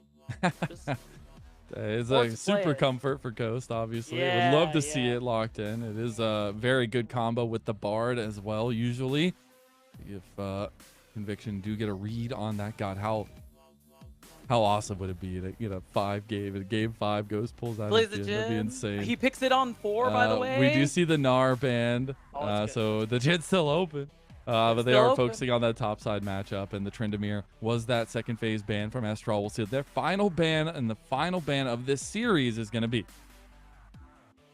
Wondering, just want to get rid of another top pick there for TF Blade. Maybe, I don't think tank is necessarily the route he might go, so there's a lot of things that they could be looking at. Really, what I'm most curious about is what's Ghost going to be locking in there? What 80 carry are we seeing from Cody Sun as well? Jhin. Not from Cody's side, on the other side. Anyways, it is the Mordekaiser ban, so they're definitely hyper focusing on some of these top lane matchups, expecting that Mundo to be in that jungle like we've seen. Yep. And we'll see what that counter pick ends up being left for Conviction, or who rather it's going to be left for, as maybe getting a little bit of spice in this final game with all the bans ahead of time from Fearless is locked in the Unara. You saw Stunt get a little bit animated there as well, but this was something that was banned away from them for a majority of the split itself. Obviously, it was very strong when it first came out, but stayed a pretty consistent ban against them. Oh, is it real? Oh, less fun, but I guess. You do need some scaling on the side of Astral, or some more, I suppose. Actually, I'm not really a big fan of the Smolder, just because I think you're giving up too much control over the game. Because yeah, I agree. You're just not going to be able to. You have an Azir who wants to scale. It really is going to depend for me what top lane ends up being, but you have Azir who wants to scale already. Now you have the Smolder who's really just looking for this hard line. 225 stacks, which usually means you give up a lot of early Drakes. So The depending on how it's set up, Camille. Conviction could get a pretty early Dragon Soul. I do like Camille, actually. This is a pretty powerful pick for Summit himself as well, but it's going to put a lot of onus on him for the Garen? resources. I gotta say, the Garen? setup right now, though, and like the CC chaining that Estral have is immense. Like, it is very powerful, and Yeah, that's yeah. what I think they're buying into here, which is nice to see. Oh, it's sorry, I was saying Garen. That's actually not good. It's Camille. I'm thinking The what Olaf? else. Ooh, that would be fun. Okay. Okay, it's the Olaf. So I mean, that one is gonna end up working. Those long trades are really nice for you because you sustain a lot and you can ignore CC. It's cool to also see, just to harp on it for Conviction a little bit, some of the learnings and pickups, some of the NACL battles on the scarred on their chest, right? The bouts with Dardox Mundo in the jungle, the bouts with Quacker's Olaf, all coming through. The ghosts of the past for Conviction coming through here in these games, and it's really nice to see from them from that red side to go with still a comp that feels centered on how they want to play. Yeah, and it makes sense. It's really interesting to see the Yunara, how much she's fallen in priority. Was nerfed, but also mid patch got a bit of a buff because Riot's probably like, oh, too hard. Bring her back up. So you also kind of have a similar win con there with the Smolder. Not something so well defined as 225, but you're waiting for 2-3 items before you really start to hit hard. So any way you can accelerate that as Conviction is going to be really important. Enable Cody Sun, kind of like they did in that last game. Yeah, I think that's going to be a gunslinging battle I can't wait to see, but it seems like Estral do have a good setup to get this Smolder to the promised land, if you will, with all the CC, all the kind of rebuttals they can lift up whenever Conviction go hunting. But this is a do or die game 5. This is it. This is everything of your entire year, your entire season. Everything that you've been building up to for these teams that came together for the split 2 to make it to this promotion tournament, to make it to LCS next year, to that tier 1. It's game number 5 between Estral Esports and Conviction. Winner goes on to face DSG. Holy, how about that for our first series? Mazel already going to the distance, already going to game 5. With some pretty exciting champions to come through. I see no summoner spells had been blown. Nobody's rocking with anything too unusual. Nothing really spicy going on here. Minions have spawned. Okay, I will take some peace and quiet for a little bit before it gets too crazy here. We've had some very, very quick games across this series. Also some not quick games. Also some heart-pounding action in the last game. Hopefully we get a very contested game number 5. A couple picks that have been banned away for a majority of this series are going to come through, especially looking at Cody's Azir. And that's something that was hyper-focused on him during his split in LRN, but now also was focused very heavily in this series and those bans. Viper going at him with a traditional mid laner this time around. See which one comes out the better. I mean, now, this is a champion that as a top laner, you probably have your fair share of experience on. It ends up working out for Viper here in the mid lane. Overall, a lot of what's been going on so far is kind of what we expect. Carry is not looking to fight, not looking to do much. He wants to get through his first clear and second clear really without incident, unless like the most amazing gank of all time just falls into his lap. Yeah. You really just want to get that first item as Mundo starts stacking health if it's Heartsteel, and so that you can just scale. And that's the counterpoint from Solid Snake, is he can be very proactive on this buy. He's very skirmish heavy and loves to be in the thick of things, but is really a setup tool for the rest of the team as well. So that's something we'll have to keep an eye on. I think Estral's team play has been very nice to see comparatively to what we saw in their playoffs and all the togetherness we've seen in this series so far from them. That it will end up being the kind of opposite side finishes from both junglers, and we are getting an early move from Winsome on the Bard towards top. Yeah, again, something he's very confident doing, done it many times in the series. It's level 2, decides to leave, that's doubly so if you're playing the Bard, to start hunting for those giants. Oh. He knows. He sees Do it. Don't do it. The the price they pay is unfortunately Ghost not having a great time in bot side. He did burn the flash. So that can be returned to. He will have to back and burn the TP as well. So he can get back out to lane, but the fact that Smolder doesn't have flash means that Estral are going to be on the back foot for the foreseeable future, at least from bot lane. Yeah, and when it comes to objective fight, always going to be the case with this champion. So there's that opportunity for Conviction. Just stack Drakes. Again, I remember during the NACL playoffs, very tilted when Smolder comp. Outside of crazy circumstances, get Drakes.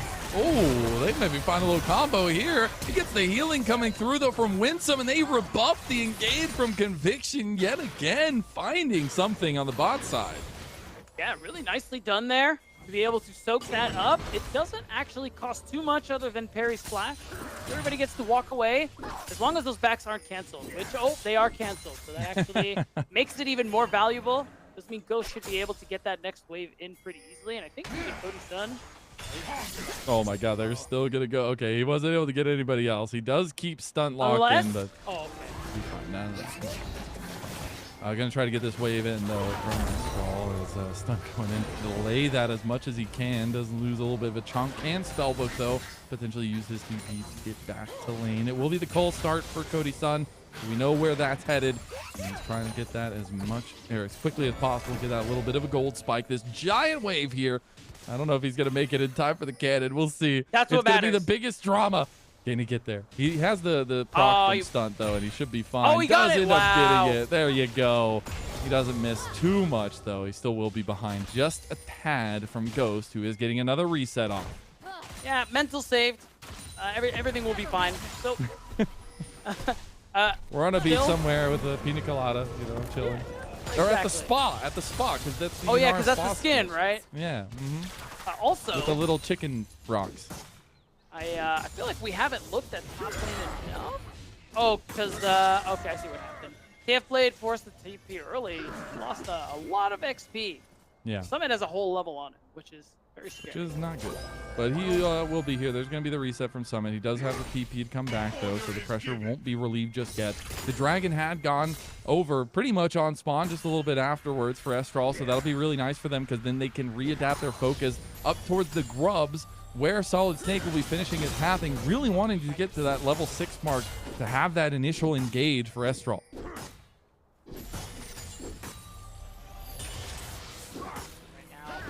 Attention in that mid lane.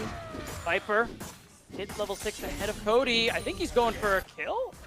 No, it was the Emperor's Divide out. Yeah. At least it's really something. It is, and it looks like he didn't use the perfect execution, so it actually could be a kill if Cody isn't careful in a minute or two.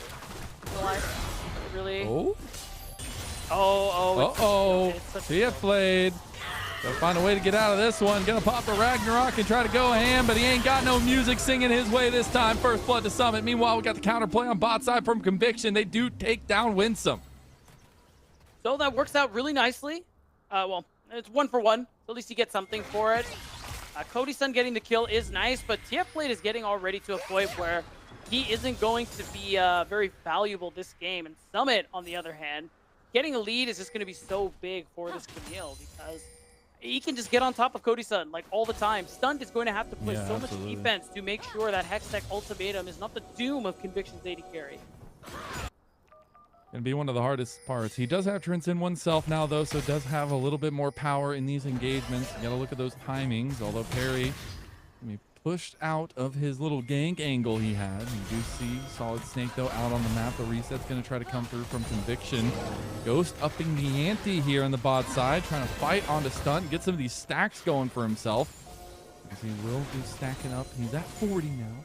Feels good. Shout out to Production with a little mini counter there as well. But the big next thing is that Grubs is up, and the fact that Estral are not on that side of the map right now maybe signifies some of the lack of presence around that objective, but that will be the next fighting style that we get from both sides. Yeah, I will say real quick, I just noticed that Estral did get first dragon as the Smolder team. Yeah. And that's It was like crazy 30 minutes after, or 30 seconds after spawn. Or like 40 seconds minutes, after like, spawn. damn. Yeah, that was wild. That'd be wild. Yeah, well, good for Estral, Conviction. That's a see me in my office angle, but, you know, as long as they don't get any more dragons, it's kind of fun. But now that grub fight, it's here, it's present, and first will be taken in the end by Conviction as Perry stepped in. That will be the engage, though. The Ragnarok instantly pops. They're just going to fully CC, but they can't CC him, but take him down nonetheless. As Winsome ends up getting killed, maybe not the person you want to get the gold there, but Natural Journey will not be used by Conviction to find an entrance. Viper's getting punched as Stunt goes in with the engage. Now Viper's looking for the punt for the execution, but he gets duped. And now that's going to be Estral fighting this team, but their comp succeeds around this, and you're giving Ghost so many stacks. It's going to be the fight 1-1 right now in Grub. Solid Snake trying to stick around. He does have the smite. He's going to step in, but can't get it. It's going to be secured in the end by Perry. 2 for 1 in the Grub fight, but the kills, they rain down for Estral. It costs so much to be able to secure that objective, and really, it wasn't worth it, Mazel. You lost 2 members. TF Blade's going to lose even more as a result of him dying in that situation. He's already lost so much this game, and you're going to see the gank that happened earlier, really not much else to say. The picture-in-picture is really what I'm interested in. Big wave in that turret. I think 2 plates is going to be secured there at 4 Summit as well. Oh, he might die. Yeah, go live. Going live, Summit's getting pressed on, and the top side does have Stunt coming out behind him too, and the shutdown ends up going to Perry, so he gets some of that gold back. Oh my god. Oh, wait. Oh, they actually find TF Blade too. TF Blade fighting tooth and nail here. Gets the call down. TF Blade gets the outplay too. Gets the solo bolo onto Solid Snake. They did not have enough damage there to take him down. Now he's just running to try to get the execute here, but Winsome should be able to just chase him down. But giving the gold to Winsome is fine and dandy to me. They're going to give that over, and that'll be TF Blade finding a 1v2. Wasting his time too, setting up this play onto Ghost. Again, that pressure pushing up while the rest of his team are confirmed to be elsewhere. It's going to turn into a kill, but any pressure is still good. Conviction getting a kill onto Cody Sun there, and an assist is pretty valuable for them. So they're answering back a little bit as this next dragon is coming on. And the tempo does not stop. That's one thing we can hold dear in this series, as teams have been putting the pedal to the metal here. We do have first item completions coming through. More importantly, Perry, he's going to have those dopamine rushes of the art steal coming through now as well on the Mundo. Yeah, that's right. So you're going to hear that magical sound, and he's going to continue stacking up that health and becoming Mundo, as we all know it. Yeah, Mundo goes where he pleases, especially when he has business calls, and he's handling that business. That's right. DP coming through as well from Stun to make sure that Solid Snake thinks twice before bolt breakering over that wall. I love the addition of Spellbook, man. It makes it so fun to see, and you know, some of those TP plays like that, making the pressure obvious from Conviction, who now are tied up 1-1 in Dragons there. And this has been the most contested game we've had in the series so far, B, and it's so fitting that it's the potential final game for one of these 2 teams. That's right. Again, lives on the line, so both of these teams just putting it all out there to fight for another chance to make it into the LCS next year.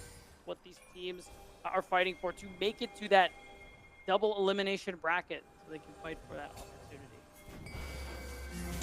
One game away from going on to face DSG, making it into that double elim like you were talking about. We do have first items coming up for majority members now. It's not just the Heartsteel for Perry, and we will have some completions across the board, but in a little bit of a quiet state for both these 2 teams. The super team versus the streamer team, and they wouldn't have it any other way with the story that these teams have had coming into this one, especially in this series. Some of the rising stars that we've seen from both sides, honestly. Yeah, I mean, just the fact that you talk about players like Solid Snake and Cody from the region who have been looking really good this split. You have TF Blade again, his first year of competitive play, but looking so good. There's a lot to be excited about. A little bit of Viper catch out there, and that's the power that Solid Snake wanted with this Vi, is you just cannot get away from the cease and desist, and you will be taken down. I'm kind of curious how that play started. Viper almost got, though. It doesn't matter in the end. Oh! Tempered Fate coming out there as Winsome saves the day for just a little bit, but unfortunately he sets himself up to be put straight in the meat grinder, as now Summit is trying to dodge away from the rest of Conviction, but Stunt is tanking beautifully, and that's going to be 2 quick kills for Conviction on the top side and the turret.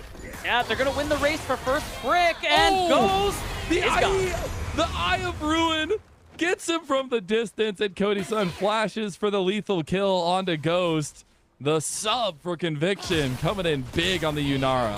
A very needed kill. Again, just keeping Ghost on the map. It's just like in game 1 on the Corki. Limiting his time, limiting his access to farm. Doubly valuable when you consider the Smolder passive stacks. And Cody overstayed his welcome.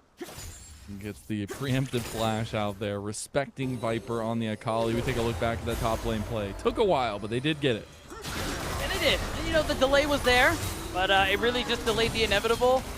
Kind of to the point where it's like, I don't know what you thought would happen. Because Mundo and Alistar both with ult, you're just dead. Now let it happen. And I really think we're seeing the payoff of some of the draft, card games that we were seeing here between the two. Like, banning away some things to keep it open, knowing that they aren't going to pick it next game, so you have another game to let it lie.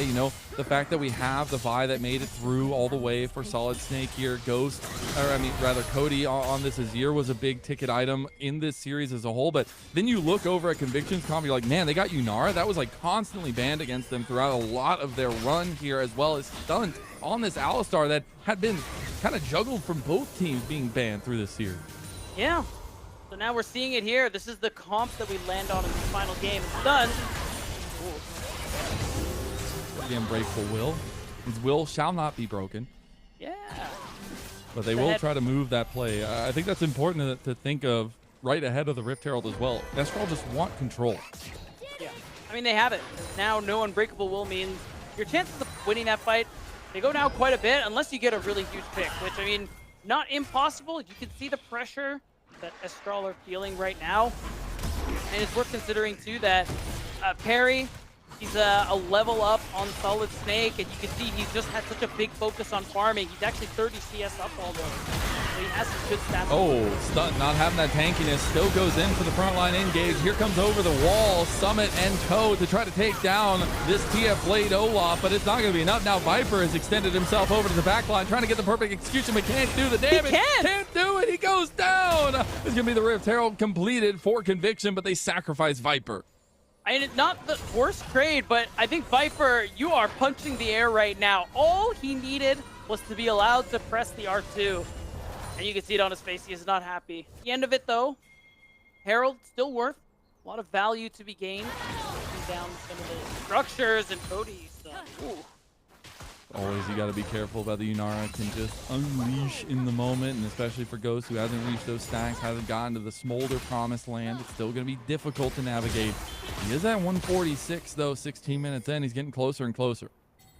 Yeah, not too bad. You can kind of feel the effects of the pressure he's been under so far this game. Speaking of pressure, He can try to dunk behind TF Blade again. He does not have anything to get out of this one. And he will just be taken down by Winsome again, who gets his third kill of the game. Yeah. Really not much else to say. It kind of feels bad that Winsome is collecting these kills, but otherwise, getting TF Blade down is good. Perry also collecting so much gold. It's on the phone with the construction companies. And, He's on the phone with Aloys. They have bought in for sure. TP play coming in though. Estral going to try to fight over this dragon. Would be second dragon for them. It looks like they're just going to be left to their own devices and be able to take that one down. We've seen trades back and forth of these objectives, and especially these dragons. It's going to be onward to the Ocean Soul for Estral. Yeah, they don't have the setup needed. They're just going to let this go and instead focus on Ghost because he's still flashless. Oh, hold on. Perry finds himself on the wrong side of town, but he is Mundo. He goes where he pleases. Maybe not very far, though. Unfortunately, Perry is just going to be ran down by Summit. Does get a lot of help from Viper, and Stunt coming around with the Unbreakable Will. Viper tries to use the back step over the wall to take him down, but can't do it. Does dodge out from Cody's Emperor's Divide, but unfortunately, he wasn't able to get away from the Tempered Fate. They don't have enough damage to follow it through, though. Ghost still just looking for some stacks here. Be able to find too much of it, and that got dicey very quickly. Very, but everyone's just going to walk away. Go back to neutral there. The most important thing is that Ghost lives. So nice defense there from Estral, just allowing the Smolder to continue stacking, and also the team as a whole stacking great in a comp where you don't really expect to be able to. All right, Solid Snake gonna try to find TF Blade again. He will end up getting him before he can take down the turret too, so Summit gets the kill. And that will be the side lane being let loose for Estral's top lane. Yes, Camille is a problem. Summit is going to have the run of the place in these 1v1s. 1v2s, if they're not careful, they have to deal with it somehow on the side of Conviction. But right now, you just got to make way. And it's going to be really hard to deal with Camille in the side lane. Something we haven't talked too much about either. But the answers are not going to be as easy as it seems once he starts getting ahead as well. Definitely seems to be leaning that way for now, but something that Conviction will have to answer to. Feels like it might just have to be a multi-man attack if they are able to answer that push. But now the set being so, we do have kind of the lead fluctuating between the two comps, between the two teams. Estral in the lead right now. Ghost has now hit second item to match Cody's son, but more importantly is at 180. He's getting closer and closer to that promised land that we talked so much about, and I think it's so important to highlight that into this comp that Conviction has. You need that execute, and they don't have it right now, and they don't have it in time. The Temper Fate comes through. Summit somehow dodges out of it and is able to end up going down to Viper in the end anyways. So that will just be Conviction making a pounce play on the top side jungle. Really nice one too, because it was a 4 versus 5. You can see TF Blade's on that bottom side of the map. No one's going to stop him from hitting that turret, and the more Conviction kind of jerk Estral around, it's just going to allow TF Blade to collect more farm. You can see he's ahead of Summit, and I think he's going to get this tier 2 as well.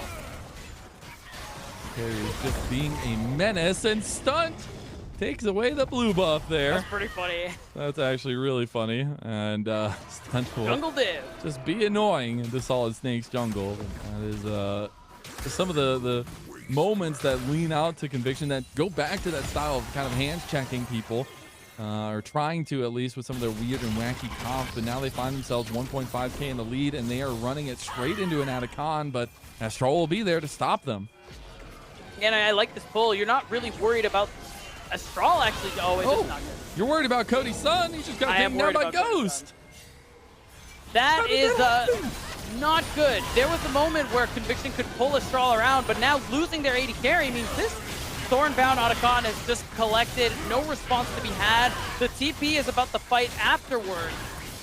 Oh, Cody's son was what was keeping Ghost in check. It's going to be a 50-50. It goes the way of Estral. They steal it away, or at least take it away. Now Solid Snake goes in on the Viper. Viper has no health left. He is down. You have the fight coming through for the Ragnarocking TF Blade, and it is enough to get them the separation they needed. Now Summit and Solid Snake being ran down by Perry, but he's able to get away for a moment. Not able to get away from the Hextech ultimatum. But now TF Blade has come around the corner, and he is swinging axes like a madman. It's going to be re-engaged from Summit. They get the CC chain. TF Blade trying to heal up from these auto attacks, but Stunt sets him up beautifully. A double kill for TF Blade. You gotta love it. Knowing the limits, the members of Conviction, the two members who have been playing together, all split log, clutch that fight out, but still, you lose out on the Otacon. Estral got a really nice permanent buff as a result of it, but Conviction, they do still manage to push up to a 3k gold lead. We're going to take a look right back at that replay. So topsy-turvy. Yeah, I mean, so much was happening here. Viper died again, but this time around, this is the ideal situation. An assassin dying for the 80 carry. That's all that matters. If he can 1-for-1 for Smolder every fight until the end of this game, Conviction will win. They will indeed, but it's this last second engage from Stunt that really ties a bow on it all. Yeah, the fact that he was playing with his low health bar, I mean, you know you're getting walked down. So the fact that he went for it, you gotta love it. The experience, confidence, and Conviction have in spades. And it shows again and again. But we've made it. It is 219 on Smolder. The Dragon seemingly gonna be given over to Conviction, so it'll be 2 for 2 on the Dragon stacking, but Estral have hit their scaling mark. They're gonna catch out Stunt, who's gonna pop the Embrace. He still loses like 3/4 of his health instantly. Yeah. And that's gonna be the shutdown. Going to Summit. As now Winsome engaged on by Viper. They get the redemption coming through. Perry's trying to run at him, but Viper loses all of his health bar. He has to run away. Ghost has hit the promised land. He is executing. He already finds his first. The little dragon has grown into a mighty beast. Yeah, big successful fight here. They're looking for a little bit more. Cody's son still has the ult active, but they're very easily going to walk away from this one. No Baron yet for 2 minutes, so Conviction, they aren't going to lose too much off the back of that, but still, now that Ghost has hit that promised land, it's only a matter of time till you die in these team fights. You have to win them fast. It's going to be all eyes on Cody Sun, how he navigates these as well. Oh, Ghost getting caught out on the back. Does have a decent amount of kiting ability on the little dragon. So he will make it out. The back will be delayed here, but there isn't anything to fight for a long time since we have been tied up 2-2 on the Dragons now as well. Still a consistent lead for Conviction, and I want to break down how these comps work because we've seen a lot of catch-out potential from Estral. Yeah, really front to back, with the exception of Summit looking for an angle, is how Estral want to play this. And as long as you can make space for Ghost to make use of that passive, like, they're going to win. That's the whole point of Viper on these passes. He needs to get to the back. Perry needs to get his suit back on. Kind of ripped off of him by Estral, and some of the value that some of these catch potentials have for Estral. They can absolutely just CC one target down and have Ghost come over top as the siege comes through now as well. They're going to try to catch him down. Perry, he does not have the shield. He does not have any CC immunity, and he does not have the healing enough to stay away from Estral. That'll be a big pick. No jungle to speak of here, but they'll try to swoop away as much of these resources as they can. Yeah, and 30 seconds away from the Baron too. If that play happened a little sooner, Estral would have gotten something massive. Even still, Summit on this Camille, just so much value this game. The true damage, so good into these tanks, into the Alistar, where it even gets through the damage reduction from his ultimate. So really, as long as Summit is able to participate in these fights, he's going to 1v9 his way to victory. Kind of the dueling fates in that regard, though. You do have, if TF Blade is let loose, a really strong contingent to be able to take some of these fights. We saw it in one of the fights a little bit earlier, but Estral having taken back control of the lead in a pivotal game 5 where everything is on the line. You know the stress is building. It's mounting into these moments, and luckily it's been traded back and forth with the Dragons, but that just means that more pressure is going to come when these next ones come through. As 2 minutes away from that, the Baron is on the other side of the map as well, and it could just be an instant start from either side as Viper going in for the all-in play on the Cody and the bot side, trying to get him down. The public execution has been used. He's going for the kill anyways. Double flashes. Viper desperate. There's the Baron started, but Conviction, they're losing their health. They're in the pit with the Dragon, and he's going to be looking to execute them too. He gets engaged on. He gets taken down. That's a lot of the damage from Estral off the board. You do still have Summit, though, and he's looking for that true damage. Stunt's going to give his life over for the kill. It won't go back Conviction's way, but the TP coming in. It's really late, and that's from Viper himself. They don't get the CC onto him as he comes in. They're going to take down the ward. Very dicey plays coming through, but still an advantage for Estral. Yeah, though without the... Oh, hold on a second. Perry... Okay. Without Ghost, Estral not in a position to go back and start this Baron just yet. Everyone has to go back to neutral, but you're seeing how much more difficult this game is getting for Conviction. You have so many threats to worry about and no way to really deal with them. Yeah, Viper, keeping Cody away from that fight means something, but you really want to be, again, trading for the Smolder. Or worst case, trading for the Azir. Just trying to limit the amount of damage they can actually do in these fights. But I think Smolder is so important that it's got to be Ghost. And we've seen that if Conviction get the right angle, they do have the tools to take him out, to surgically remove him from the team comp of Estral. It's all about execution. And now, speaking of, Cody Sun gets engaged on. Tall Snake can't follow through, but Summit absolutely can. It's an alley-oop. As now they get Estral with a double kill for Ghost as he takes down the healthy Perry. And now Conviction, they're looking backs against the walls here. The second seed from NACL. They're losing bodies left and right at Estral. They're making good on the promises that this roster put together at the beginning of this split. They're looking for permanent damage on the Conviction's base. Yeah, and that's going to be a mid inhibitor, but they know they can't push for the end just yet. They want to try and take this Baron. They have the Azir. They have Ghost on his way. So now this Baron is how Estral are going to put the closing touches on this game.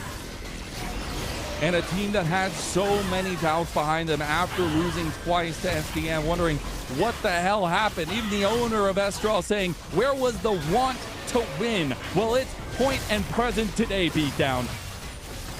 That's right. Astral wanted it. They're playing for it, and they are just minutes away from making it happen, qualifying their way to play against EST, who are trying to defend their spot in the double elimination bracket. Subs be damned, roster changes be damned, conviction. They're trying to put up one last gasp effort. There's still a talking point of this being just so point for Estral. And I don't know if you want to keep letting them stack and scale and keep going. It's It's on a 2, and that just should be it. Absolutely death-defying is Ghost. The literal world champion from Dawan Pia has come back for a vengeance and come back for his name. A quadra for Ghost and the signaling of the end for Conviction's long year. And Conviction has run out of gas. Mazel Astral are taking them out, and they're going to move to that tournament tomorrow. The super team will be super. They move on to face DSG and eliminate Conviction from the LTA North 2026 promotion tournament. They have earned their right to sit among the hierarchy. And they have another chance to prove that this roster build was worth it, because the focus, again, it was promotion into the LCS next year, and losing here today would be an unfathomable disappointment. So big ups to them for being able to win, and they got a few more steps to go before they realize that potential they're hoping for. They do indeed, and what a way to do it. There were question marks. There were conversations we had on the broadcast wondering, was that game one a fluke? Yeah. It was, honestly. And being able to see Conviction pull out comps that they were comfortable with and still losing, I mean, it shows how much this Estral team has grown since their defeats, since the moments that maybe were a slap in the face to a lot of them on the motivation to win. And here, when it matters most, they clutch it out. They go to blue side for game number 5, and they end up finding that win. So really, really gritty stuff from Estral. And it's a pleasure to see this team that had a lot of doubts on them coming off that playoff split, show up. Yeah, and I think it really, again, just shows the necessity for losses like that, wake-up calls, as we often call them, just because, again, there was a lot of pressure, but a lot of expectations for this roster on Astral, and I think they really showed up today. Even though it was a 5-game series, I mean, if we're talking about drafts, I really think they got the upper hand the majority of these games over Conviction. And then when it came to gameplay, even in the games that they lost, they showed us a lot of good looks. So I really think it's a well-deserved win, and Astral are a team to watch going into that double elimination bracket. And I do want to turn the table and talk a little bit about Conviction. I think they deserve that with the run that they had in the NACL and even making it here. Obviously, they don't make it to the double elim.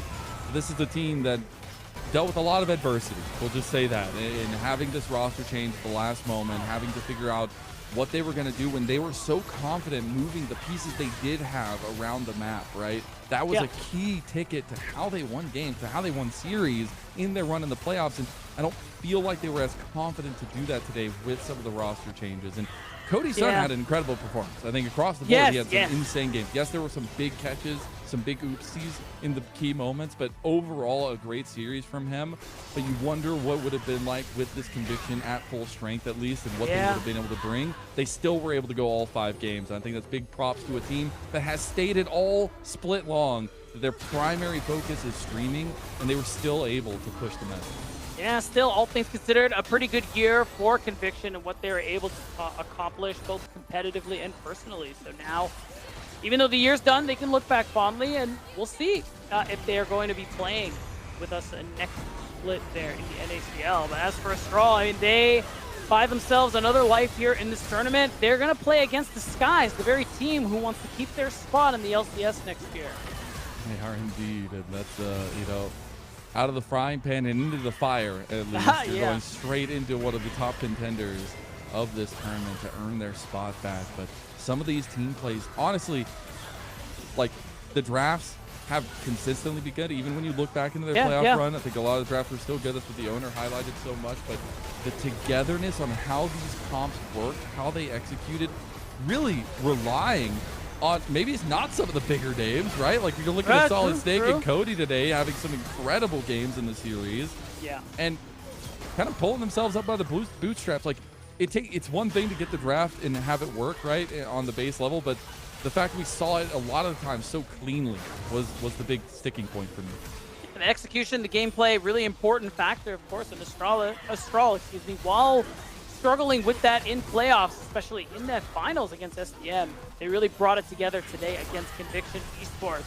I mean, whether full strength or not, it was a good series from Astral to be able to get this victory. And yeah, nice drafting starts today. Yeah, absolutely. I think it's absolutely incredible to see the growth through this series as well. I know they had played around a little bit with the style of comps they were bringing to the table, but the fact they go into Game 5 and say, we are better than these guys, and we will just scale. And they hit it pretty quickly. Like, as soon as Ghost hit execution, they were continuously fighting, where it was Conviction that were trying to take fight after fight before that moment.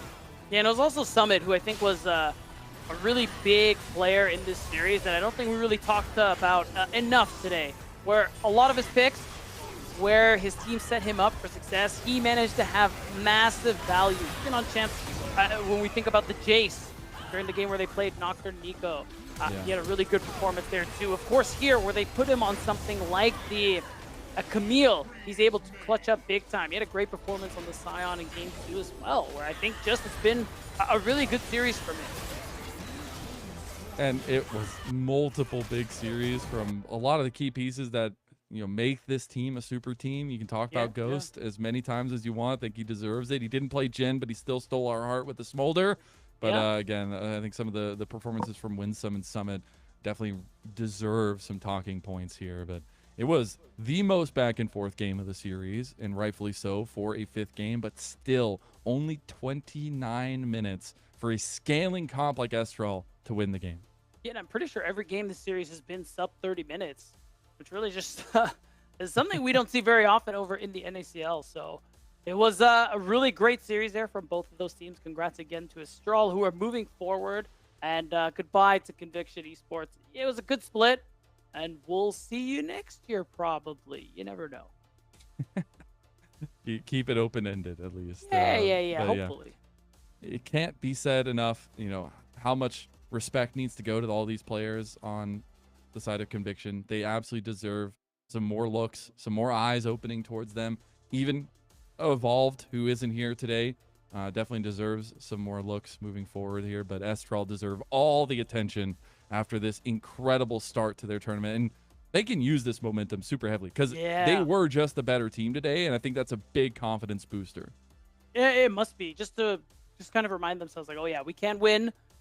We can really pull ourselves together, and the hope is that they can keep that one going. I'm going to keep my eyes on their match against Disguise to see how they're going to be able to keep up, because you look at Astral, a lot of these players have been in Tier 1, some in North America. Yeah. I mean, Ghost, of course, in the LCK, so you got to imagine that pedigree. It's almost like he's a world champion. It's crazy. Almost like he has a Bazel's favorite skin in League of Legends. I can't remember which one it is. Yeah, it's crazy. It's like he's a Jin name. What? Man, I'm still sad we didn't see it. If he doesn't play Jin one time throughout this whole tournament, I'll be really insane. Sad. That's impossible. I'll be really sad. But hopefully we get that at some point. But that's just my personal bias. Of course. We will be getting to the MVP here shortly. Do you have any conversations you want to have about the MVP here? Who you think deserves it? Because I know we base it off majorly stats now for this setup. It's probably going to be Ghost. I think an argument can be made for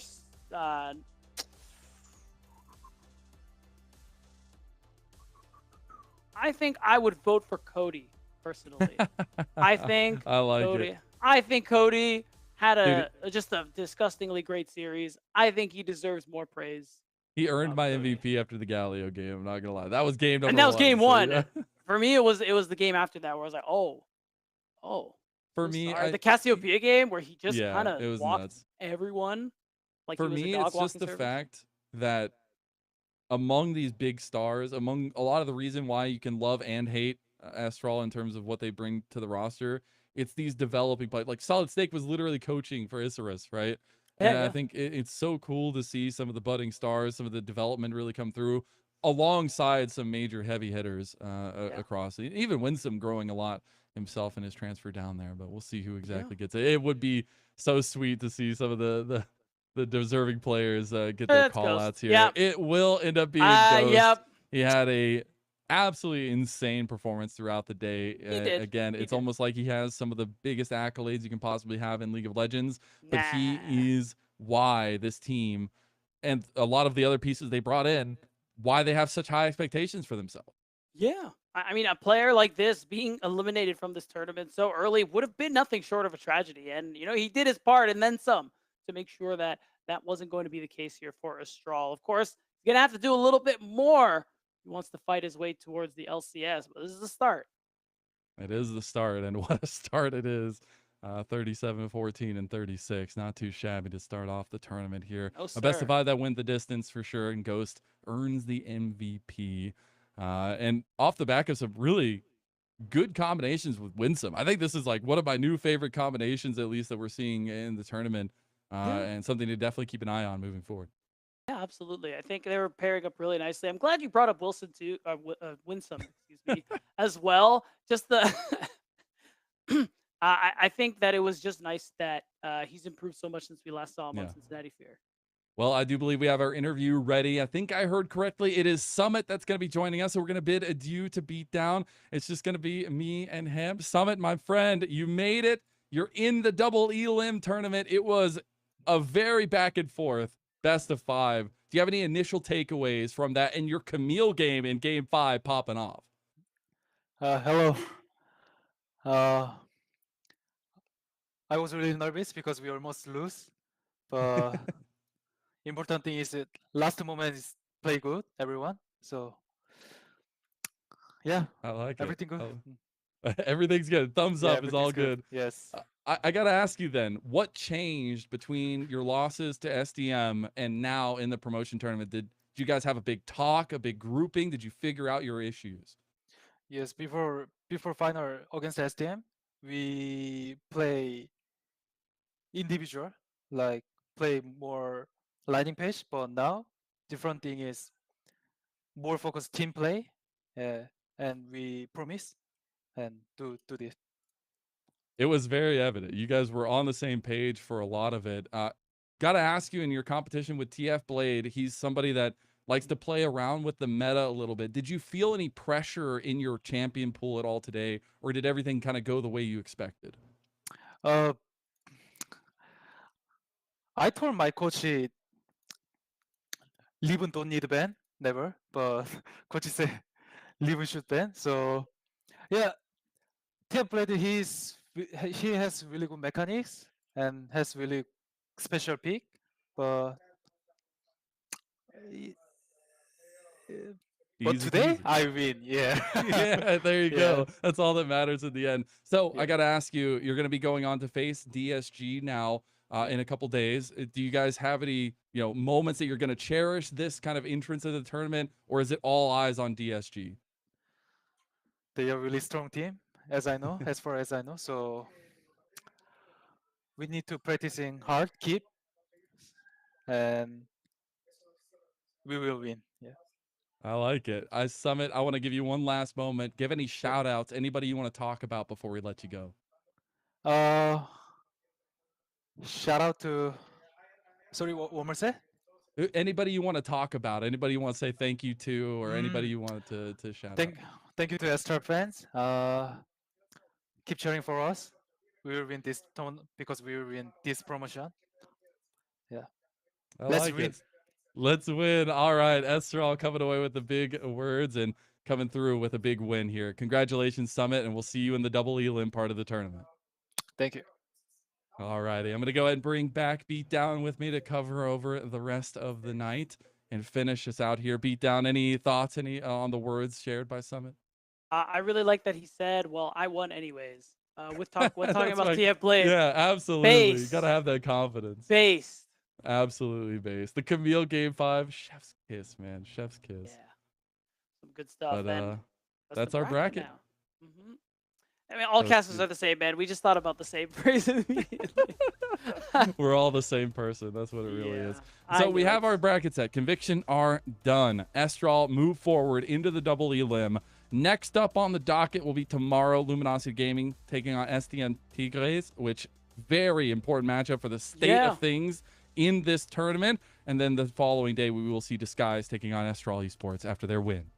Yeah, and it will be really interesting to watch tomorrow's match just because these are our first seeds from our Yeah. respective region. And like you said, it's going to give us the state of things, give us an idea on, all right, who's really going to be coming out on top here? Is this guy's going to keep their spot? Is someone else going to take it? And the best part, too, is that now we have our double elimination bracket set. So even if one of them loses, there's a lower bracket run to have. There's still the run. Oh God, how powerful the lower bracket runs have been across Yeah. the world. It's insane, Yeah. man. I feel like you kind of want to get in the lower bracket at this point. I don't know. I don't know. But what a day. What a day. I got to say, Beatdown, it's a pleasure to get to kick this off with you. Do you have any Yes, final sir. thoughts, final regards on Conviction at least? Man, I was really happy to see how well they did this split. I really thought they would struggle at the beginning, but you know what? The experience, some of those players, I don't even know what to call it, like adaptiveness, talent that TF Blade is working with to be able to just be such a good player all year in his first competitive year of play. It's just been a pleasure to see. I really do hope I see these players next year in the same team, other teams. I don't care. Like they're all We're great. still on the ladder, if you will. Yeah. I Yeah. got to say, I've got a new favorite for the tournament, potentially, or at least one that's going to contest. Oh. Estral, they've stolen my heart here with this first Yeah. one. I'm really looking forward to how they're going to continue the run itself. Again, obviously, it's really nice to see LRN presented by two teams moving forward into the tournament itself and the fight for that LCS spot. But Beatdown, Yeah. that is it for the day. We will be back Dang. tomorrow, same time, same place, with yet another hot and heavy best of 5. As this has been the first day of your LTA North 2026 promotion tournament. We'll see you tomorrow for more action, and we'll see you on Summoner's Rift. A lot of the Wombo combos they're able to bring in, but some of that's kind of falling through the cracks now that you don't really have a stable front to stand on. You see Winsome get chunked down to about half health, but this is the end-all be-all. This is the Infernal Dragon Soul going down. TF Blade giving they over killed his him. life for it. He stays alive. Oh my God, TF Blade gets publicly executed though. Summit is going to try to take him down. He's still going. He's still healing. TF Blade through all of it. What the actual hell? TF Blade stands tall in the face of Estral, and that's going to be Conviction dominating. Okay, they're going to find a little bit of combo on the stun. They actually don't land any of the CC, and the Cosmic Radiant's going to come back down. They focus down on the Cody. Some of this fighting going their way. They finally found the target. The Snake is it, but Ghost comes in too. They don't have the damage. The Buster They got him. finally helps get the kill, but it's a triple kill for Ghost. Make it a quadra kill. 9,000 gold up. The final Nexus Towers will go down. We get the cinematic shot of the end too, as they're going to try to come out, redeploy one final time. But it will just be them getting eviscerated. Estral find their promise, find their confidence, and find their will to win. Tied up 1-1 in this They are match. looking to close the book on game 3. You look at these 5 players and you can tell that they want to win. That is the difference here that we are seeing in this version of Estral, and it is triumphantly clear in this game number 3 as they push themselves closer and closer to being in the double elimination stage of the promotion tournament. Yeah, now TF Blade, Viper, even with the Phantom Dancer, I don't know if he can hold it down. Oh, Cody goes with the over the top, and he's stunned with the timbers. He can put a little bit of whipped cream on top because this is a beautiful Sunday for Estral, and it's not even Sunday just yet. It's going to be a massive outplay from Estral across the red side now. Try to catch out. I mean, you got to expect that anytime there's a catch like this, you're instantly going to get jumped on. That is exactly what Estral wants, and that's exactly what they get every time. Conviction continue to falter in the face of pressure, and Perry's looking for an instant plan to go, but he will not find it. There's the counterplay from Winsome, and Estral are running away with this game number 3. Conviction, where have they gone? To the Baron, this could just be a big swinging point in that gold. Will Conviction finally lose their lead?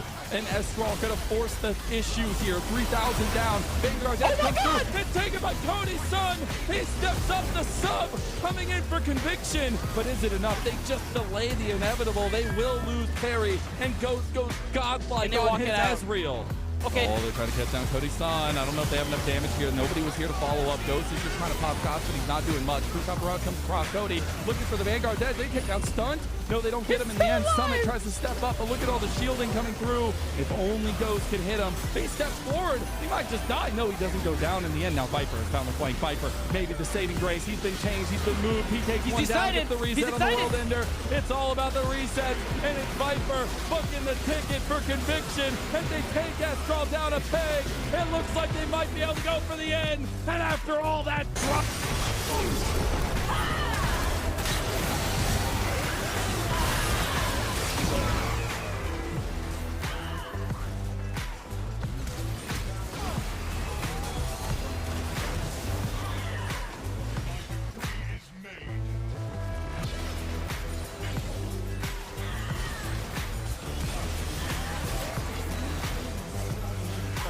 I don't know if you want to keep letting them stack and scale and keep going. It's hits on a 2, and that just should be it. Absolutely death-defying is Ghost, the literal world champion from Dawan Kia, has come back for a vengeance and come back for his name. A quadra kill for Ghost, and the signaling of the end for Conviction's long year. And Conviction has run out of gas. Mazel and Strahl are taking them out, and they're going to move to that tournament tomorrow. The super team will be super. They move on to face DS